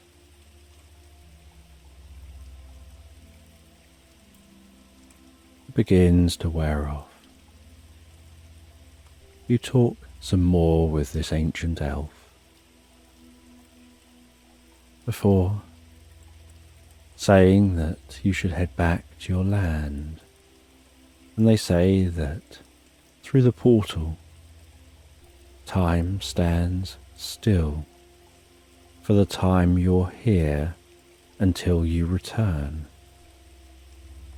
and the same occurs the other way. And so you head back, you navigate your way back to that portal. You head through the portal, finding yourself back in that chamber. You find your way back out and start navigating back through the forest, considering the experience you'd had. And then, stopping once night falls, camping for the night, before continuing your journey on again the next day, arriving back in that village, back at the hotel and settling down for the most peaceful night's sleep. Aware that in just a few days you'll be making your journey back home, back on that train, but for now you rest in that bed,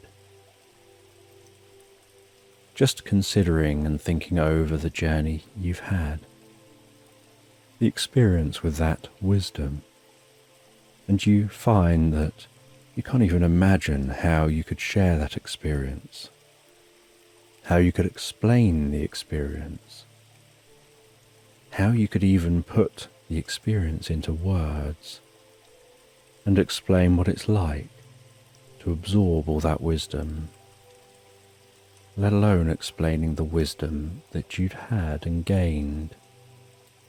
But it's deep and profound, and you know it'll transform you for the better and help you in so many ways. As you settle down and relax deeply into the bed, drifting and floating so peacefully, so comfortably into slumberland. You can find your mind drifting deeper and deeper asleep as you drift comfortably into this story.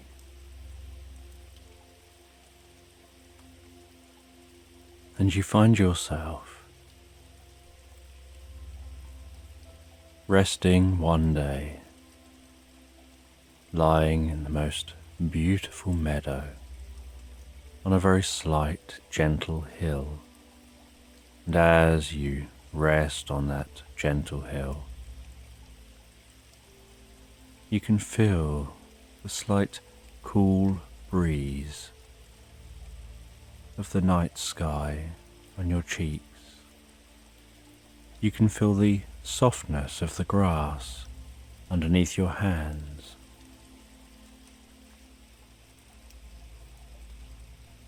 You can hear some of those evening sounds around you, sounds of distant birds and animals, just settling down for the night,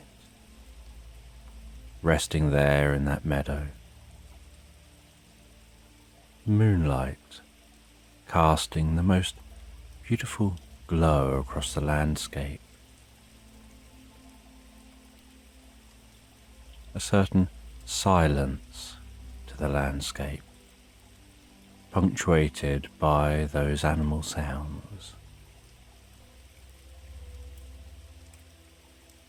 And the sight of meteors passing across the sky from time to time,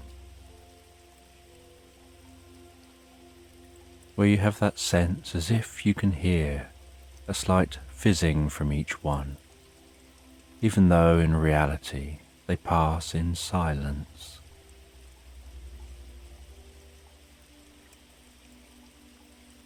And you rest there, just enjoying this environment. You've been out on an evening walk, and like all good evening walks, you settle down to enjoy some time in nature before continuing and heading home. And as you rest here, lying in this meadow, you close your eyes and absorb yourself in a reverie, listening to those sounds around you. And in this reverie that begins to form, you start to have a sense of walking through a vineyard on a summer's day, smelling the scents within this vineyard, hearing the slight hustle and bustle of people working in the vineyard,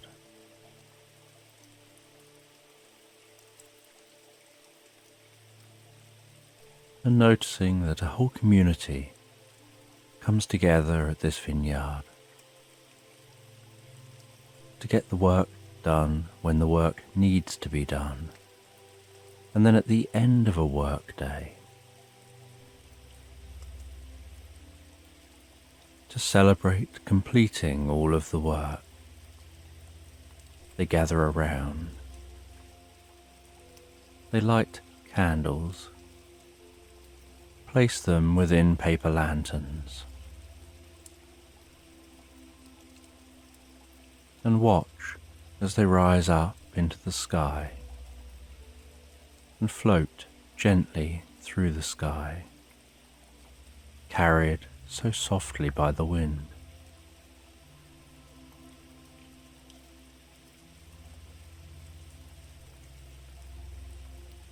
And you know that something about your reveries is teaching you something about yourself.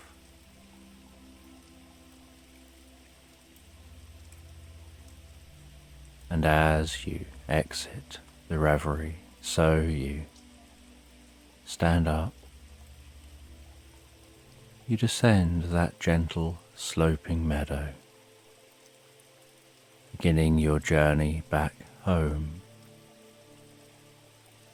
You descend all the way down towards the river you can see at the base of this meadow.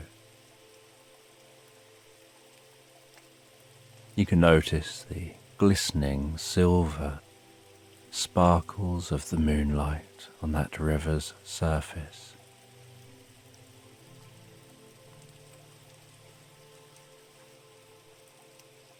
And you head all the way down to that river's edge and walk along the river's edge for a little bit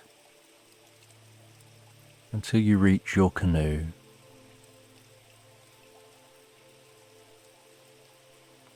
You push your canoe just into the water,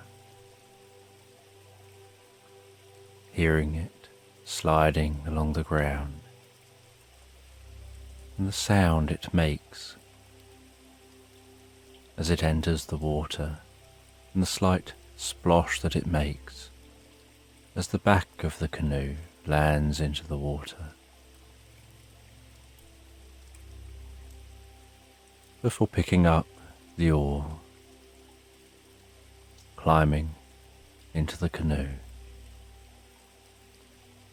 it gently bobbing up and down as you climb in, pushing away from the shore with the oar and beginning to paddle down this river. The sound of each paddle pushing that water back on one side and then the other, one side and then the other, the canoe gently slicing through that water so calmly, so relaxed, and so effortlessly.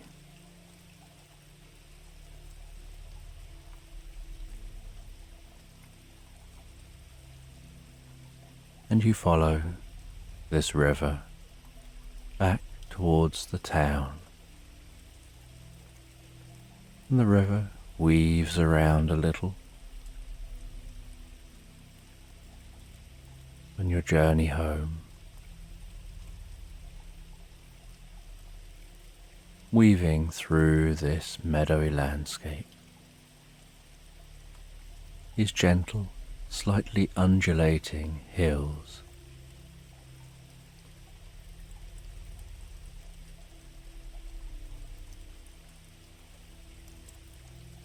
And eventually you can see the lights of the town.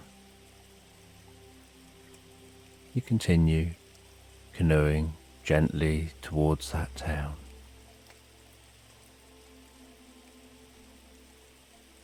You pass under the stone bridge at the entrance to the town. You pass alongside a watermill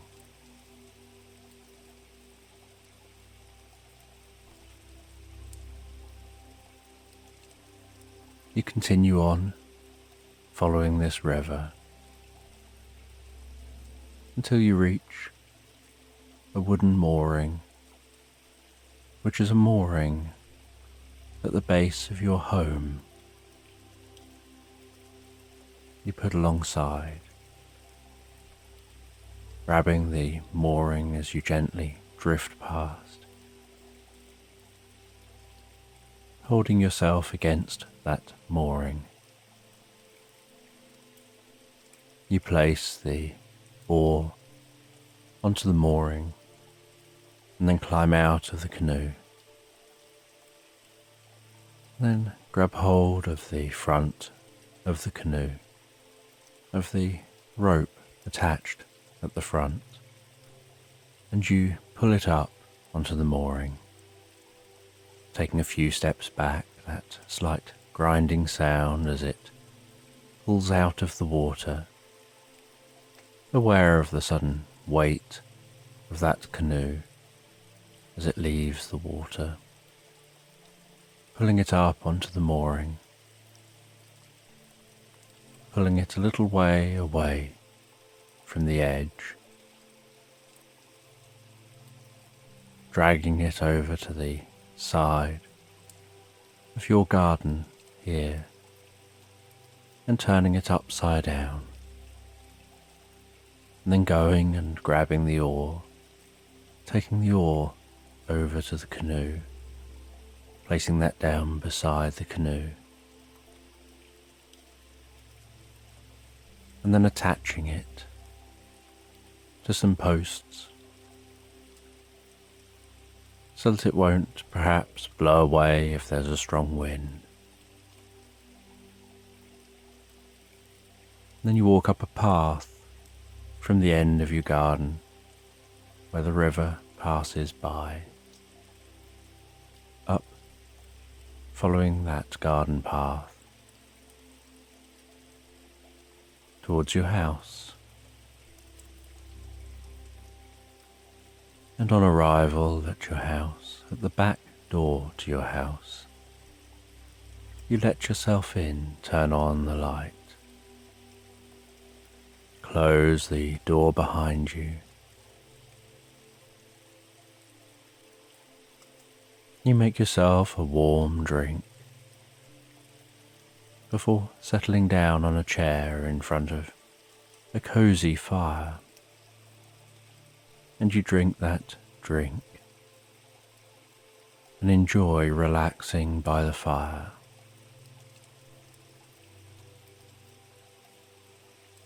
Before picking up an old adventure book and beginning to read through that old adventure book about an adventurer. And after reading that book about the adventurer, with it being very late now, you head to bed.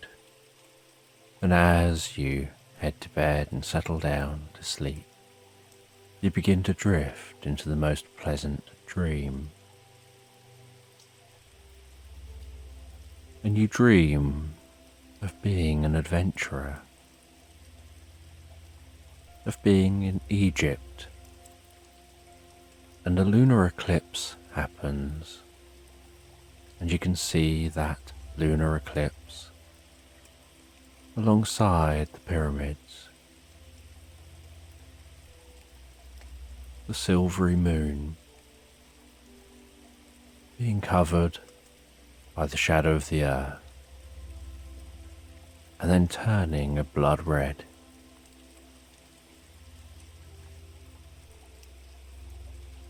And after a while, the slither of silver appears again as the earth's shadow begins to leave the face of the moon. And during the eclipse, you notice something strange. That there seems to be just the faintest beam of light coming from the top of one of the pyramids, and it's so faint that you can only see it by not looking at it. But it gets you curious, and so you go to explore that pyramid. And you climb up some of the stones, scrabbling up higher and higher until you get to an entrance into the pyramid.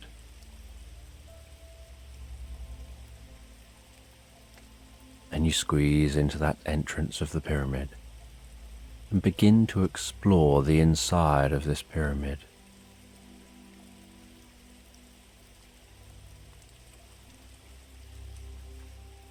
And each footstep seems to reverberate down the corridor within the pyramid.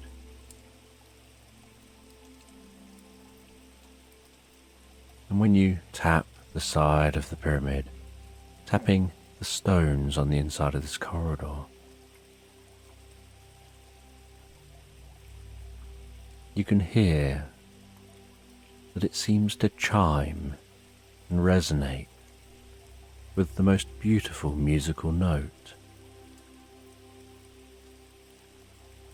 And you follow this corridor until you come to a vast chamber, and in the middle of the chamber appears to be what looks like a sarcophagus. And you see that the top of this sarcophagus is missing. But when you look into it, what you see is curious.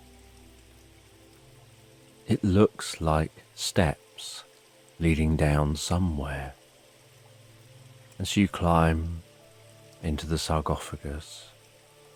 You begin to descend those steps, 20, 19, 18, 17, 16, 15, 14, 13, 12, 11, 10, 9, 8, 7, 6, 5, 4, 3, 2, 1. And as you descend those steps and step off of the last step, you're surprised because you find yourself not in a chamber somewhere deep under the pyramid, but at some point between that top step and the bottom step. Something must have happened. Perhaps you passed through a portal unknowingly, because you find that you're in the most beautiful land. As you gaze around, there's meadows and woodland, and it's nighttime here too, just like where you came from, only you definitely seem to be outside. There is no roof, there's no walls, just endless landscape. And so you begin to explore this landscape. You see some lights in the distance and decide to head towards them. Maybe whoever's there can tell you where here is. And as you head towards those lights, as night continues and you can feel the coolness on your cheeks, you notice that what you're heading towards is a castle.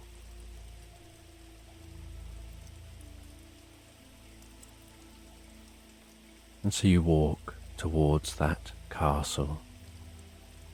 Eventually, arriving at the castle, crossing a drawbridge, knocking on the door to the castle,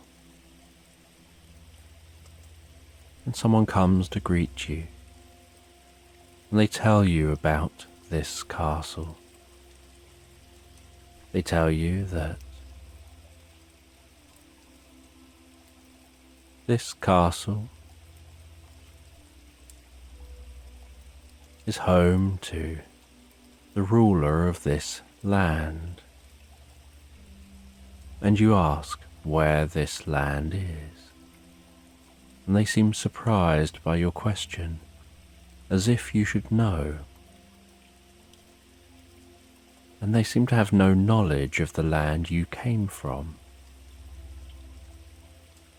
And you ask for more details, and they tell you that perhaps you should visit the library and take a look at the atlas of this land. And so you visit the library within the castle. The scent of all the old books, the dullness to each footstep, as all the tomes in this library absorb sound, like absorbing knowledge, ready to share with those who seek. And you're handed a large atlas, and you begin to look through that atlas. You find where you are now, but you can't seem to see any evidence for anything familiar or where you came from, but something takes you by surprise.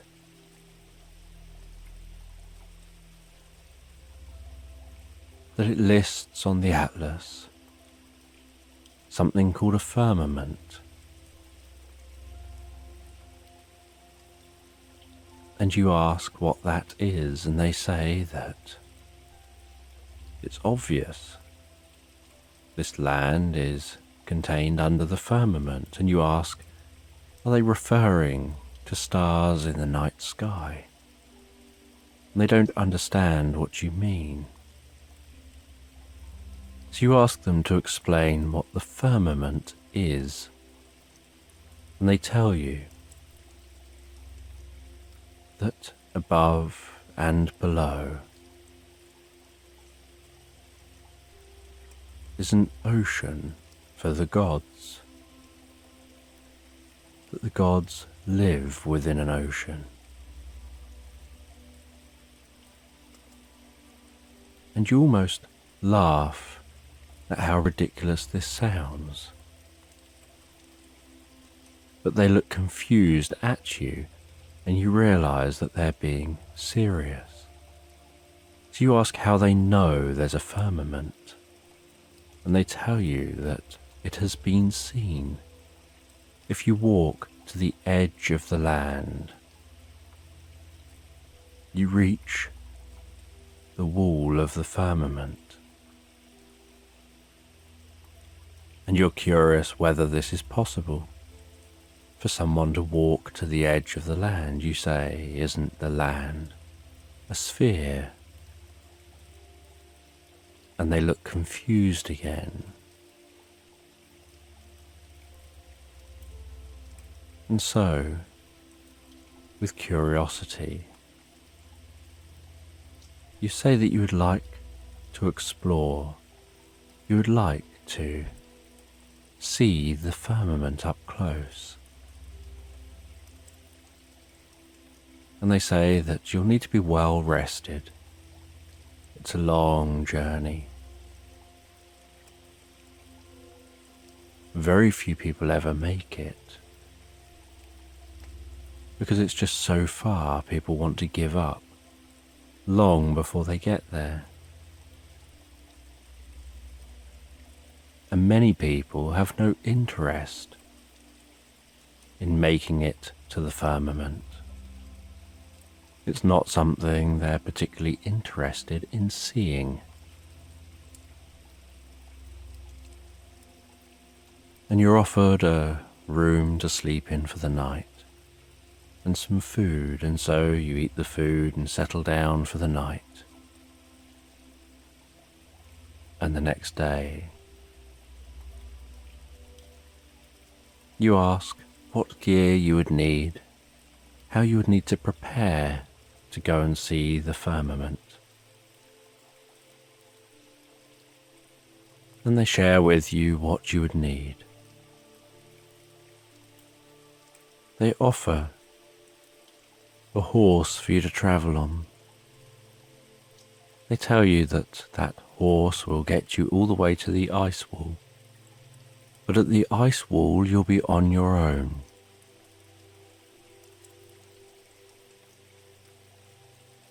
Because once you reach the ice wall, you'll have to ascend that wall,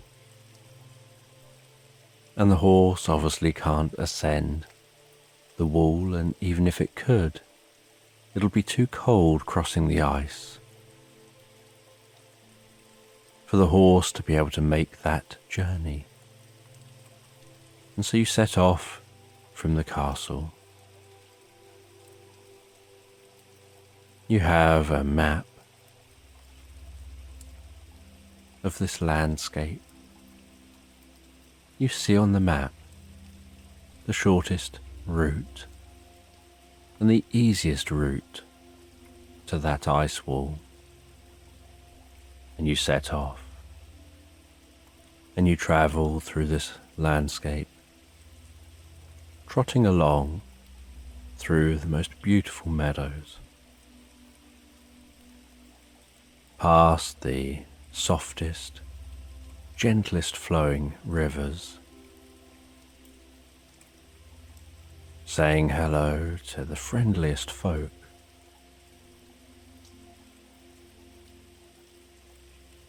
And after a few days of travel, you now realize you're barely seeing another person. There are no longer any settlements. It's just you and the horse traveling towards the ice wall. And eventually, you can feel a very slight chill in the air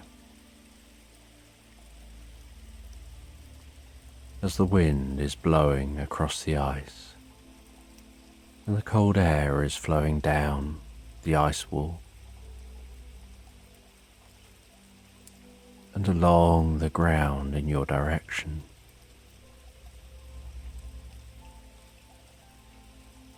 And you head towards that cold air,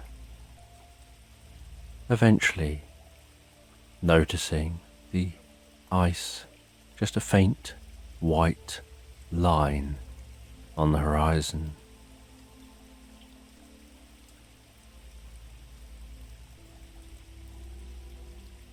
And you continue traveling, and every night you settle down for the night. You gaze up at the sky, and to you it resembles stars, not the constellations that you're familiar with, but stars nonetheless. So you can't understand how it could be interpreted as anything other than a night sky. But at the same time, you definitely seem to be heading towards ice. And so you wonder if it's just mountains. Perhaps it's just an icy part of a continent. Maybe these people here don't really understand and assume that it's a wall.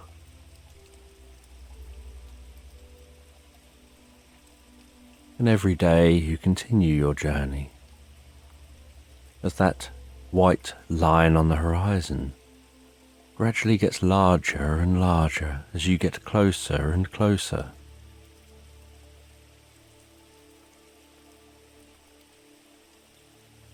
And eventually one day you arrive at that ice wall.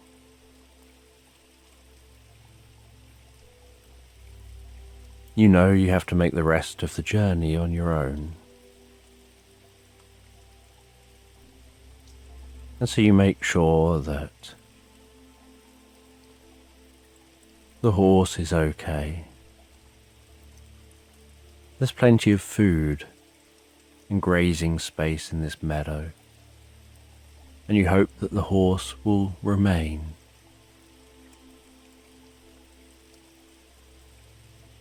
So that it's still here when you begin your journey home, back towards that castle.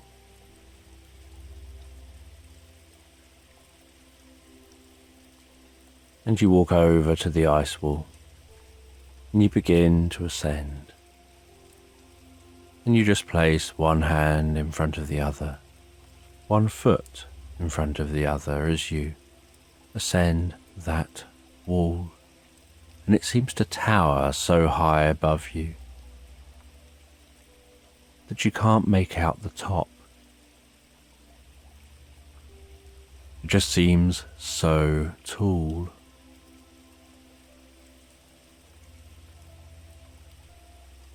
And you continue to ascend.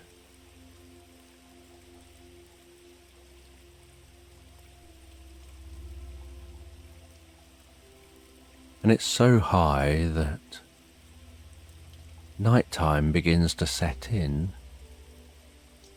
and you're still ascending. And so, while being attached to the ice wall, you swing your backpack round in front of you, and you take out a special kind of tent, which screws into this ice wall, creating a platform, and then to help brace that in place. It has a few other attachments which you also attach to the ice wall, diagonally from the far legs. And then you climb into that tent. You settle down and fall asleep. The next day, waking to the light of the sun shining through the canvas of the tent. The cool air outside the tent. The canvas vibrating in the breeze. You exit the tent, attach yourself back to the wall as you pack the tent away and continue to ascend.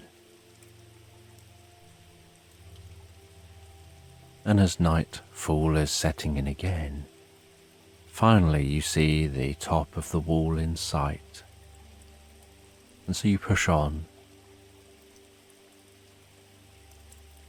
eventually reaching the top, climbing over the top of this ice wall. Now being on top of the wall, you check your directions before continuing to walk, heading away from the edge, walking for a while to get a good bit of distance between yourself and the edge before setting up camp again. And then once again the next day, continuing to walk to the edge of the wall, curious what you'll discover. In your mind you imagine eventually you'll just reach an ocean. You'll reach the edge of the ice and perhaps see more land or an ocean, or something that lets you know this is just part of a continent.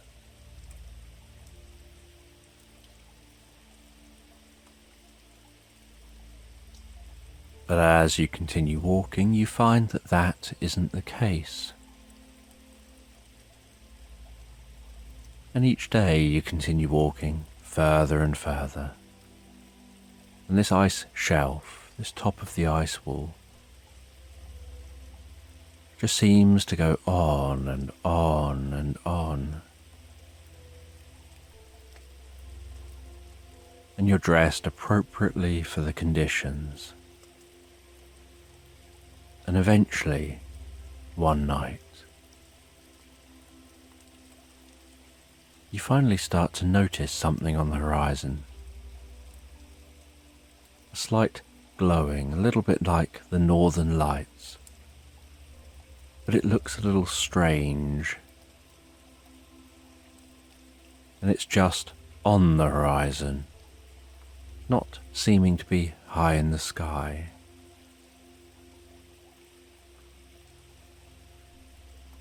And there's some shimmering behind those northern lights.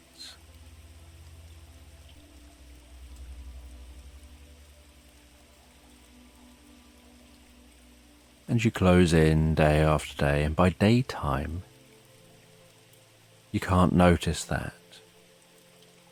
Everything just looks blue. There's no signs of clouds down here. And by night, there's the shimmering light. Getting closer and closer every day. Until eventually, you encounter the most incredible thing. You're walking along, and suddenly you strike something. Like walking into glass that you haven't seen, that doesn't give, doesn't break, and was unexpected.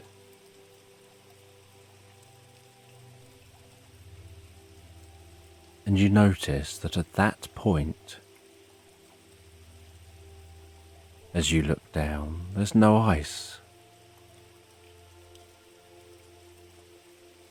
And you realize this is like a glass dome. And the curvature of this dome distorts the view slightly from this angle.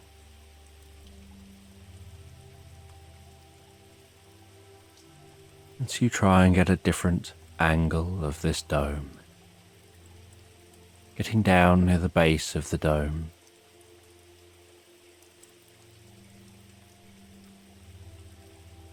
And putting your face right up to the dome and your hands either side of your eyes.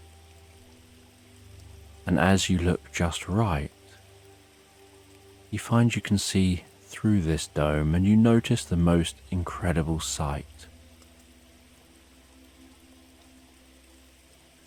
That beyond the dome is like the deep ocean. You can just about make out that somewhere up above is that faint sight, as if there's the surface of an ocean and perhaps a sun beyond that surface of the ocean. You can see large whales gracefully swimming in water. And you try and work out what you're looking at.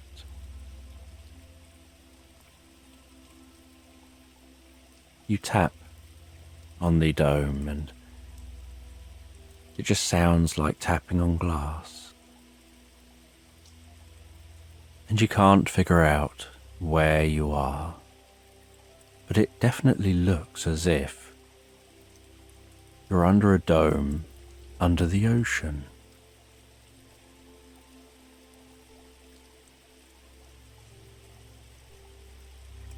And somehow,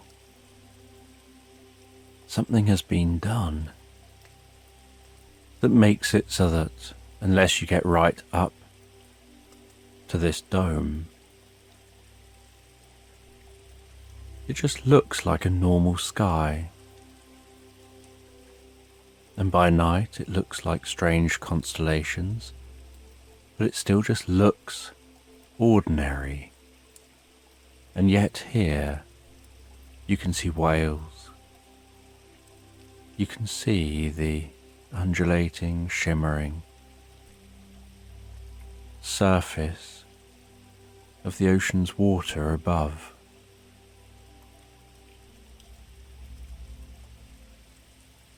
And you can't quite work it out.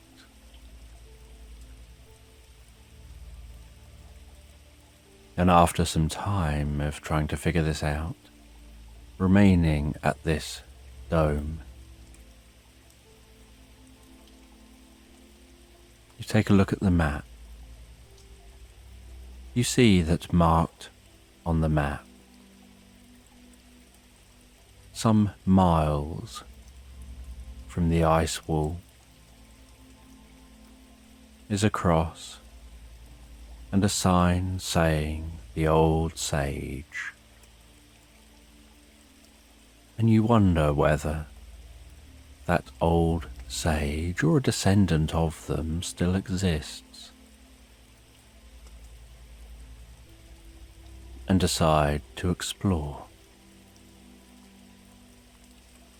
And so, with the next hint of daylight, you begin your return journey, crunching through the snow, heading back across that ice wall, all the way back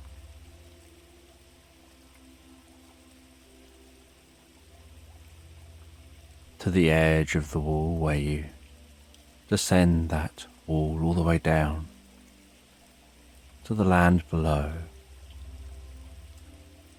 You see the horse still waiting there, just grazing, seeming so relaxed. You mount the horse and you set off in the direction of that sage. You travel for a few days until eventually you see what looks like just an ordinary run-down shack in the middle of some beautiful woodland. And you head to that shack, dismount the horse. You see some lights on in the shack. You knock on the door and somebody answers.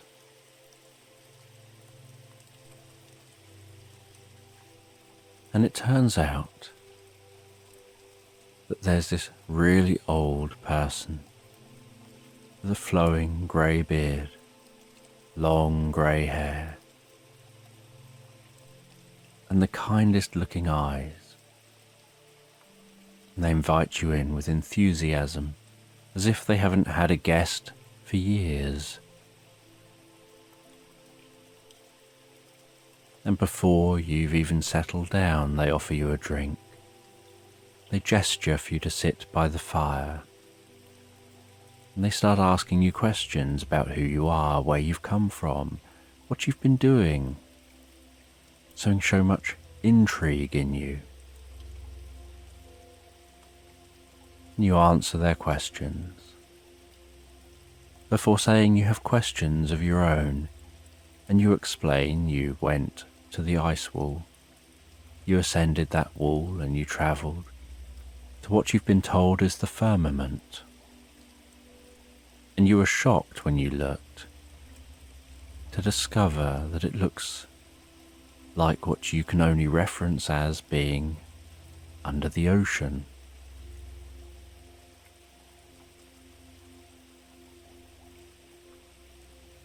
And you say that where you come from, there is no firmament. If you headed in one direction far enough and for long enough, you get back to where you started.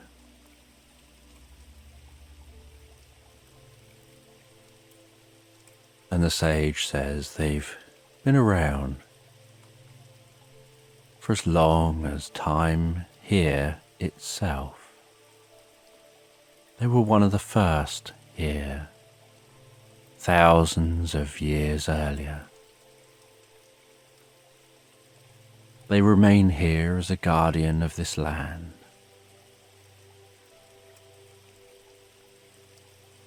They explain that many thousands of years ago, something was due to happen, and there was an advanced civilization at that time living on the planet. And they realized that they were going to have to build communities under the sea, protected by the depths of the ocean.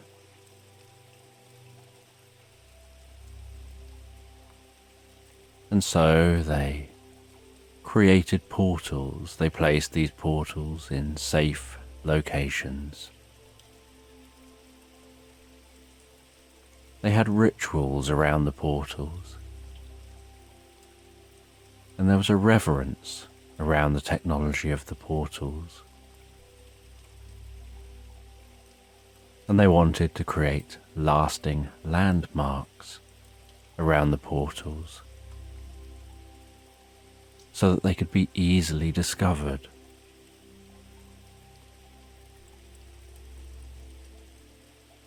And the assumption was that the knowledge would pass down through generations.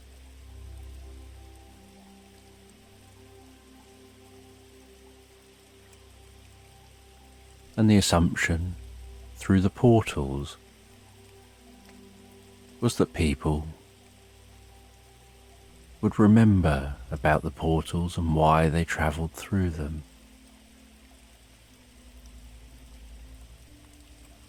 And people transferred through those portals from that advanced civilization to settlements under domes deep under the ocean's surface.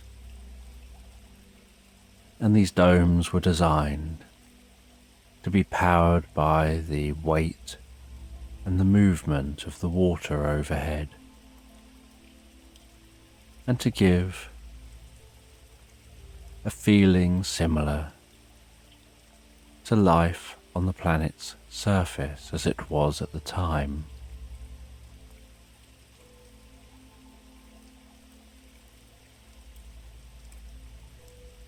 And the idea was that they would need to stay in this location, perhaps for a few thousand years, until they're informed that it's safe to return back to the surface world. And a few thousand years later, some people return to the surface world having been informed that it's safe now to do so. Others had built communities down here and loved where they lived and the life they had, and so they stayed. And over time, those left behind who chose to stay had generation after generation after generation, forgetting and no longer passing on the knowledge of the portals and their locations, and accepting this as the reality. And there are some,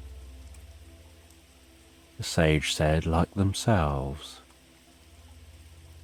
who remained, who, if anyone wanted to know the truth of this location, they can always seek them out and find out. But even they've lost the knowledge now of where the portals to the world above actually are. And there are portals you can walk through that will take you to the other similar locations, all deep under the ocean. And the sage explained that it seemed that ancient civilization on the surface of the planet, probably also over time, forgot about the portals,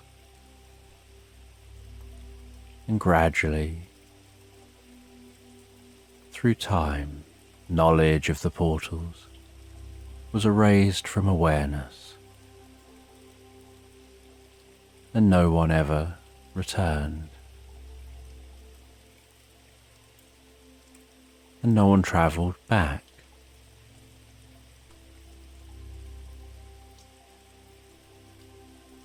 And they can't even remember now exactly what that threat was all those thousands and thousands of years ago.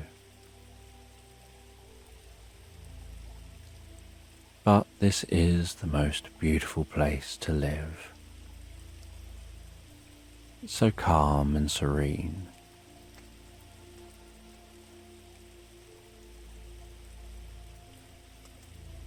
And you spend the night, and the next day you head back to the castle.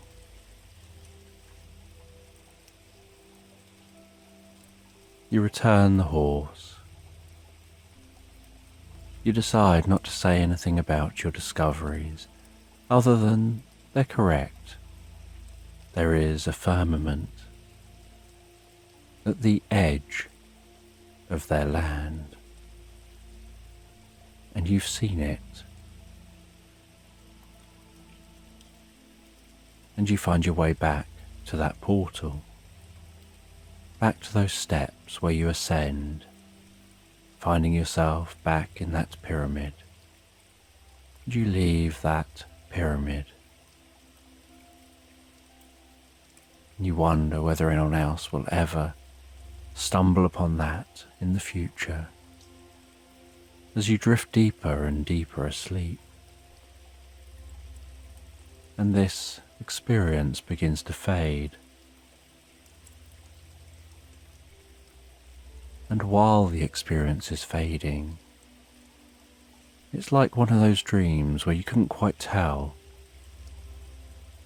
whether it was a dream or whether it was real.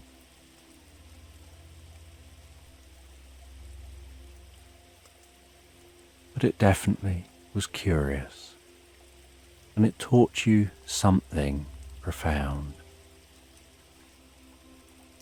As you then find yourself drifting and floating so deeply and comfortably asleep into slumberland. And as you begin to fall asleep deeply and comfortably, I'm just going to tell this bedtime story set in the heart of Victorian London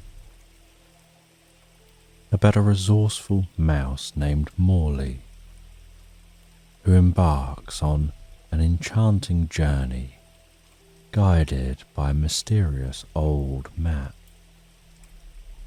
determined to uncover the truth of reality and discover hidden realms. And Morley ventures through the city's underbelly, encountering whimsical characters and magical locales that transform an ordinary night into an extraordinary adventure. And the story weaves through moments of gentle intrigue and discovery, leading to a profound understanding of joy and unity in the most unexpected of places. And in the hush of twilight, as the bustling streets of Victorian London settle into a velvety dusk, the world of Morley the Mouse stirs to life with the gentle promise of adventure. And nestled in the cosy confines of a modest wooden home, Morley Ever the curious soul navigates the maze of shadows cast by the flickering candlelight. The soft padding of his tiny feet is muffled by the thick layers of an old rug worn by time, but rich with stories. And on this particular evening, a serendipitous glimmer catches Morley's eye. It's not the usual sparkle from the dust that dance in the moon's gentle rays, filtering through a crack in the floorboards above. No, this is something different. A secretive shimmer that beckons. With a heart buoyed by curiosity, Morley inches closer, his whiskers twitching in anticipation. The air holds a chill that tells of the coming winter. Yet the draught that whispers through the loose panel feels almost warm, as if inviting him closer. And as he nudges the panel with his nose, it gives way with a soft creak that echoes slightly in the quiet room. And behind the panel, hidden from the eyes of the human world and tucked away beneath layers of dust and memories, lies a map.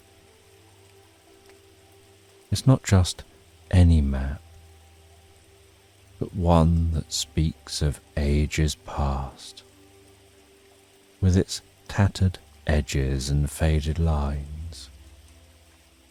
The paper, thin and brittle to the touch, crackles under Morley's gentle paws. The ink, once bold and assertive, now whispers of ancient paths and hidden realms. The text curling like the tendrils of a forgotten language, lit by the silver glow of the moon that now bathes the room in a spectral light. Morley's eyes widen with the realization of what he holds. An artifact of adventure, a guide to secrets meant only for the bravest of hearts. As the world outside the walls ticks by in ignorant slumber, Morley unrolls the map further, his mind alight with possibilities. Each line, each mark, each cryptic symbol hints at mysteries deep and wondrous. In the silence of his secluded nook, with the moon as his only witness, Morley decides that the night's veil of stars and whispers will be the canopy under which he'll embark on his journey. For in his heart stirs a restless yearning, a call to the unknown that can't be unheeded. And tonight, guided by the moonlit map, Morley begins his quest, not just for the treasures it promises, but for the deeper understanding of a world much greater than his own. and with the map as his talisman, he sets forth from the safety of his nook, driven by the timeless desire to discover, to know, and to connect with the hidden threads that weave through the tapestry of reality. And as the moon ascends its nocturnal throne, casting a silver glow over the cobblestone streets of Victorian London, Morley's heart beats with the rhythm of a newfound purpose. Clutching the ancient map, the little mouse slips through a narrow crack beneath the front door of his home. A portal from the familiar to the vast unknown. And outside, the city whispers with the echoes of the day's end. The distant rumbles of carriages fading into the night. The soft chatter of evening revellers. A melodious backdrop to his expedition. And Morley, small and nimble, finds the vastness both daunting and exhilarating. The map, illuminated under the star-lit sky, appears even more enigmatic, its paths and symbols seemingly alive, shifting with each glance. And guided by the constellations above, which sprawl across the heavens like a celestial map mirroring his own, Morley navigates the maze of streets. The gas lamps along the avenues burn with a steady flame, the golden light casting halos on the fog-laden air, offering islands of warmth in the cool night. Each lamp like a beacon, reassuring Morley as he scurries from one pool of light to the next, his shadow fleeting and spirited. And as he ventures further, the familiar scents of the city, roasted chestnuts from a nearby vendor, the earthy dampness of the Thames, the smoky whisper of coal fires, blend into a tapestry of nighttime aromas that tickle his senses, urging him onwards. The map leads him towards an area seldom explored by the likes of a humble mouse. A forgotten fountain where, legend has it, wishes weave into the fabric of fate and old stones hold the secrets of the city. And Morley approaches the fountain. Its once grand structure now cloaked in ivy and moss. The trickle of water is soft but clear, each drop a symphony in the stillness of night, resonating with the pulse of adventure that beats within him. Here, under the watchful gaze of carved stone cherubs and the protective shadow of ancient oaks, Morley feels a surge of courage. The map trembles slightly in the breeze, as if excited by its return to the world of exploration. And Morley studies it closely. A line that seemed merely decorative under the candlelight at home now shimmers faintly. A hidden trail illuminated by the moon's touch. With a decisive nod, Morley follows the line as it winds around the base of the fountain, leading him to a small crevice between the stones, hidden from the unobservant eye. And within the crevice, he finds a small rusted key.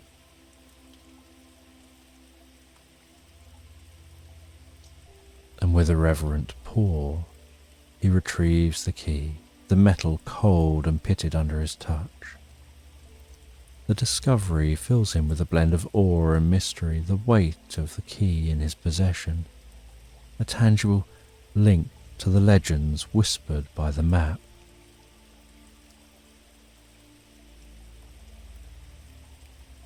And this moment is marked not just by a physical journey through the city's shadowed pathways, but also an entry into a world woven with the threads of magic and history. And Morley, with the map as his guide and the stars as his companion, steps further into the realm of adventure. Each step a dance with destiny, each breath a whisper of the stories yet to unfold under the watchful eye of the moonlit London sky. And under the watchful gaze of the London moon, Morley feels a gust of wind stirring the quiet night air, ruffling his fur, signalling further mysteries to uncover. And as he rounds a corner of an ancient brick alleyway, shrouded in the mingled aromas of autumn leaves and early chimney smoke, a sudden fluttering sound catches his tiny heart. Perched on an old, gnarled railing is a pigeon. Her feathers, a shimmering tapestry of greys and blues, reflecting the moonlight with a soft iridescent glow. This is no ordinary pigeon. Her eyes twinkle with a wisdom far surpassing the usual city bird's wary glance. She cocks her head, observing Morley with a discerning eye, then, in a surprisingly gentle voice, speaks. "Well met, little seeker. The winds have carried tales of your quest. It seems you and I are to share a fragment of the path tonight." Morley, taken aback by the pigeon's knowledge and eloquence, nods respectfully. "I'm Morley," he introduces himself, his voice small but filled with determination. "I seek the truths hidden within this map," he continues, extending the parchment towards her. The pigeon flutters down to a closer, more conversational distance. "I'm Seraphina," she declares, her tone melodious, almost musical. "The winds of fate blow in many directions. They speak of places shrouded in shadow and light, secrets hidden in the heart of the city, known only to those who listen." Seraphina's wings unfold slightly, and with a graceful motion, she indicates the sprawling cityscape before them. Beyond the river's bend, where the old mill's wheel turns no more, lies a garden forgotten by time. she begins, her voice a soothing murmur blending with the rustling leaves. There the wind tells of a stone that holds the key to the sky, reflecting the stars' own light.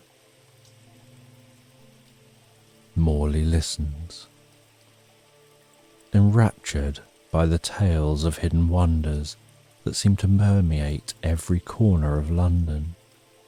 Places he's never thought to explore, secrets that now beckoned with the allure of discovery. And how might I find these places, wise Seraphina? He asks, his eyes wide with a mix of awe and curiosity.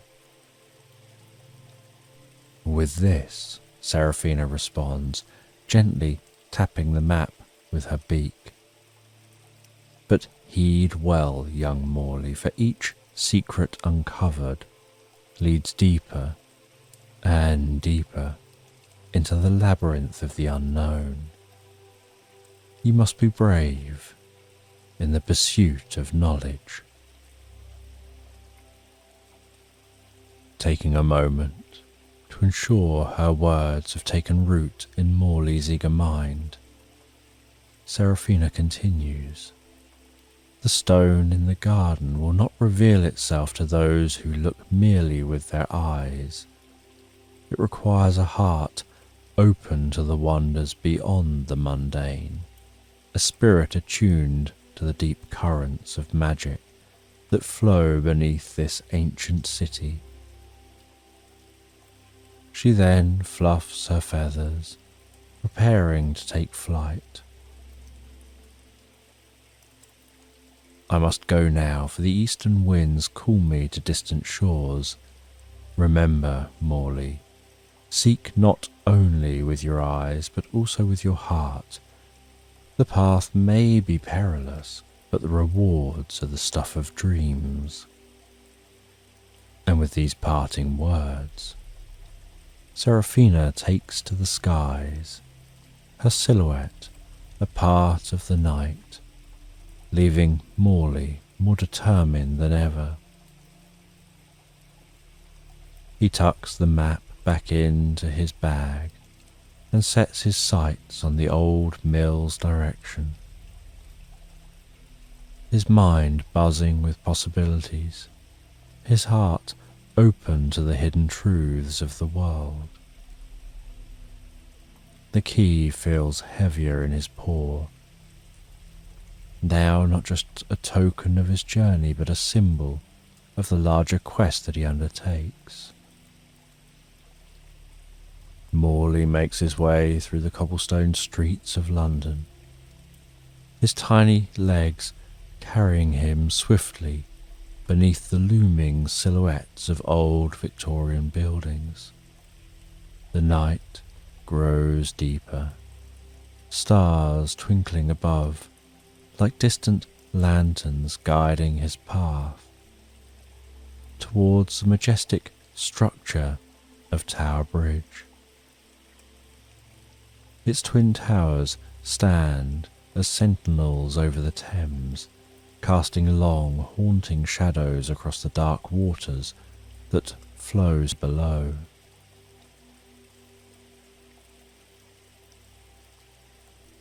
As Morley approaches the bridge, the gentle lapping of the river against the banks mixes with the soft hum of the city at night, creating a gentle symphony of tranquility. The moon, a slender crescent, casting the slightest silver glow over the bridge, illuminating the ancient stones with an ethereal light. With careful steps, Morley scurries to a secluded spot. Here, where the shadows dance with the flickering lights reflected in the water, he finds the first tangible clue of his quest. Etched into the damp stones beneath the bridge, partially obscured by moss, and the wear of time is a riddle, its letters almost glowing under the moonlight.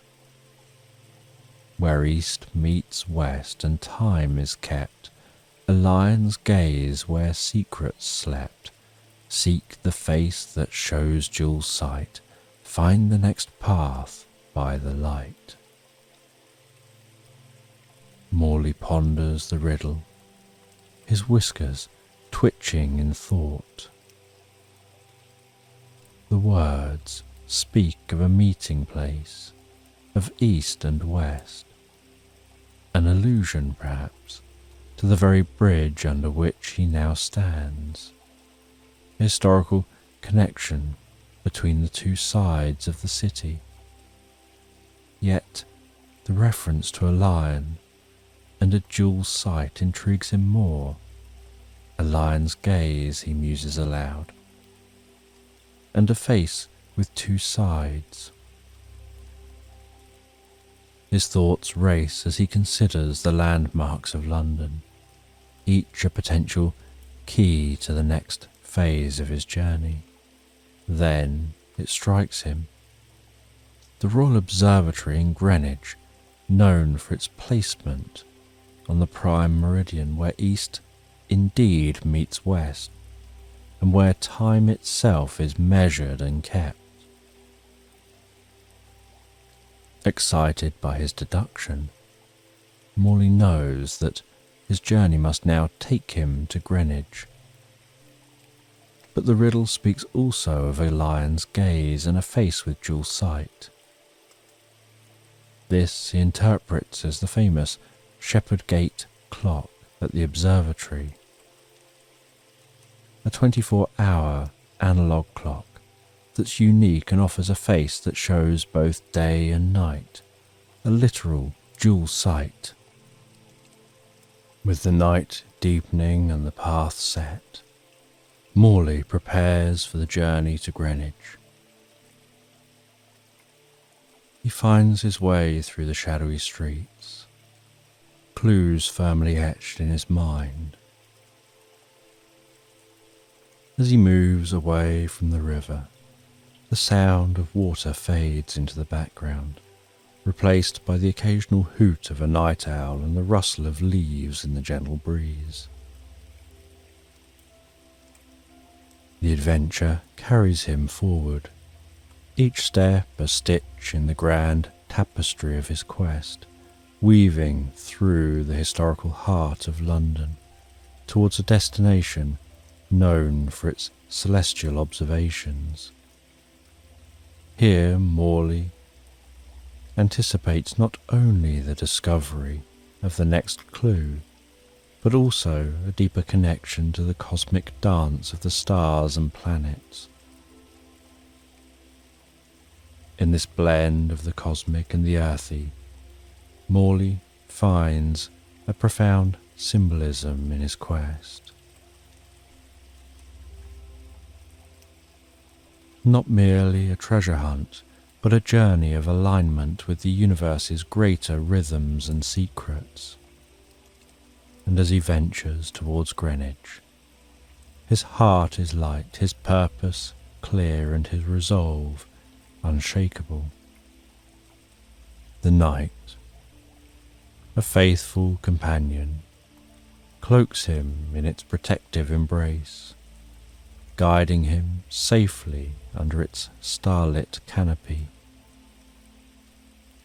And as dawn's first light begins to dissolve the night's velvet shadows, Morley arrives at the historic site of the Royal Observatory in Greenwich, with the Shepherd Gate clock as his guide, bathed in the golden glow of morning.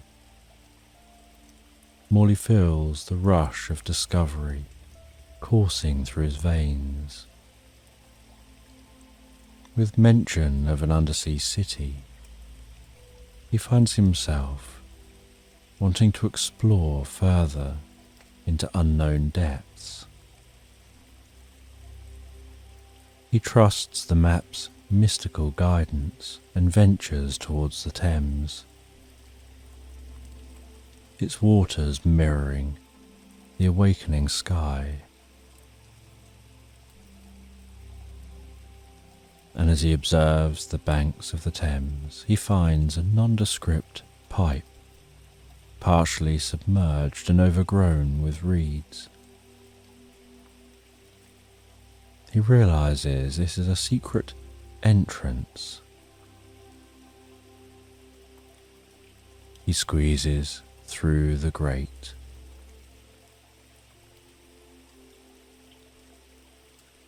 And begins to follow this pipe. Sounds of the city fading, replaced by echoing drips of water. The scent of cool, moist air. His path illuminated by streaks of bioluminescence that seem to cling to the walls of this pipe. The light growing stronger, pulsing gently, guiding him deeper and deeper beneath the river. And after what feels like an eternity, he emerges into an expansive cavern that takes his breath away, discovering himself in an undersea city.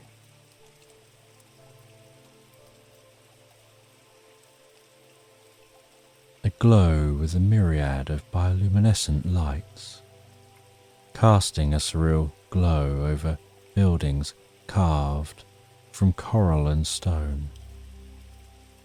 The architecture seeming to be a harmonious blend of nature and craftsmanship, towering structures spiraling towards the cavern's ceiling, intertwined with flowing seaweed and bright, colourful anemones. The city was alive, not just with light, but with its inhabitants. Various sea creatures had adapted to this unique environment.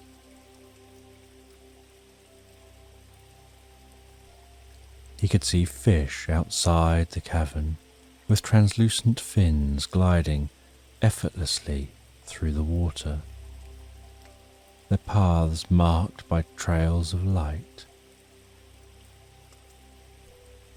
Different animals scurrying along the seabed. Bioluminescence here seemed to have replaced the sunlight. Amazed, he realizes that this hidden city is a sanctuary, a secret place where the wonders of the natural world remained untouched by time and human influence. He walked through the streets of this secret undersea city. He could see high overhead jellyfish floating lazily, tentacles trailing lights like drifting stars. He headed to a grand library where scrolls were written on seaweed paper, preserving the history of this underwater realm. And as he explored, he encountered the city's guardian, a wise old turtle adorned with a shell patterned like stained glass. The turtle spoke of the city's origins, a refuge from the world above, built by creatures seeking solace from the ever-encroaching reach of civilization. The guardians of the city, he explained, were sworn to protect the knowledge and beauty of this place, ensuring it remained a hidden gem beneath the waves. The turtle offered a clue to his next destination, a pearl that glowed with a soft eternal fire, embedded in a sculpture in the city's central plaza. This pearl, the turtle explained, was the key to understanding the deeper connections between all living things, a symbol of the unity and harmony that thrived in this secluded utopia. Morley thanked the turtle and thanked the residents of the city for their hospitality and wisdom. He left the city as it seemed to pulsate with a farewell song, lights dimming and brightening in a gentle rhythm, and emerging after some time back on the riverbank. Morley paused to reflect on the unusual and incredible world he just witnessed.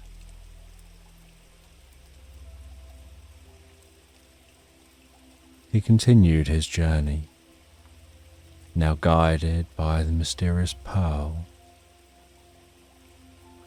and as he travelled, the map led him away from the familiar streets of London towards an ancient, secluded library, rumoured to house the vast knowledge of the world's magic. According to legend, this library was guarded by a giant, a being of immense size and wisdom, who maintained the balance between the arcane and the known.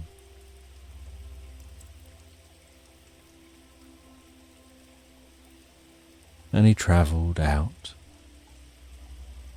beyond the edge of the London city to a structure that appeared grand and imposing, that was tucked away behind the veil of time and nature, making it invisible to those who weren't specifically searching for it.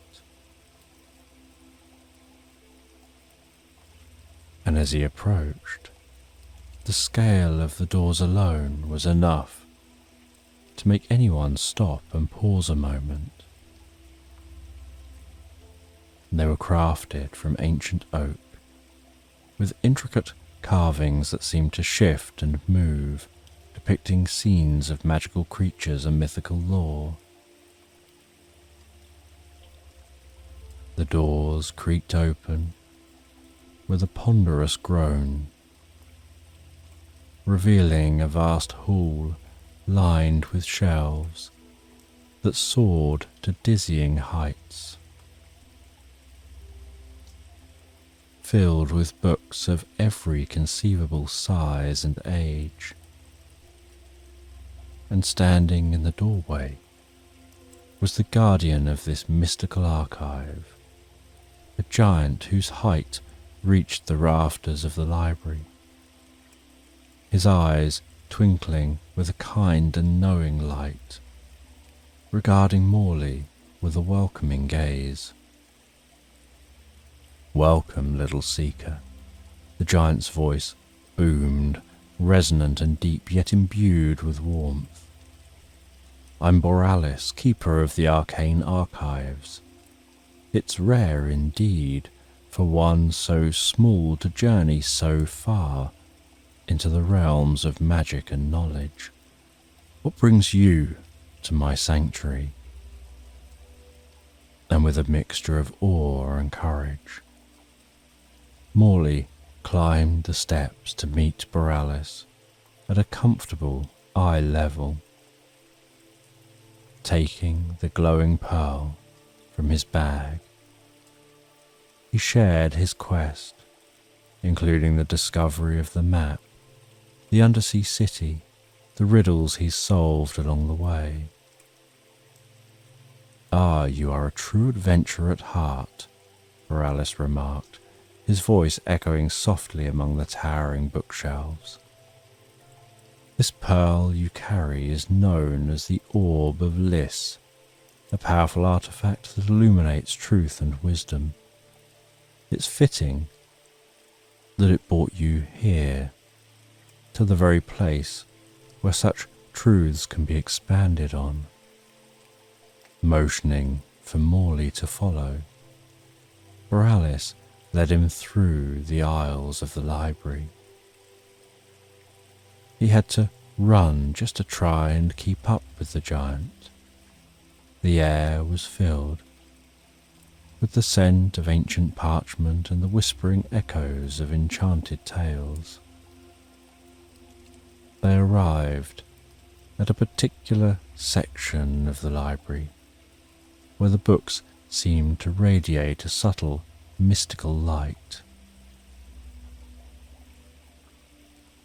Herein lies the knowledge of the magical forces that bind the world, Borealis explained, gesturing towards the shelves.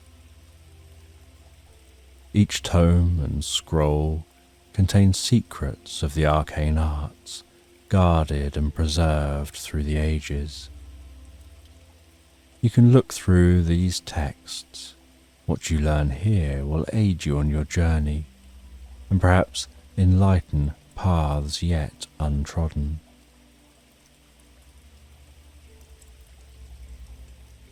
Morley opened a thick volume bound in leather that shimmered with a light of its own.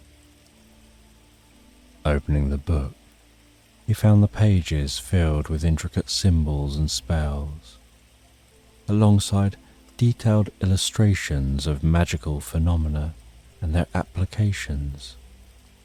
Each word and image pulsed with energy, as if the magic contained within was alive and breathing. As the hours passed, Morley absorbed the wisdom of the ages, his understanding of magic deepening, his perception of the world expanding. As the day turned to evening, and the light in the library shifted from the bright clarity of afternoon to the golden hues of sunset, Morley felt a profound sense of gratitude and purpose. Borealis bestowed upon him a small enchanted compass. "This will guide you beyond the written word," Borealis said, placing the compass gently in Morley's paw. "Magic is not only about spells and ancient lore. It's also about finding one's true north, understanding one's heart and role in the grand tapestry of life."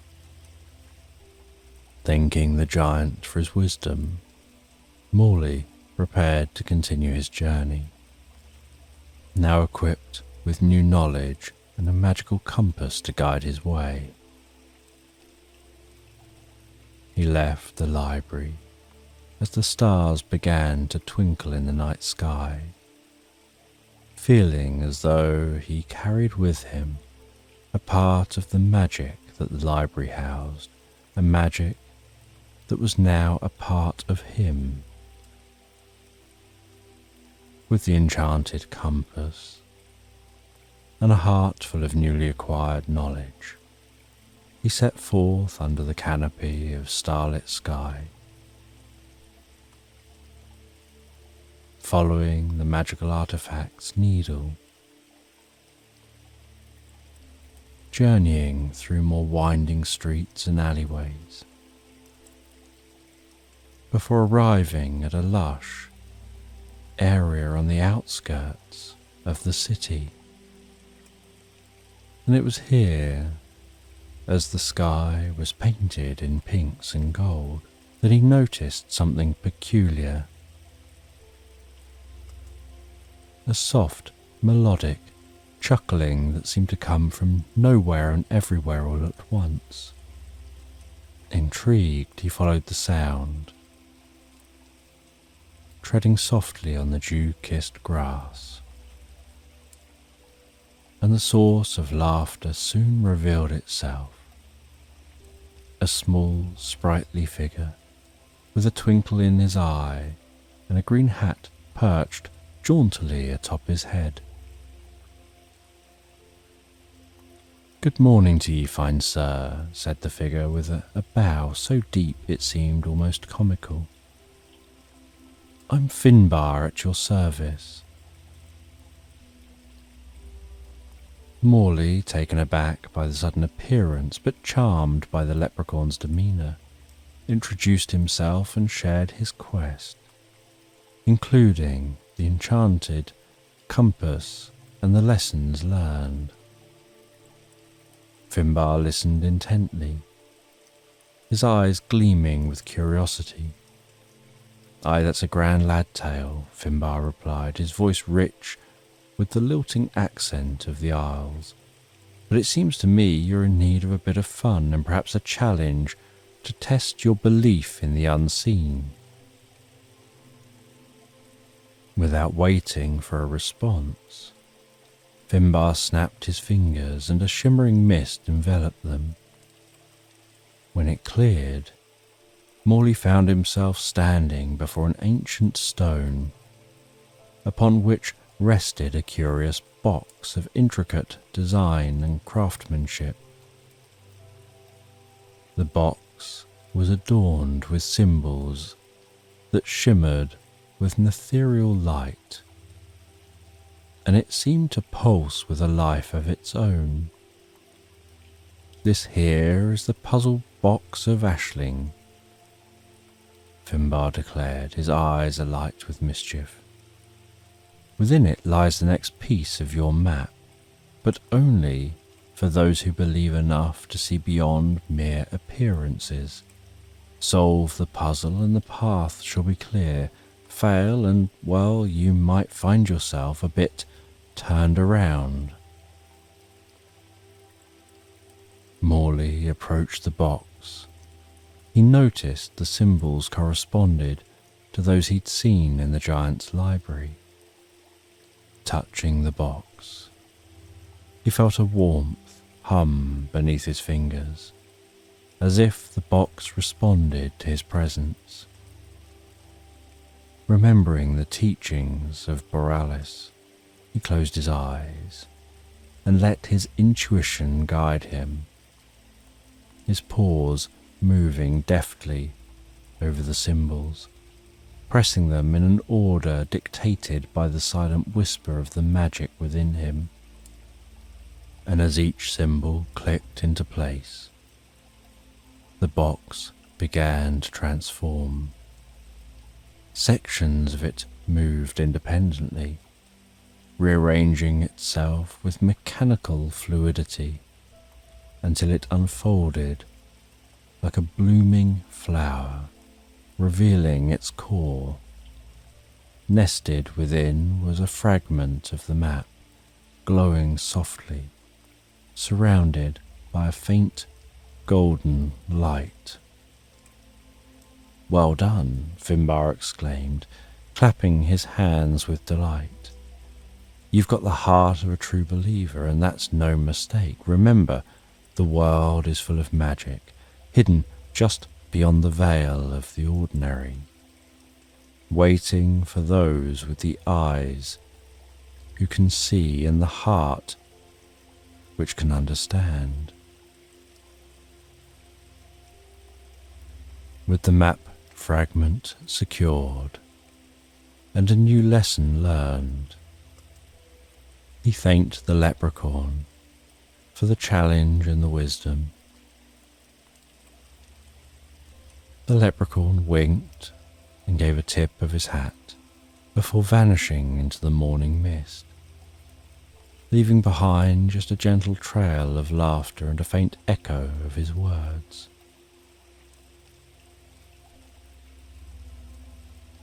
And as Morley continued his journey, the compass leading him ever onwards.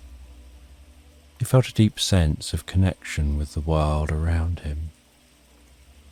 The lesson of the leprechaun deepening his understanding of magical forces, those things which are invisible to the naked eye, but can be deeply felt. And with each step, his belief in the unseen strengthened, fueling his quest with a new sense of purpose and wonder. And he ventured deeper and deeper into the heart of an ancient woodland, known among the local fae and gentle spirits as the Sylvan Glade. As he padded through the thick carpet of fallen leaves, the forest seemed to awaken, greeting him with the rustle of leaves and the soft, curious calls of its hidden dwellers. The trees, ancient and wise, stood tall like guardians of old secrets, their branches a tapestry against the sky. The woodland was alive with preparations for an upcoming winter solstice, a time of renewal and celebration. Morley could feel the magic in the air, a buzz that tingled through his whiskers. The animals of the forest, from scurrying squirrels to stately deer, were all busy with their various tasks, collecting food, decorating with berries and vines, and crafting lanterns from nutshells and fireflies. And Morley ventured further,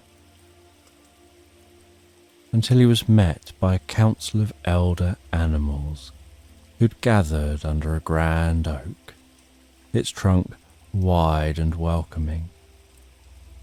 And the elders, a wise old owl, a stout badger, and a graceful doe, regarded Morley with interest.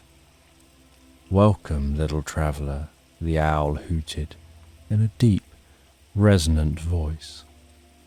"What brings you to our conclave on such an important day?" Morley explained his quest, talking about the map, magical lessons, the gifts he'd been given. He was tasked with helping the smaller creatures of the forest, those who struggled to prepare due to their size or the scarcity of resources. And with vigour and a warm heart, he set about his tasks. He helped the field mice collect seeds and berries, taught the young rabbits how to weave garlands of ivy and holly. He even helped orchestrate a choir of songbirds. And as he worked, he realized that each task, though small, was vital to the harmony of the woodlands community. His efforts helped the animals and taught him the importance of unity and cooperation. The forest thrived because each creature, no matter how small, contributed to the well-being of all. And on the solstice, the forest was transformed into a wonderland of lights, music and laughter. Lanterns hung from branches, casting gentle glows that shimmered off the land below.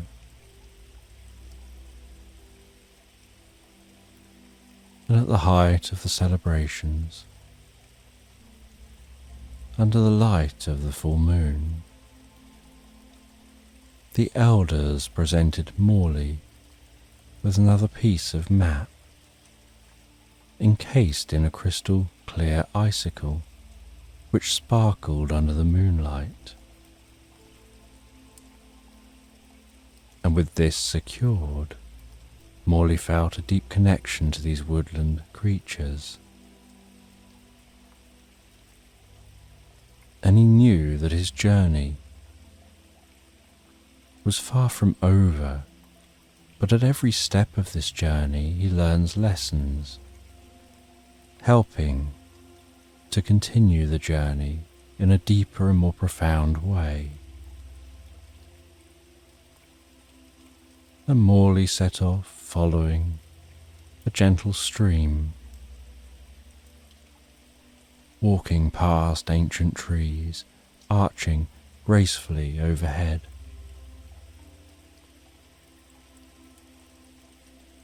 Enjoying the sensation of the moss-cushioned steps,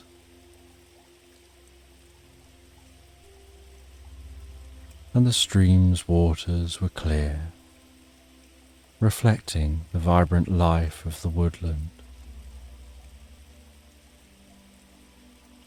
And while he gazed into the water, so it showed not just reflections of the land around them,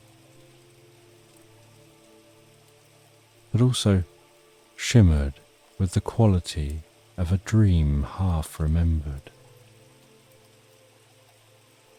And while gazing into the water, a gentle voice began talking in the background. Beautiful, isn't it?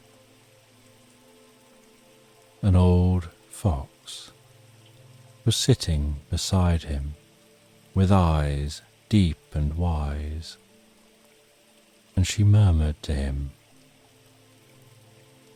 "Many call it the heart's echo.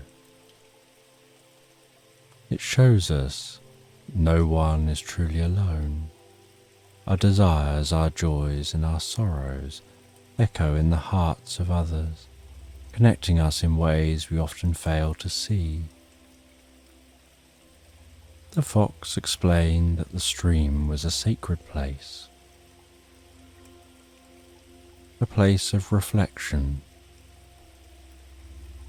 a place that showed the beauty of the world and revealed the inner truth and beauty of others.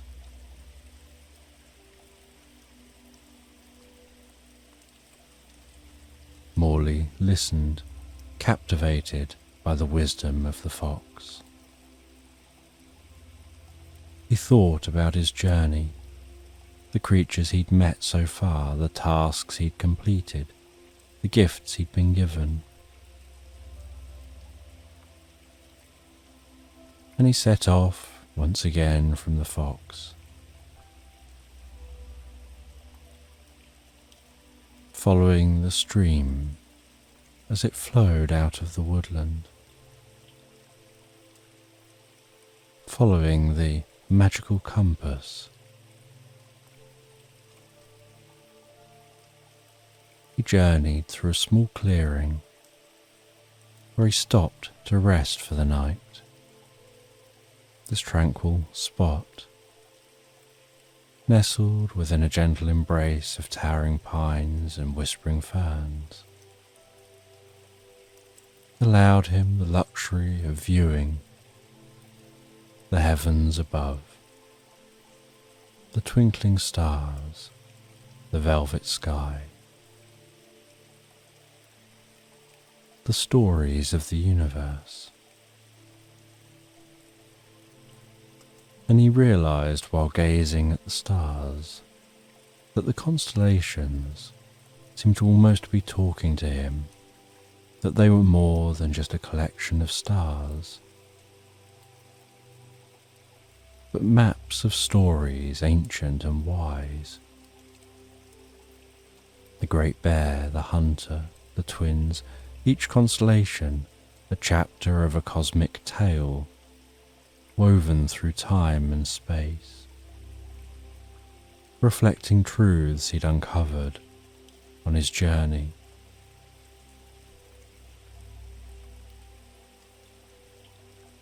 And each star almost seemed to sing to him,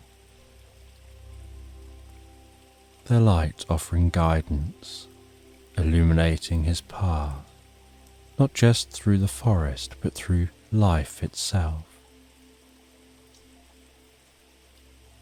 He almost felt himself connecting the dots of light with his paw, tracing shapes in the air, following those clusters of stars.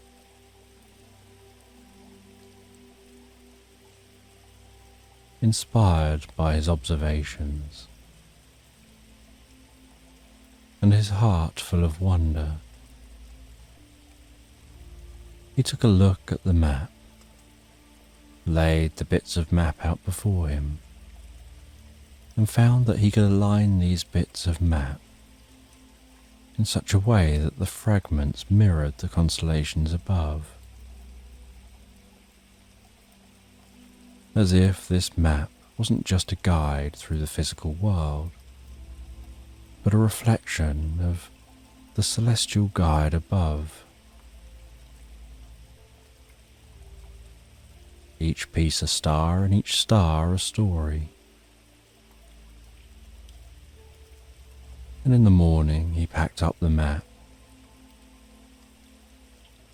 continued his journey,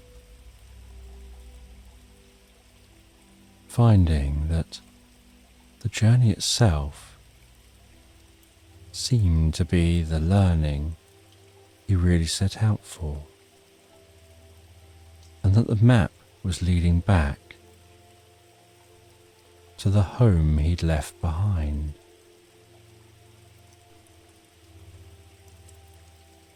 And something about this return journey, following the map on this very slightly different journey back towards his home, he found himself continuing to learn from the journey, recognizing new things he'd missed on the way. This return journey making the world seem slightly different, perhaps leaves seeming more vivid, the breeze carrying slightly more of a melody, the rays of sunlight dancing just for him. The world seemed the same, yet slightly different, as if he's seeing it anew through eyes that had witnessed the unseeable and understood things in a whole new way. And back at his home, he felt the build-up of emotion, like feeling overwhelmed at returning to a friend who'd not been seen for a while, returning with new experiences, new understandings of the world. As he wandered around the inside of his home,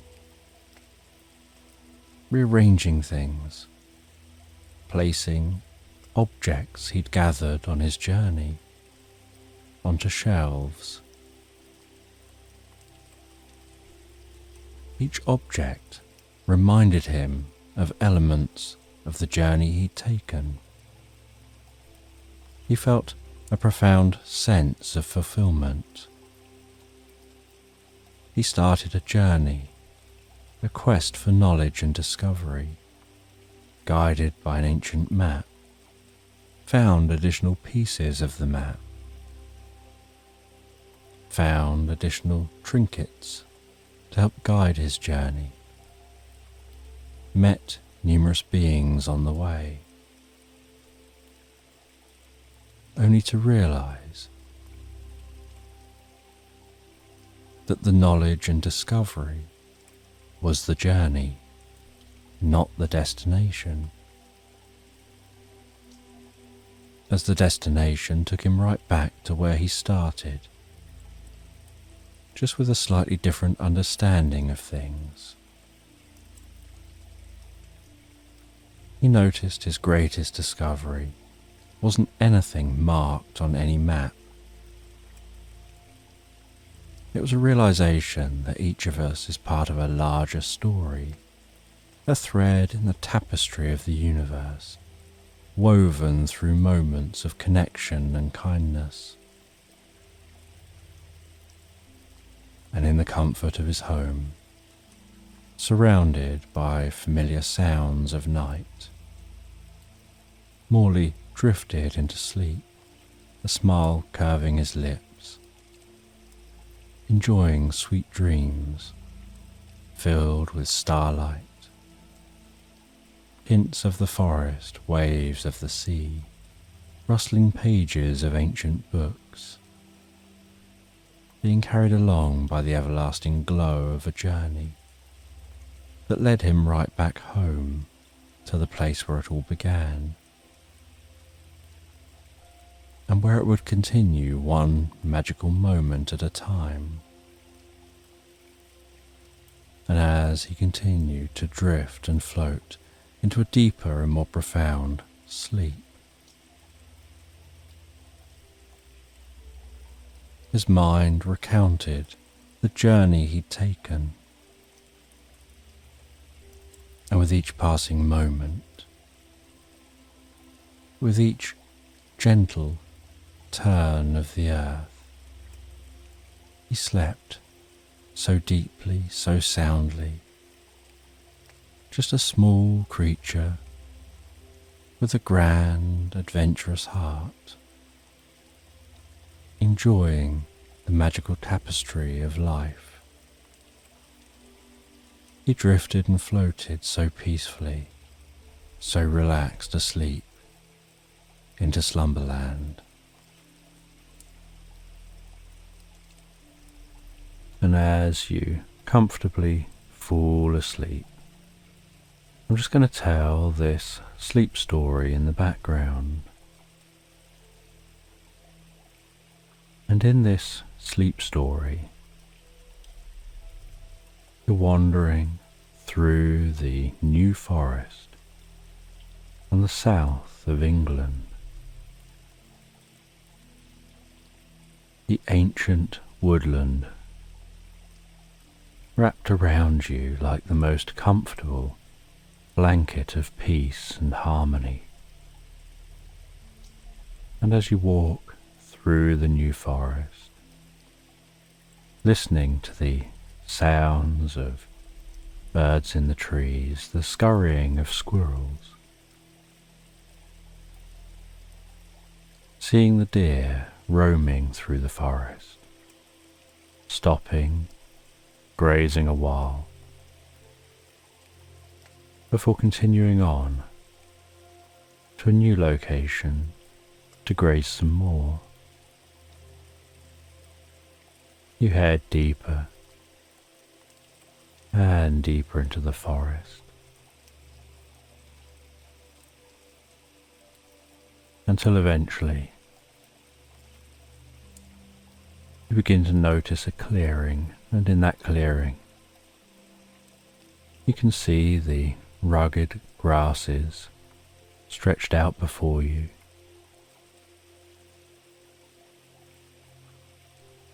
and wild horses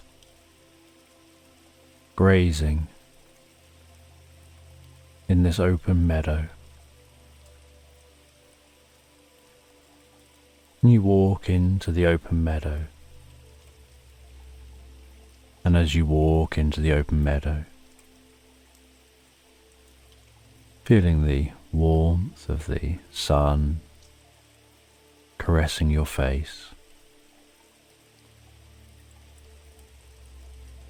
one of the horses notices you, and so you stop and rest. and you allow that horse to come over to you, rather than you approaching the horse.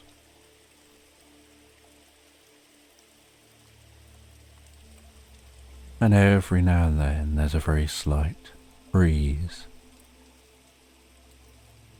that tickles the side of your face. The occasional cloud passing across the sun.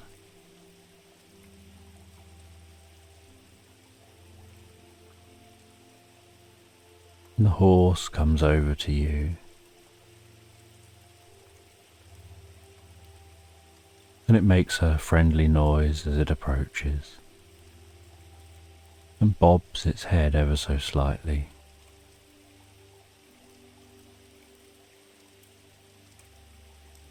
And it comes right up to you. And you can feel the warmth emanating from this horse. And you gently reach out, pat the side of its neck. The horse pushes gently into you, helping to form that connection.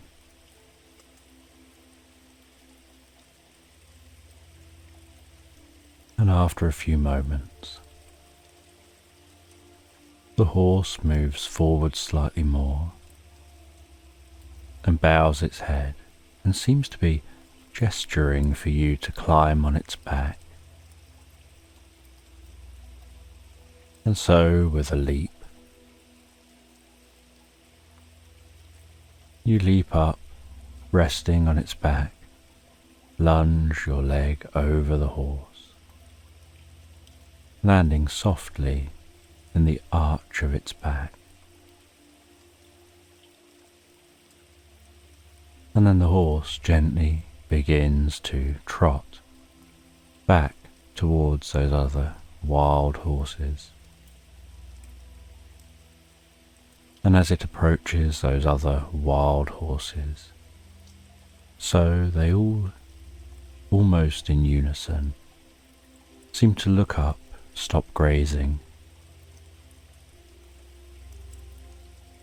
and together all of the horses begin to head from this meadow, following the horse that you're on,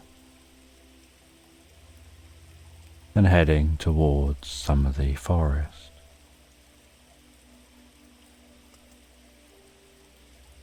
And while trotting towards the forest,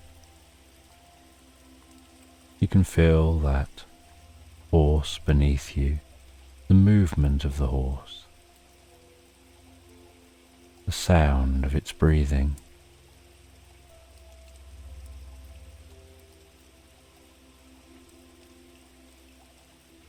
You gently pat the side of its neck.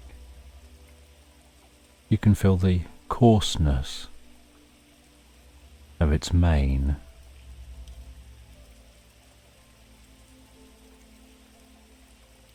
and the smoothness of its hair,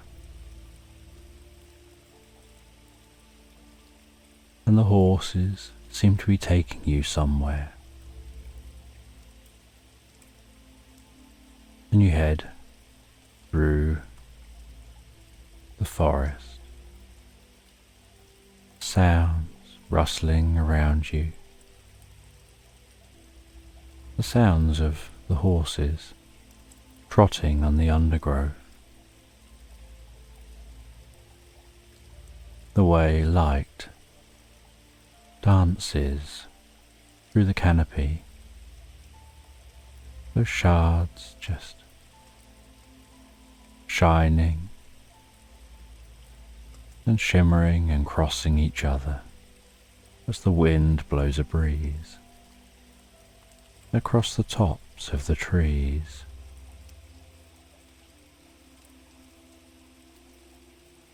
And after some time of these horses guiding you somewhere, They reach a small clearing in the middle of this area of forest. And as they come out into this clearing, so you see something unusual. You notice what looks like a blue horse. And the horse that you're riding trots over to that blue horse while all the others wait in a neat line at the edge of this area of meadow. And the horses seem to tap their noses together, touch the side of their heads together, bow their heads a few times, and then the horse takes a step back, lowers its neck as if to gesture to you to get off, and so you dismount. And with a little nudge, the horse nudges you towards that blue horse. And the blue horse lowers its head, as if to gesture for you to mount it. And so you mount this blue horse. And then the other horse backs up to be in line with the horses at the edge of the meadow.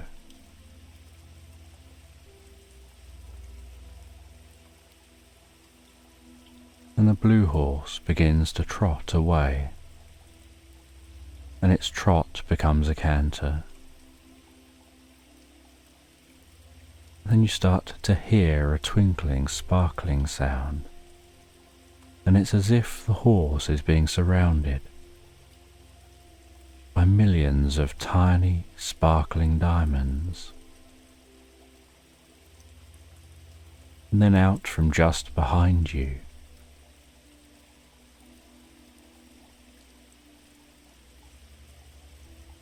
just behind your legs, are two of the most elegant white wings that seem to appear as if by magic, with a powerful flap as the horse continues to canter. So it begins to ride on the sparkling diamonds up into the sky, and you hold on a little bit as the horse rises into the sky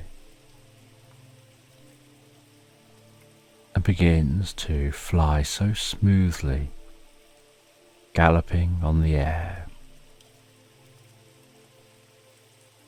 And you're curious where this horse is taking you.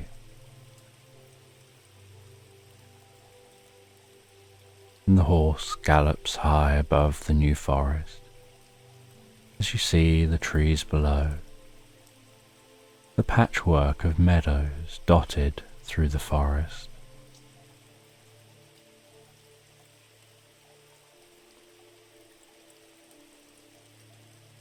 And the horse continues galloping faster and faster, and yet the ride is incredibly smooth, and you can feel the increasing breeze on your face,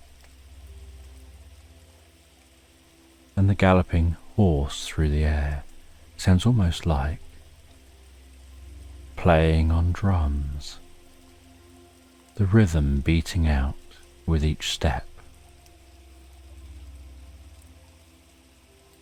And the horse continues getting faster and faster, and then light begins to form in front of the horse, around the sides and above and below the horse, like the bow wave as a boat increases in speed through water.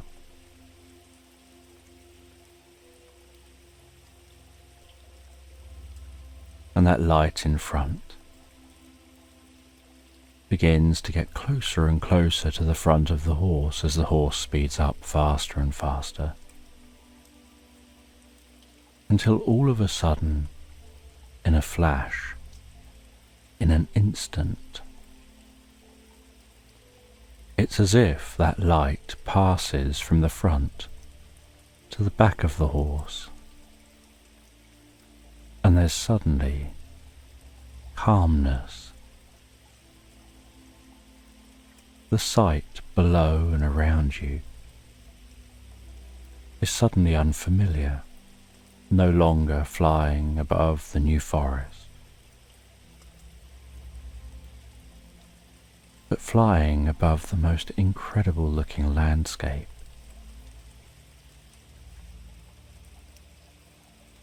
You can see tall mountains in the distance, a vast valley below, trees rising up at the sides of the valley, some areas of trees densely populating the valley, other areas of open meadow, and a winding river going right through the center of that valley below. You can tell that river is fast flowing by the white water you can see wrapped around stones and boulders.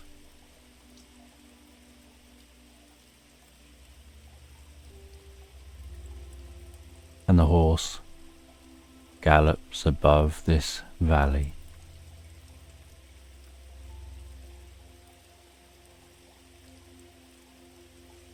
while its wings flap powerfully.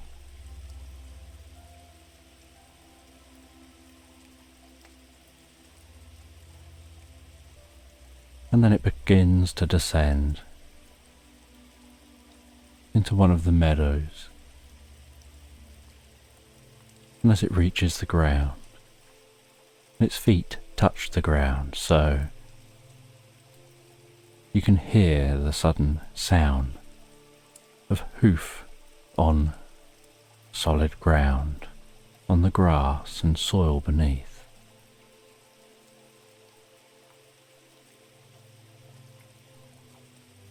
The sparkling around the horse calms and fades,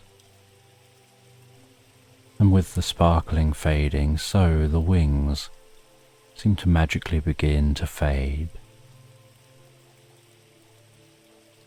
and the horse slows down to a trot, and then walking through this valley.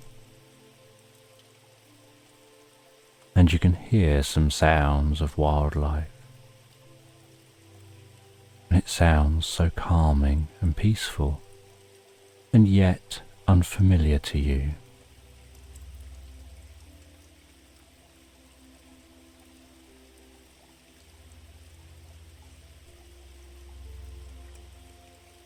And the horse continues walking through this valley, near to the river, the sound of that river bubbling alongside you.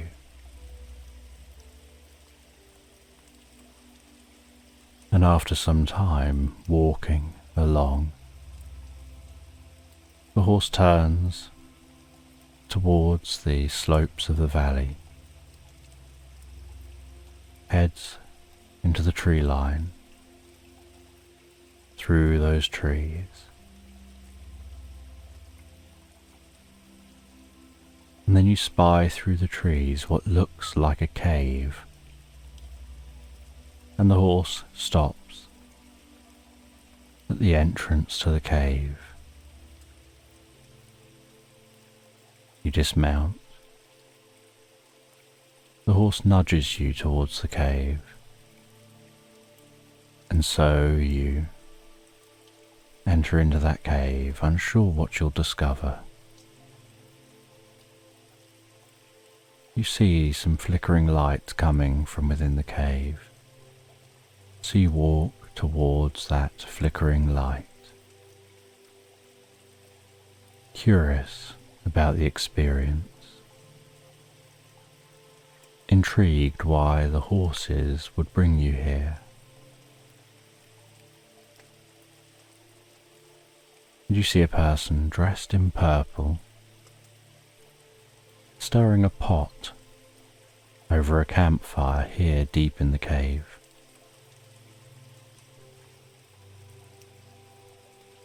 And with the most friendly eyes and smile, they look up at you,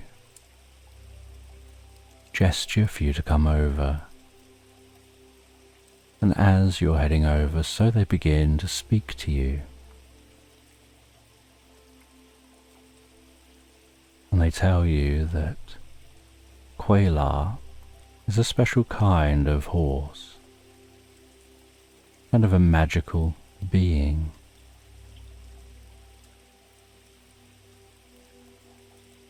And they were sent to find someone with just the right qualities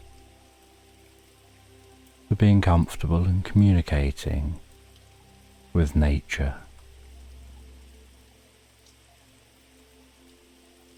And they communicated through the realms to others of their type of kind.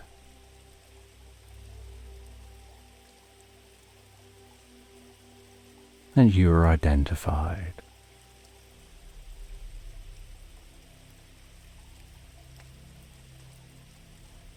And they tell you that your help is needed, that there's a task which someone needs to do, where magic isn't suitable, only compassion and the right mental attitude can help.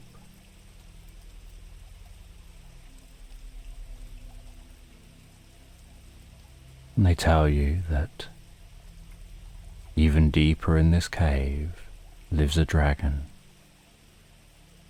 and they require you to go deeper into the cave and to bring peace and calm to the dragon's heart.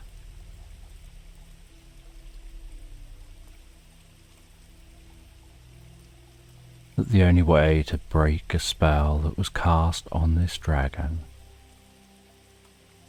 is for genuine peace and calm to be brought to its heart. The spell can't be broken by the use of more magic.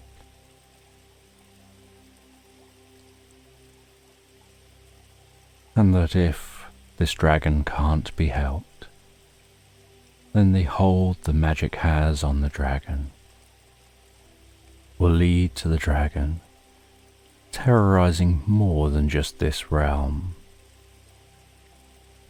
And if the dragon encounters other dragons,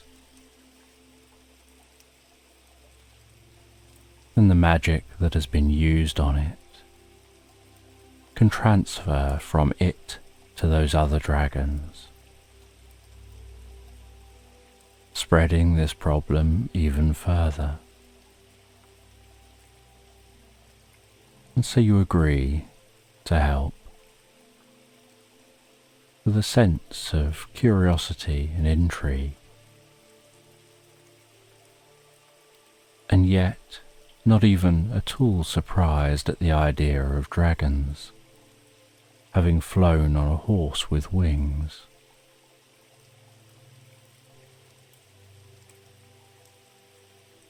And the wizard hands you a torch.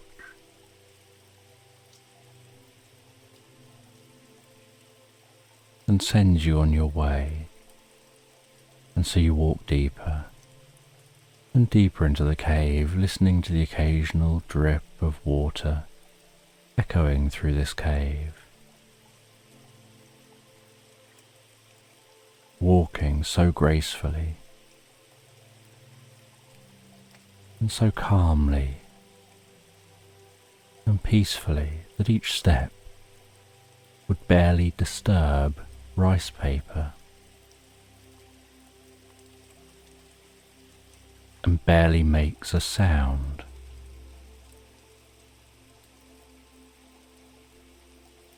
And and the light from your torch flickers and dances on the cave wall.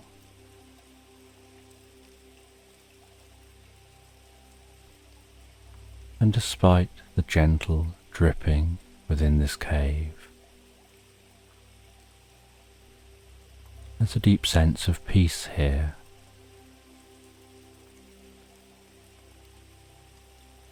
And you walk deeper and deeper into the cave, and way off in the distance you can hear the deep sound of the dragon breathing in and breathing out.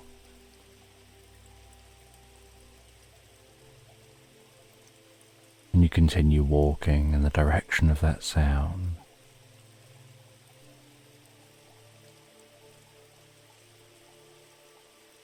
Until eventually you come out to a chamber, and it's a vast chamber that could rival any cathedral. The sound of the dragon's breath reverberating off the walls. The occasional scraping, sliding sound, the dragon moving its tail.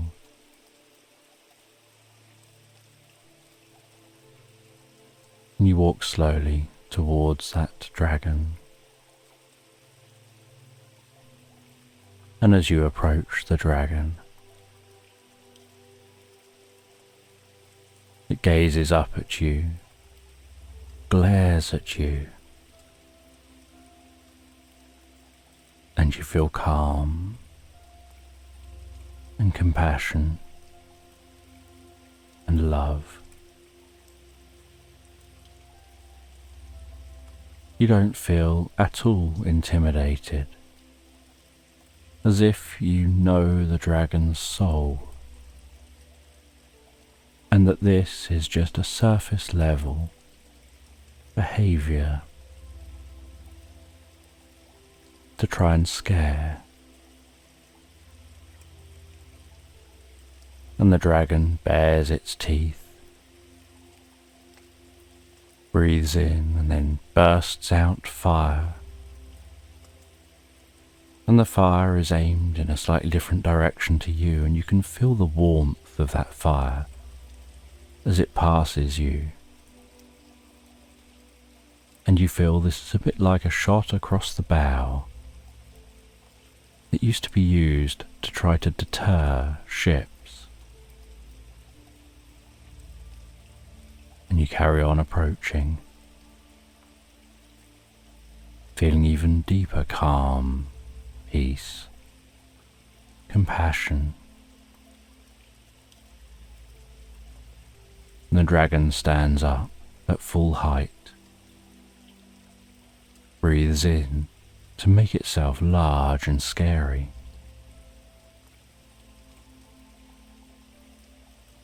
And you continue walking towards it, only expressing peace and calm. And once you get near, the dragon lowers its head. You rest your hand on the side of its warm neck, feeling the smoothness of the scales, feeling the way the dragon's breath slows down gently, beginning to feel a deep connection with this dragon. As you run your hand down its neck towards its body, and the closer to its body your hand gets, the more you can sense the heartbeat of this dragon, the slow, powerful thump-bump of the dragon's heart. And as your hand moves down all the way to the body, So it's as if you start to create a connection between yourself and your compassion and this dragon. And you start to almost psychically connect with the dragon as you fall into sync with the dragon, and you start to see the dragon's life experiences, the curse inflicted upon the dragon,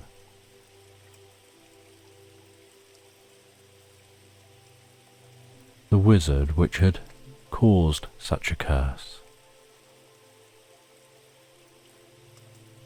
And the dragon begins to glow, and that glowing begins to pass through your hand and into your body, relieving the dragon of the curse. And as that glowing calms down, so you leave the chamber, leaving this dragon to rest, free in the knowledge it's no longer cursed. You head back through the cave, back to that wizard resting by the campfire. They're already aware of the changes created because of your actions. And you ask them if there's a way of stopping this wizard, making sure that they can't do the same again. And the wizard explained that magic can't be used to stop magic, because when two magic systems collide, they just create stronger magic. They don't take the magic away. But you may be able to help, because you have no magical abilities. But you do have a pure heart that deeply loves and respects nature. And so magic struggles to influence those of pure heart. It needs a kernel of something to latch onto and to grow from, like watering a seed within somebody. But you're different and unique. And the wizard tells you where to find this other wizard, and says that you'll know what to do when you get there. And you leave the cave, you head back to that horse, and the horse instinctively knows what you've been tasked with, and it begins to take you through the valley in the direction of the other wizard. And as it does, so you just enjoy the journey. And the sun on this land sets, and the horse stops, and you camp for a while, and you find yourself talking to the horse even though the horse doesn't respond. It just seems like it's listening intently. And then at night, you snuggle up next to the warmth of the horse as the campfire burns down to embers, falling asleep on the grass. And the next morning, continuing your journey, until eventually the horse reaches a point where it stops, and it seems to be refusing to go any further. And you nudge it in the sides, and it just rears its head slightly, as if to say, I am not going beyond this point. And so you dismount, and the horse moves its head and nose, as if to gesture in the direction you need to travel. And so you continue on your journey on foot, heading through this unusual landscape, searching for that wizard. And eventually, after some time of walking, you see a small building in the distance, some wisp of smoke rising from the chimney, the glow of light in the windows.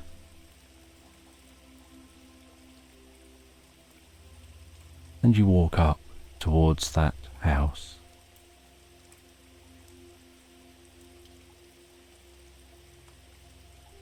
You knock the knocker on the door, and someone answers the door, and you realize straight away that this is that wizard. And you just directly tell them you're here to stop them from terrorizing the land. And they laugh at you, and they want to have power and control, not just of this land, but by creating chaos through the realms. And from sowing that chaos, they can then appear and take control and be the saviour resolving the chaos.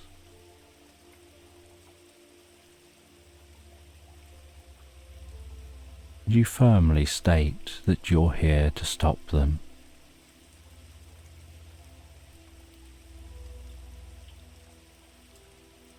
And although now they give just a hint of concern, just a flicker of an eye, they try to portray themselves as confident that you're just like any other person. And they go over to a book. They open that book, and as they do, they pick up a wand resting beside the book. And in an instant and a flick of the wrist, they fire a spell at you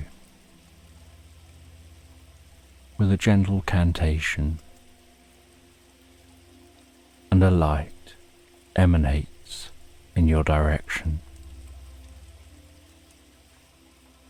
And like absorbing the magic from the dragon, that light seems to just be absorbed into you. And at best, all it causes is a very slight, gentle tingling through your body, as if helping you relax deeper and deeper in this situation. And you remember the words that you'll know what to do when you're there. And you stand up and walk towards the wizard. You reach out and gently touch them on the shoulder. And as you do, you feel a deep sense of calm compassion, of love for the humanity within them.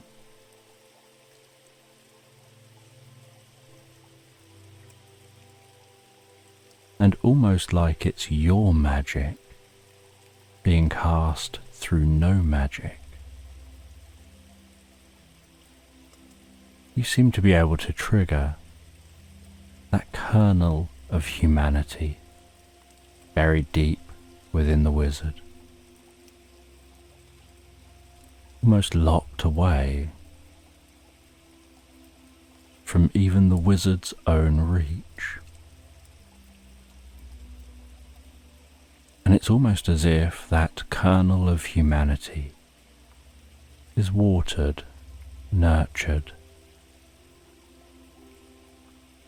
given the right environment to thrive, as if it blossoms and blooms from within them, growing, spreading, filling them internally with humanity, compassion, care for others.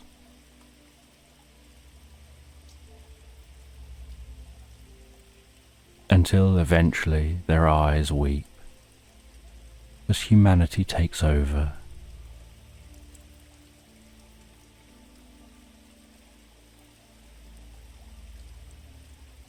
And you see that compassion in their eyes as they become a changed person.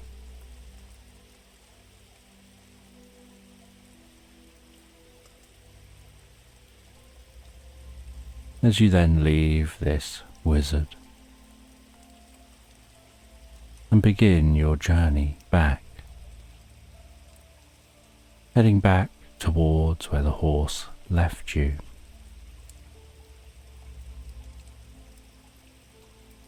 And as you begin your journey back, so you hear a noise and then see the horse arriving, now comfortable to travel this close to this location, no longer fearful of what lay ahead.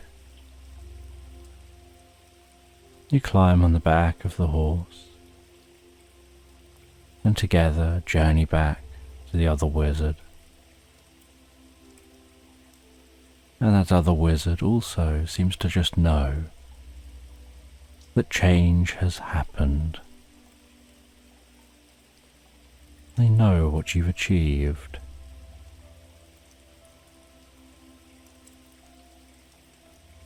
And then on that horse, it canters along, bursting into a gallop. The sparkling lights spring to life around the horse, the wings erupt into view, and the horse launches into the air, galloping on its sparkly road,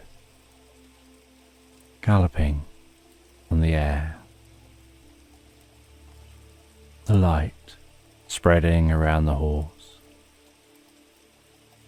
until with a flash it finds itself back, galloping above the new forest. It slows down to a canter, heads down into the new forest, lands in the new forest, and then trots through to where the other horses are. You dismount, say goodbye to the horse, and you can sense it saying goodbye to you. You head over to the other horses, climb onto the one you rode earlier, and it takes you back to where you started.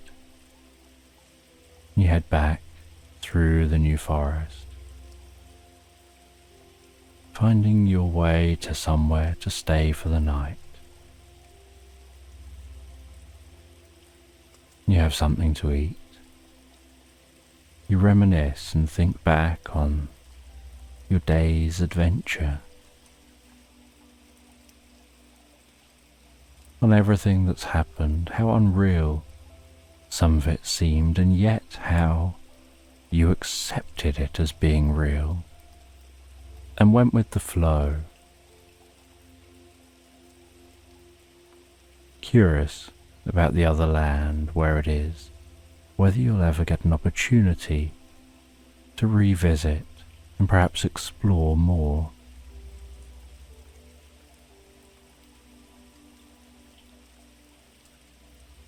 And then you head to bed and find yourself feeling so peaceful and calm that your mind just feels so still as you drift and float, relaxed asleep into slumberland.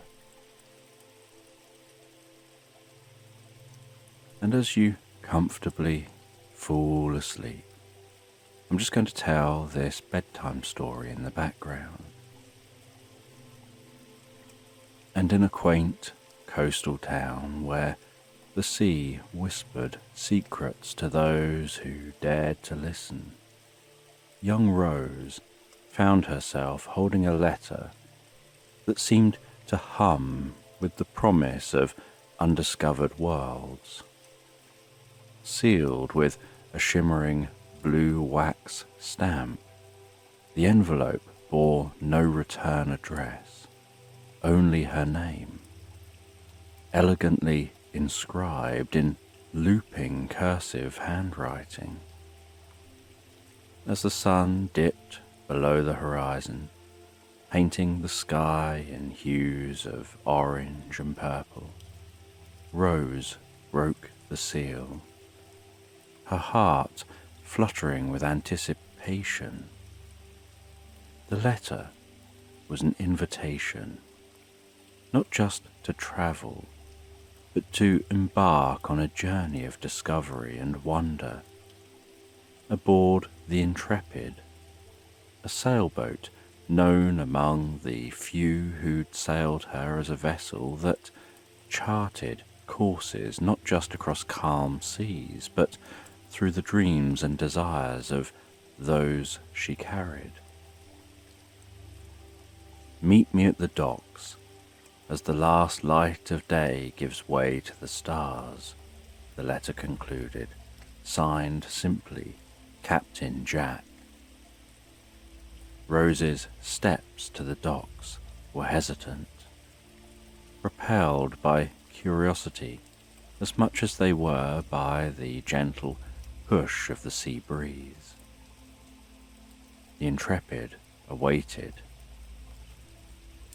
her sails whispering tales of the sea, her deck gleaming under the soft glow of the twilight. Stepping aboard, Rose was greeted by Captain Jack, whose eyes twinkled with the promise of adventure. His smile, warm and inviting, held stories yet to be told, and Rose felt a surge of courage.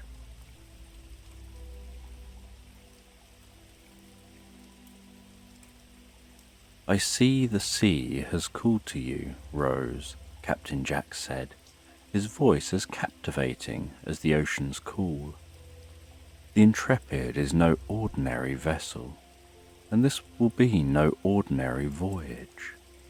Are you ready to sail beyond the horizon, to worlds only whispered about in the tales of old seafarers? Rose, with a resolve that surprised even herself, nodded. Though her life in the coastal town had been one of simple pleasures and familiar horizons, the sea had always called to her in dreams, its whispers promising tales of wonder and discovery. Now the sea called not just in dreams, but in the tangible form of the Intrepid and her mysterious captain. As the first stars began to dot the sky, the Intrepid set sail, gliding smoothly over the tranquil sea. The coastal town receded into the distance, becoming nothing more than a silhouette against the night's canvas. Rose felt the deck beneath her feet, the gentle rocking of the boat, a soothing rhythm that beckoned her deeper and deeper into the embrace of the voyage. Captain Jack stood at the helm, his figure a constant against the shifting backdrop of the sea and sky. Every sailor, every traveller on the Intrepid brings with them a dream, a desire for discovery, he said, his gaze fixed on the horizon. What is that you seek, Rose? Rose pondered the question, feeling the weight of it in her heart. She sought not just the discovery of new lands, but the discovery of herself, of the courage and strength she sensed within, but had never fully embraced. The sea, with its infinite mysteries and untold stories, called to that part of her, promising a journey not just across waters, but through the depths of her soul. As the night deepened, the Intrepid sailed on, her course set by the stars and the steady hand of Captain Jack.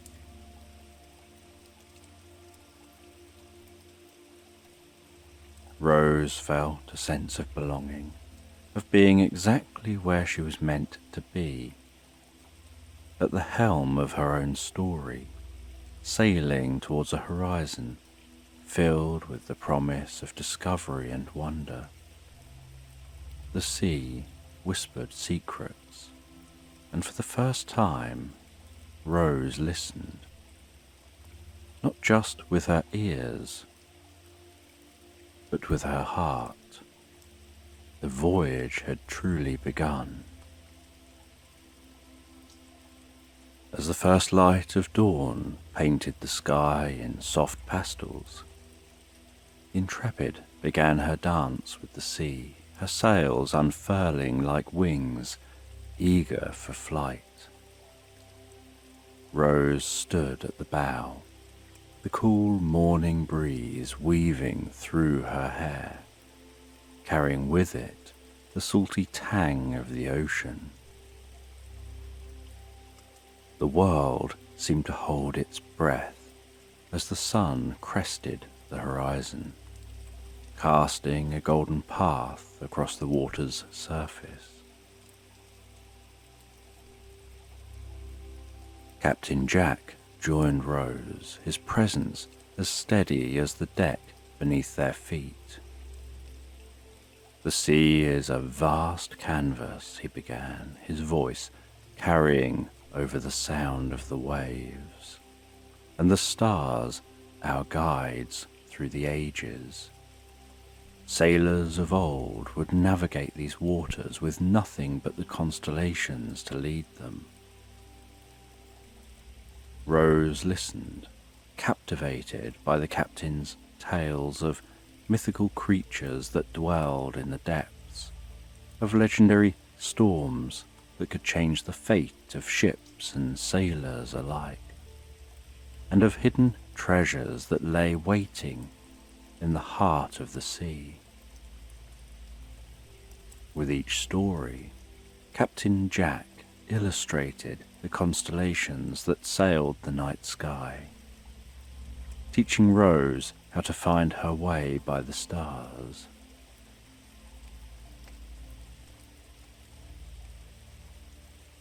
As the Intrepid sailed further from the shore, the sea seemed to embrace them, its vastness a comforting presence that whispered of mysteries and adventures yet to come. Rose felt a connection to the ocean she'd never experienced before, as if it were revealing its secrets just to her. The tranquility of the voyage was a gentle balm to Rose's soul, the rhythmic lapping of the waves against the hull, a melody that spoke of endless possibilities. Captain Jack's lessons continued, each one a thread in the tapestry of the sea's lore. He showed Rose how to read the wind and the water, how to feel the ship's response to her helm, and how to listen to the whispers of the sea. As the day wore on, the sun climbed higher, its rays turning the ocean into a shimmering expanse of blue and gold. Dolphins appeared, their sleek bodies slicing through the water alongside the Intrepid, as if welcoming Rose to their domain. Captain Jack smiled at her wonder, his eyes reflecting the joy of a life spent in communion with the sea. "This is just the beginning, Rose," he said, as they watched the dolphins play. "The sea has much to teach us, if we're willing to learn. Its mysteries are deep, its lessons profound. On this voyage, you'll discover not just the wonders of the ocean, but the strength and courage within you." Rose felt a surge of excitement, a readiness to face whatever challenges the voyage might bring. The Intrepid sailed on, a solitary figure against the vastness of the sea. But Rose no longer felt alone. She had found a mentor in Captain Jack, a friend in the ocean, and within herself the heart of an explorer eager to uncover the wonders of the sleepy ocean voyage. The Intrepid had not ventured far when the sea began to whisper of visitors approaching. Rose, leaning over the rail, watched in quiet anticipation as the surface of the water broke into ripples, and then, as if by magic, a group of playful dolphins appeared, their sleek bodies slicing through the waves with effortless grace. Captain Jack, noticing Rose's wide-eyed wonder, smiled. "The dolphins," he began, his voice blending with the gentle splash of the sea, "are the sea's ambassadors. They come to greet us, to share in the joy of our journey." As if hearing Captain Jack's words, the dolphins seemed to increase their efforts, leaping joyfully around the Intrepid. They performed a mesmerizing dance upon the water, twirling and somersaulting in the air before diving back into the depths, only to re-emerge moments later in a burst of energy and spray. Their movements were synchronized, a ballet of the waves, choreographed by the rhythm of the ocean itself.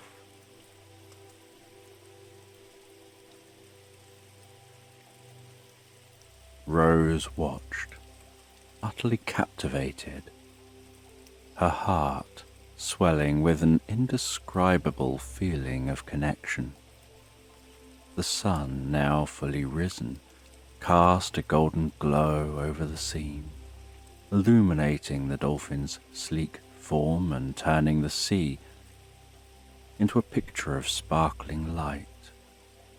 "Beautiful, isn't it?" Captain Jack remarked, standing beside Rose. "The dolphins remind us that the sea is alive, teeming with beings who share this world with us, each with their own tales and territories."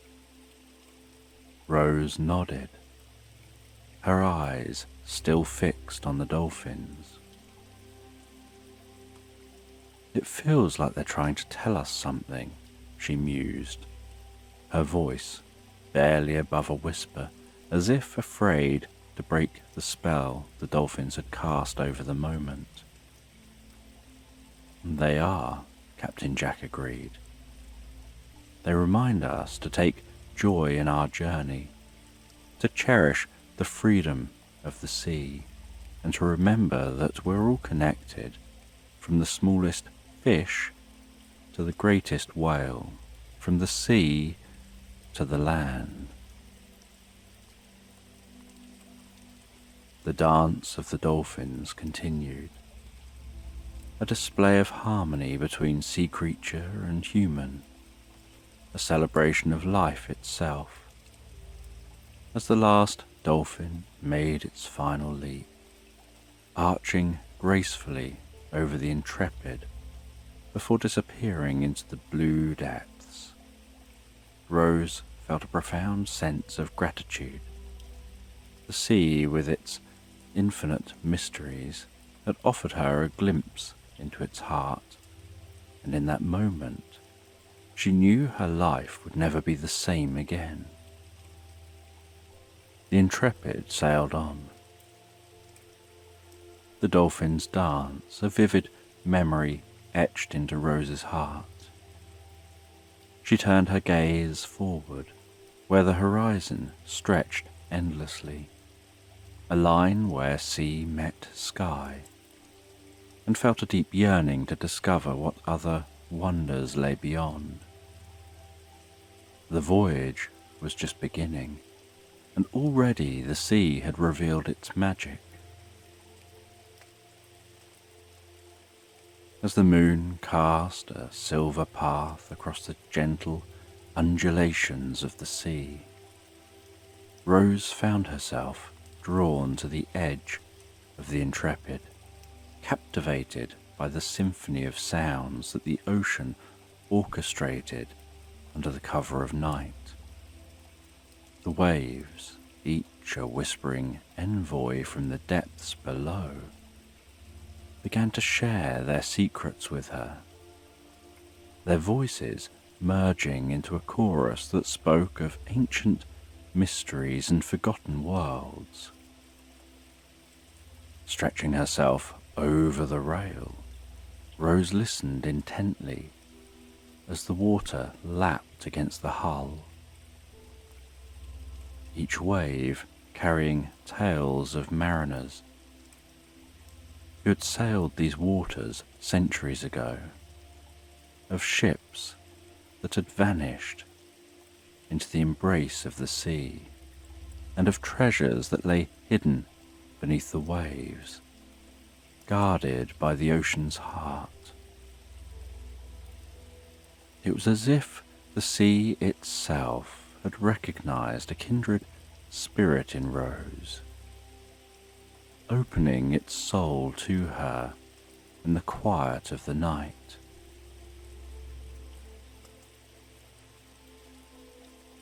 Captain Jack, noticing her fascination, joined Rose at the ship's edge. "The sea speaks to those who listen," he said, his voice barely above a whisper, as if reluctant to disturb the conversation between Rose and the ocean. "Each wave is a breath, each ripple a word. They speak of things that happened long before our time, and of things yet to come."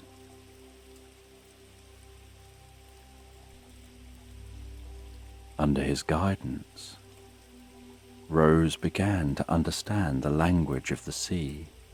The soft murmurs told of ancient civilizations that had once thrived on distant shores,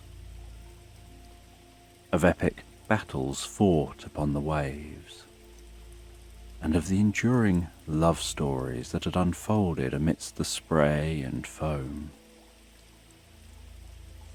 The sea's tales were endless, woven into the very fabric of its being, a tapestry of life, loss, and discovery that stretched beyond the horizon. As the night deepened, Rose felt a profound connection to the ocean. It was resonating within her, bridging the gap between the mysteries of the deep and the yearnings of the human heart.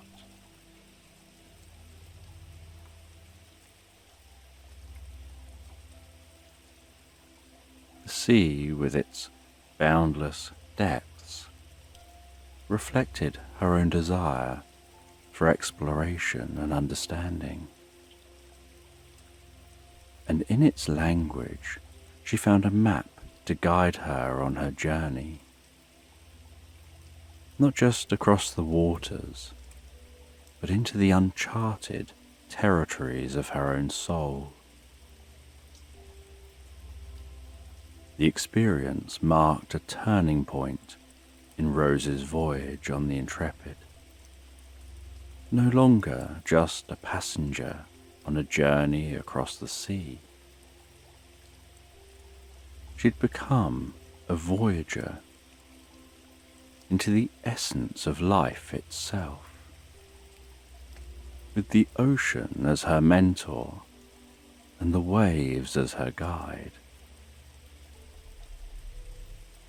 In the embrace of the night, with the stars bearing witness overhead, Rose pledged herself to the quest for knowledge and discovery, a path illuminated by the moonlit secrets of the sea.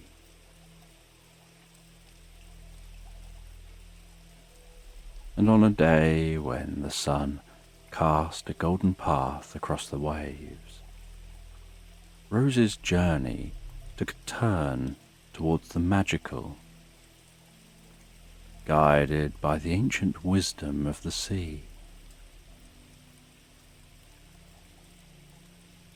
As the Intrepid sailed through waters that sparkled like diamonds under the sunlight, Rose's attention was captured by a graceful figure emerging from the depths. It was a wise old sea turtle, her shell patterned with the intricate designs of countless years spent navigating the mysteries of the ocean. She introduced herself as Dana. Dana swam alongside the Intrepid, her movements deliberate and serene, a dance perfected by time. Captain Jack slowed the sailboat, allowing Dana to keep pace. Dana is one of the ocean's most esteemed guides, he said to Rose, his voice carrying a reverence that matched the awe reflected in Rose's eyes. The sea turtle turned her gaze towards Rose, and in her ancient knowing eyes, Rose saw stories untold, wisdom unshared. I've heard your heart's call to the deep. Dana's voice seemed to echo through the water, a melody only the soul could truly hear. Come follow me to the realms beneath the waves, where the world is not as you know it.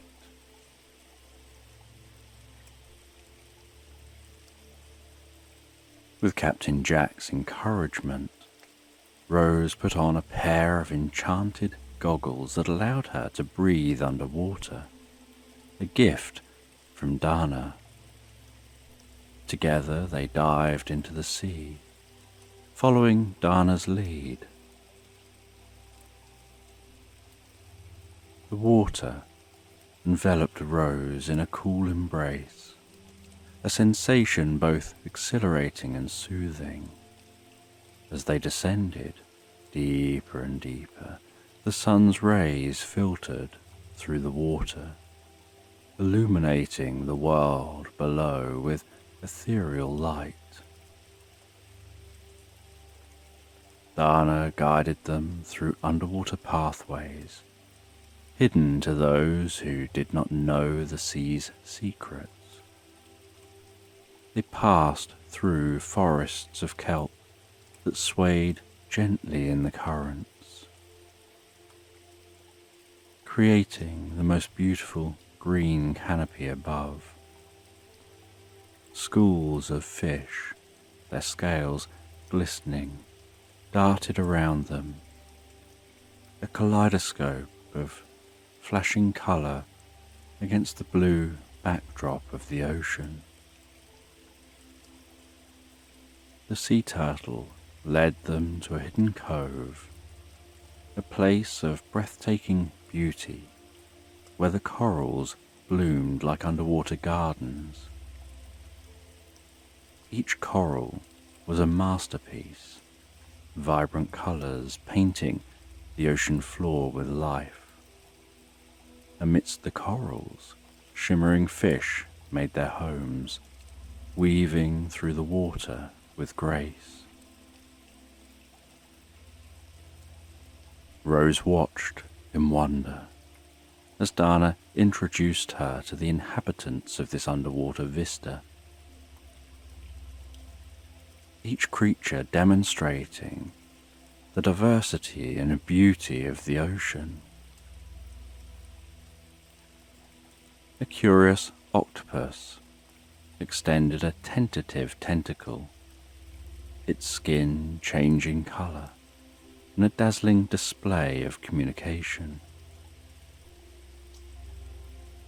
A group of seahorses, delicate and poised, hovered near a coral, their tails entwined.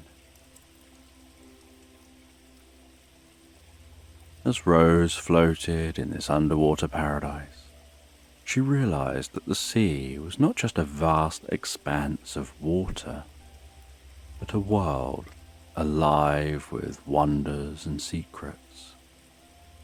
Dana's guidance had opened her eyes to the beauty that lay beneath the surface, a beauty that existed in harmony with the rhythms of the ocean.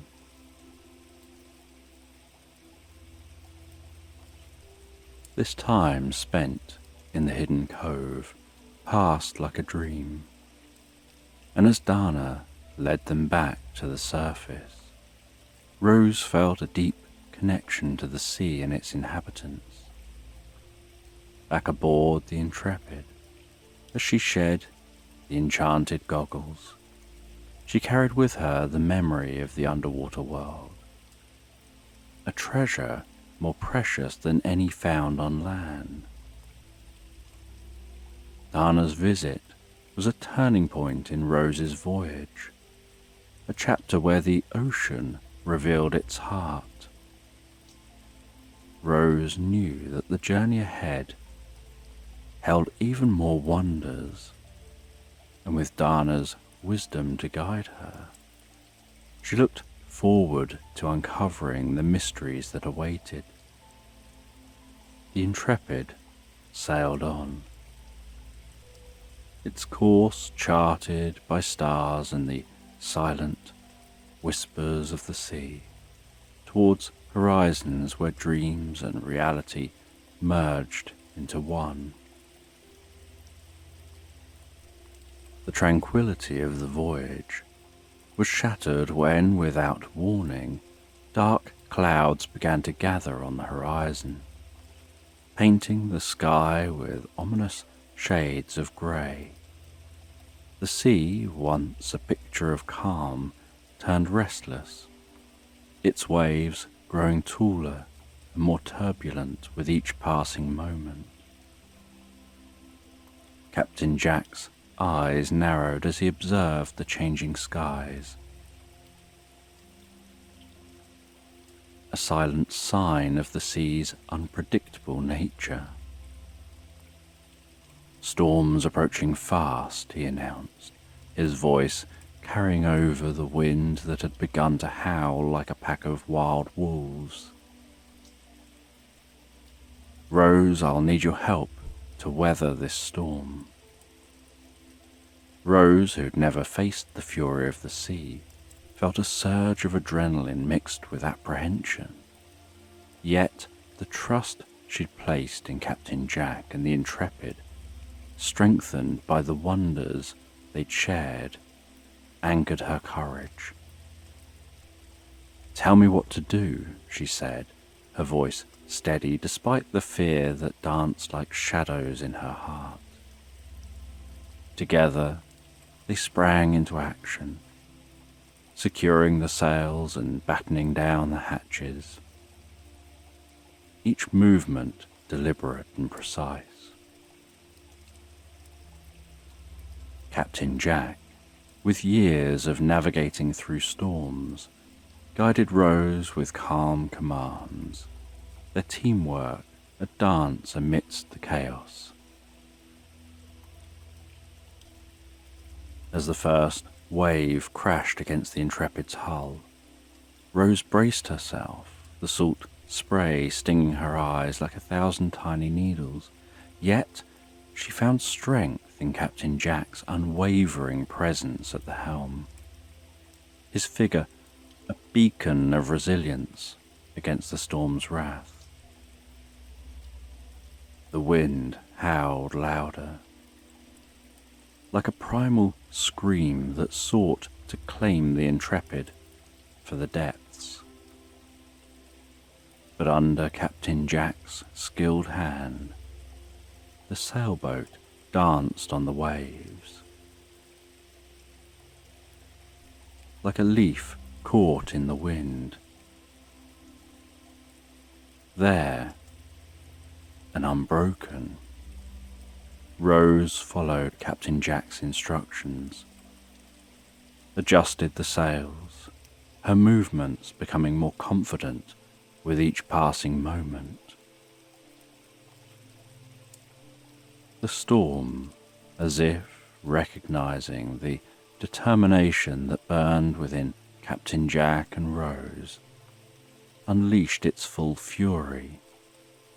Lightning tore across the sky, a brilliant display of nature's power, followed by thunder that shook the very air. The Intrepid, caught in the tempest's embrace, rode the waves, a powerful example of the courage of those she carried.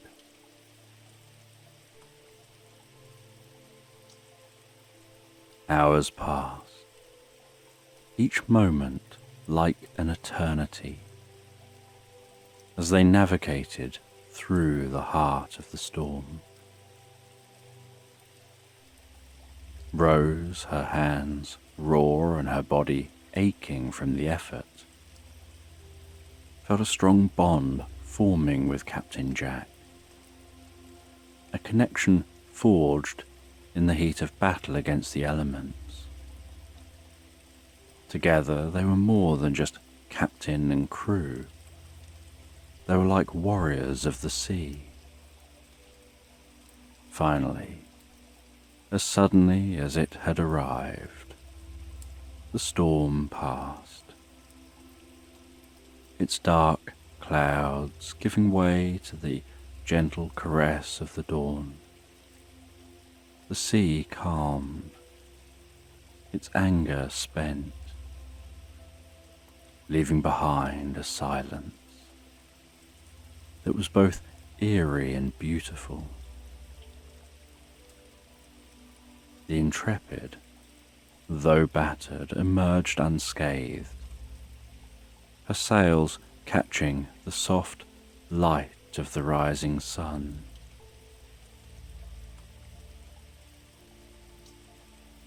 Captain Jack and Rose shared a look, a silent acknowledgement of the ordeal they'd overcome. Their bond, strengthened by the storm, was unbreakable. a trust that went beyond words. As the Intrepid sailed into clearer waters, they knew that the voyage had changed them, weaving the essence of the sea into the fabric of their souls. The storm had been a turning point, a test of courage and determination. But as the Intrepid glided over the tranquil sea, her course true and her crew steadfast, Rose realized that the journey was about more than discovering the wonders of the ocean.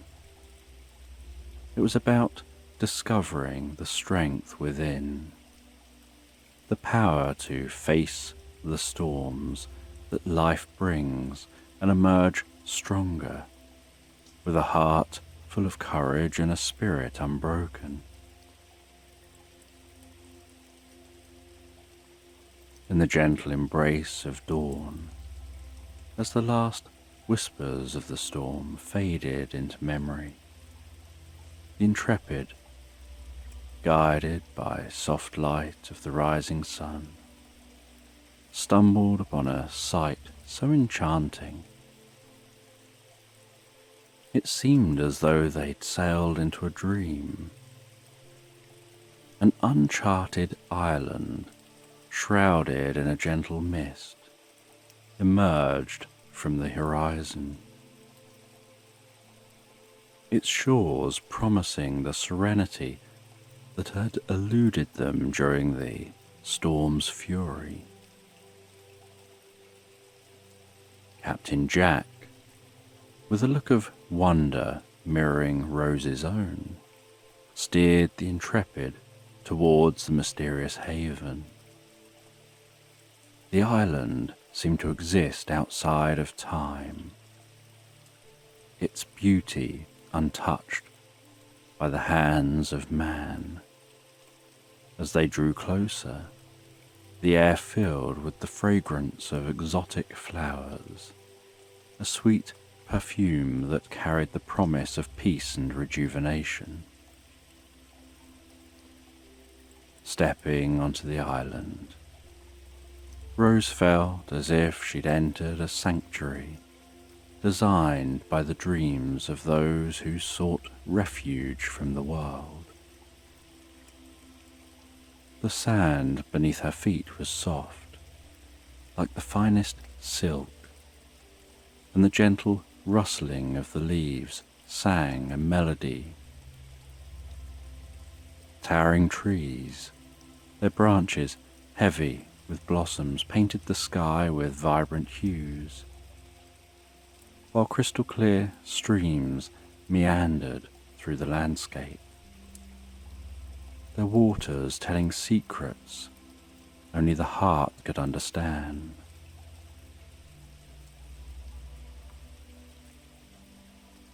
Colourful birds flitted from tree to tree, their songs weaving a tapestry of sound that lulled the senses into a state of blissful tranquility. The island was alive with the symphony of nature, each note a whisper of relaxation and peace, inviting Rose to let go of her worries and surrender to the moment.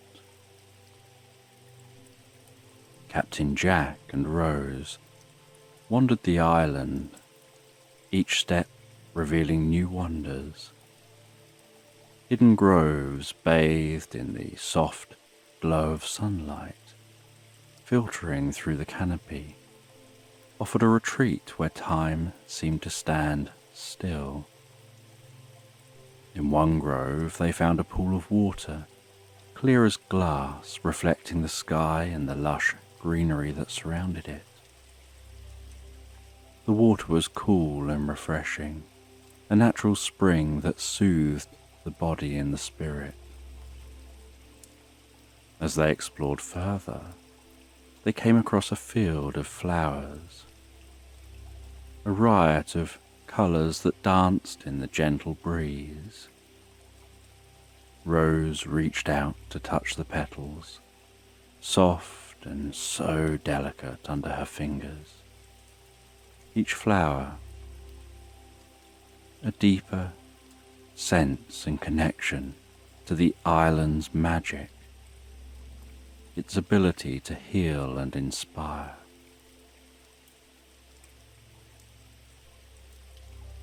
The island, with its surreal beauty and timeless tranquility, wrapped the soul in peace and harmony, a place where dreams walked hand in hand with reality. Captain Jack and Rose, their hearts open to the magic of this hidden paradise, felt that deep sense of peace settle over them, a peace that transcended the turmoil of the storm they'd weathered. And as the day gave way to night, the island revealed yet another marvel. The stars, unhindered by the light of civilization, shone with an intensity that took Rose's breath away. The Milky Way, a river of light, stretched across the sky, a reminder of the vastness of the universe and the beauty that lay hidden in its depths.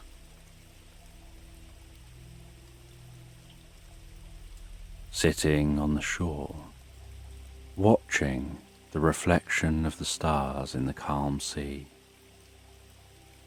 listening to the gently lapping water on the beach, Rose and Captain Jack shared a moment of quiet reflection.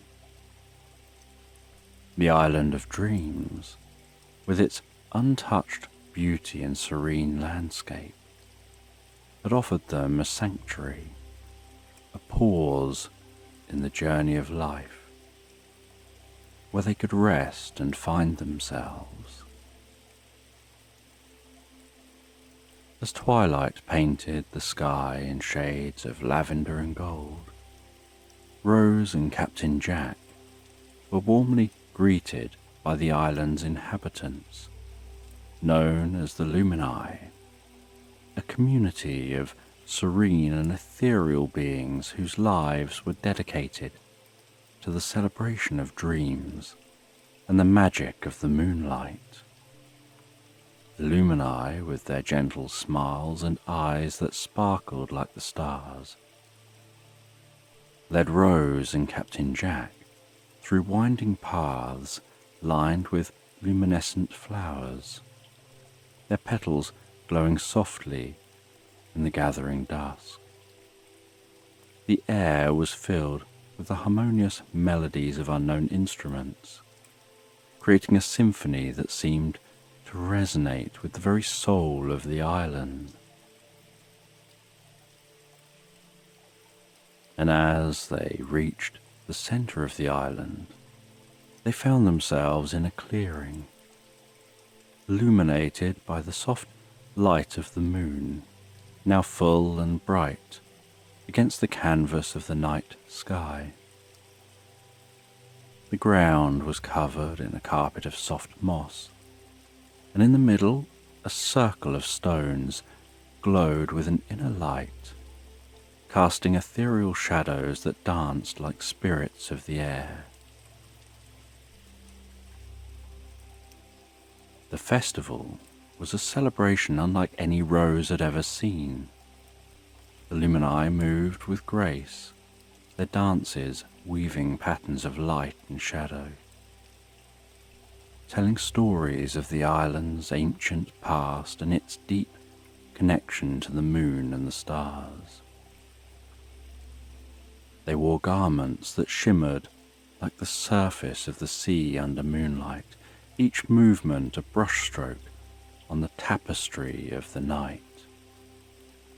Rose, caught up in the magic of the moment, found herself drawn into the dance, her feet moving to the rhythm of the island's heartbeat. Captain Jack, with a smile of pure joy, joined her, and together they danced under the stars, forgetting the world beyond the island, lost in the beauty of the here and now. The Lumini welcomed them with open arms, their voices joining in a song that rose to the heavens, a melody of peace and harmony that spoke of the deep bonds that connect all beings. Rose felt a sense of belonging, a realization that though she had come to the island as a stranger, she was now part of its endless story, woven into the fabric of its dreams. As the night deepened, the festival continued, a timeless celebration that seemed to exist outside the flow of hours and minutes. The Lumini shared tales of old, and Rose listened, captivated by the stories that flowed like water, each one a glimpse into the mysteries of the heart and the boundless realms of imagination. She felt her own dreams, her own desires, becoming clearer, touched by the magic of the island and the wisdom of the Lumini. As the festival drew to a close, with the first light of dawn peering through the trees, Rose and Captain Jack were bid a gentle farewell, their hearts full of memories that would last a lifetime. The island of dreams, with its moonlit festival, and the Lumini had gifted them with an experience of pure wonder, a reminder of the beauty that exists when the heart is open to the magic of the world. And as they made their way back to the Intrepid, the island fading into the mist of the early morning, Rose knew that the magic of the Lumini and their festival would remain with her, a beacon of light in the journey of life, guiding her to always seek the beauty in the dreams that dance in the heart of the night.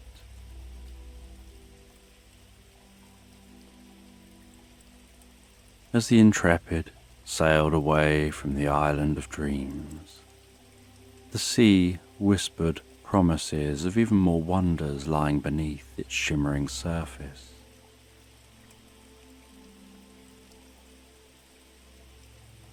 Dana came back and joined the Intrepid.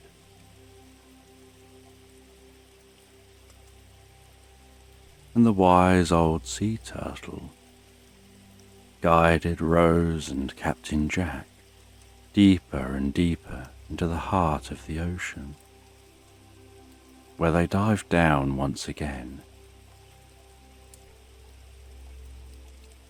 and the sun's rays danced through the water, creating patterns of light that seemed to guide them deeper and deeper, and the sea around them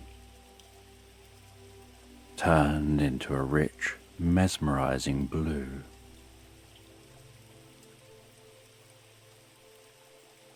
As they discovered that they were approaching the realm of Queen Nephara, ruler of the underwater kingdom,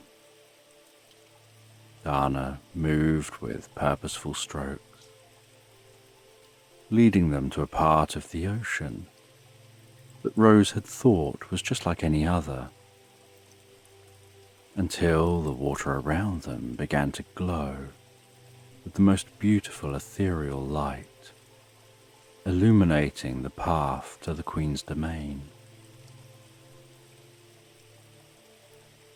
And wearing the enchanted goggles, they continued diving deeper and deeper,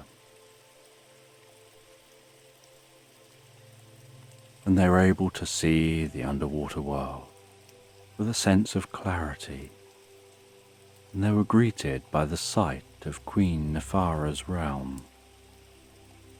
It was a kingdom unlike any Rose had ever imagined, where the architecture was crafted not from stone or wood, but from living coral, vibrant and pulsing with life. Towers and spires stretched gracefully towards the surface, encrusted with pearls and precious stones that sparkled under the water's surface. Queen Nefara herself awaited them, her presence as majestic as the kingdom she ruled.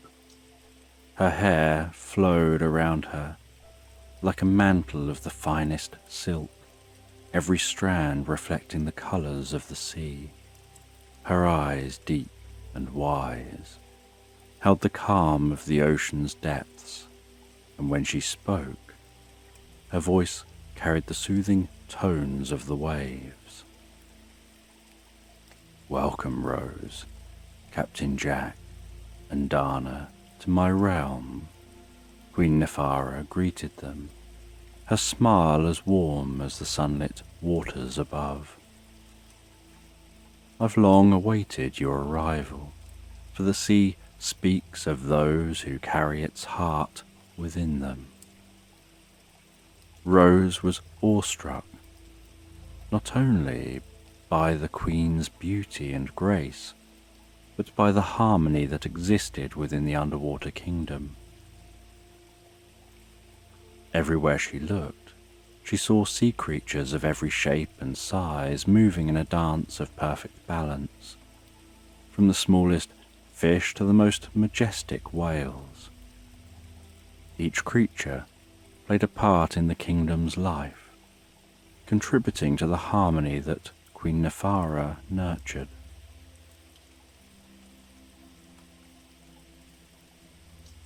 Queen Nefara led them through her kingdom, showing them the wonders of her realm. They visited gardens of seaweed that swayed gently in the currents, each plant a different shade of green and blue. They watched as schools of fish moved together in perfect synchrony, creating living art that mesmerized and delighted.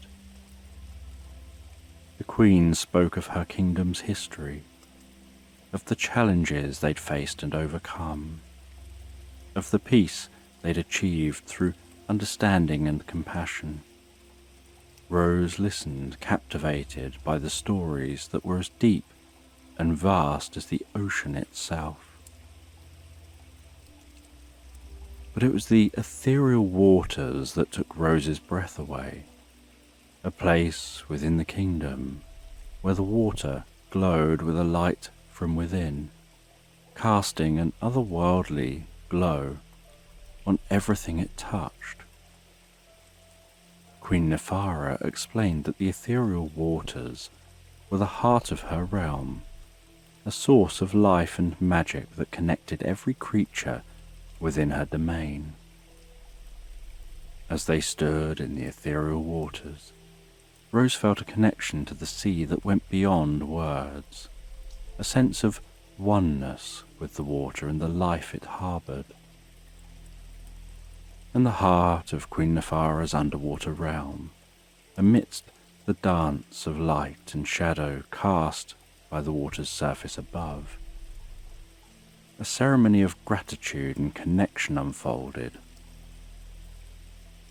Queen Nefara, her presence as majestic as the sea itself, beckoned Rose closer with a graceful gesture. The sea creatures that had been witness to Rose's journey through the kingdom gathered around, their eyes shining with an ethereal light, reflecting the beauty of their home. Rose, your heart has shown a deep affinity for the mysteries of the sea, and your spirit has embraced the wisdom it offers, Queen Nephara began, her voice echoing like a melody through the water. The ocean is not just a body of water, but a living tapestry, woven with the stories of all who dwell within and beside it. Your journey has added a new thread to this ever-evolving story. With a wave of her hand, Queen Nephara summoned a luminescent clam, its shell adorned with intricate patterns that seemed to tell a story of the sea's ancient past. As the clam opened, it revealed a pearl that shone with the light of the entire ocean, its glow a reflection of the moon's embrace upon the water's surface. This pearl, pulsating with the heart of the sea, was a symbol of the unbreakable bond between all living beings and the eternal wisdom of the ocean. This pearl, Queen Nephara continued, is a gift from the sea, a reminder of that connection that binds us all. It holds the light of the ocean, a light that has guided sailors and dreamers through the ages. May it serve as a beacon for you, illuminating your path with the wisdom and serenity of the sea. As Rose accepted the pearl, she felt a warmth spreading through her, a sensation of being connected to the vast expanse of the ocean and every creature that called it home. The pearl's glow seemed to resonate with her own heart. The light pulsed in harmony with the sea. Gratitude filled Rose's heart as she held that pearl, its light a constant reminder of the adventures she'd experienced and the lessons that she'd learned.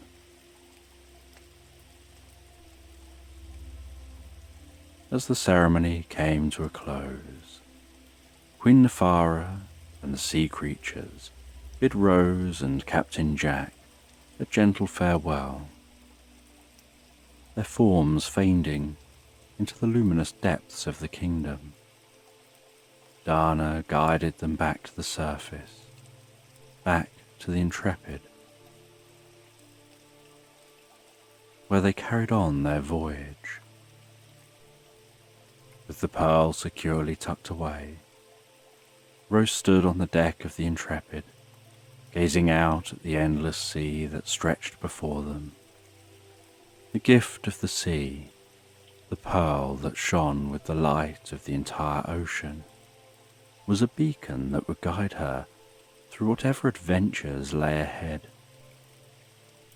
It was a reminder of the beauty and the mystery of the sea, of the deep connections that bound her to the ocean and its inhabitants, and of the eternal wisdom that flowed through the heart of the waters.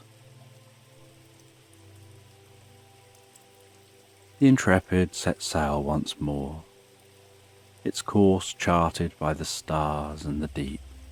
Unbreakable bonds formed in the depths of Queen Nephara's realm.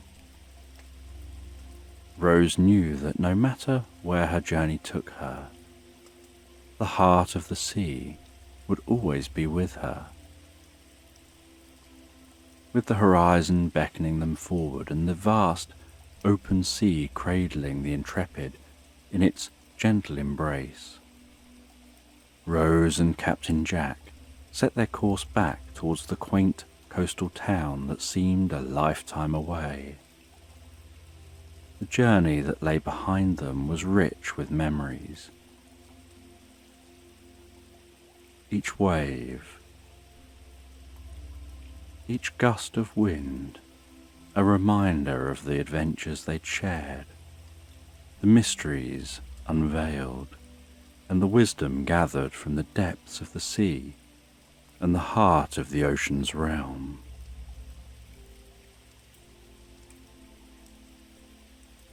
The Intrepid, her sails billowing in the soft, caressing breeze, glided smoothly over the tranquil waters, as if she too was content with the tales she'd helped weave.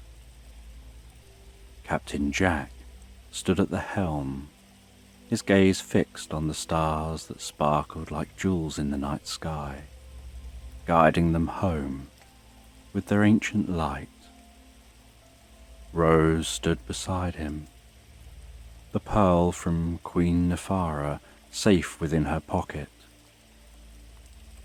its gentle glow a constant reminder of the connection between all living beings and the sea's eternal wisdom. As they sailed, the gentle currents of the sea seemed to whisper tales of their own, stories of mariners and explorers who had traversed these waters in search of adventure and discovery. Rose listened to the sea's murmurs, feeling a deep sense of kinship with those who'd come before her, those who'd felt the call of the ocean and answered it with courage and an open heart. The nights were spent under a canopy of stars, with Captain Jack sharing his knowledge of the constellations, each one a marker on the map of their journey. Rose, her mind alive with stories and her heart full of the peace she'd found in the Luminized realm and the wisdom of Queen Nephara's underwater kingdom, felt a profound gratitude for the journey she'd embarked upon. The days passed. Each sunrise and sunset painting the sky in glorious hues, a daily masterpiece that reminded them of the beauty of the world. And the Intrepid sailed on,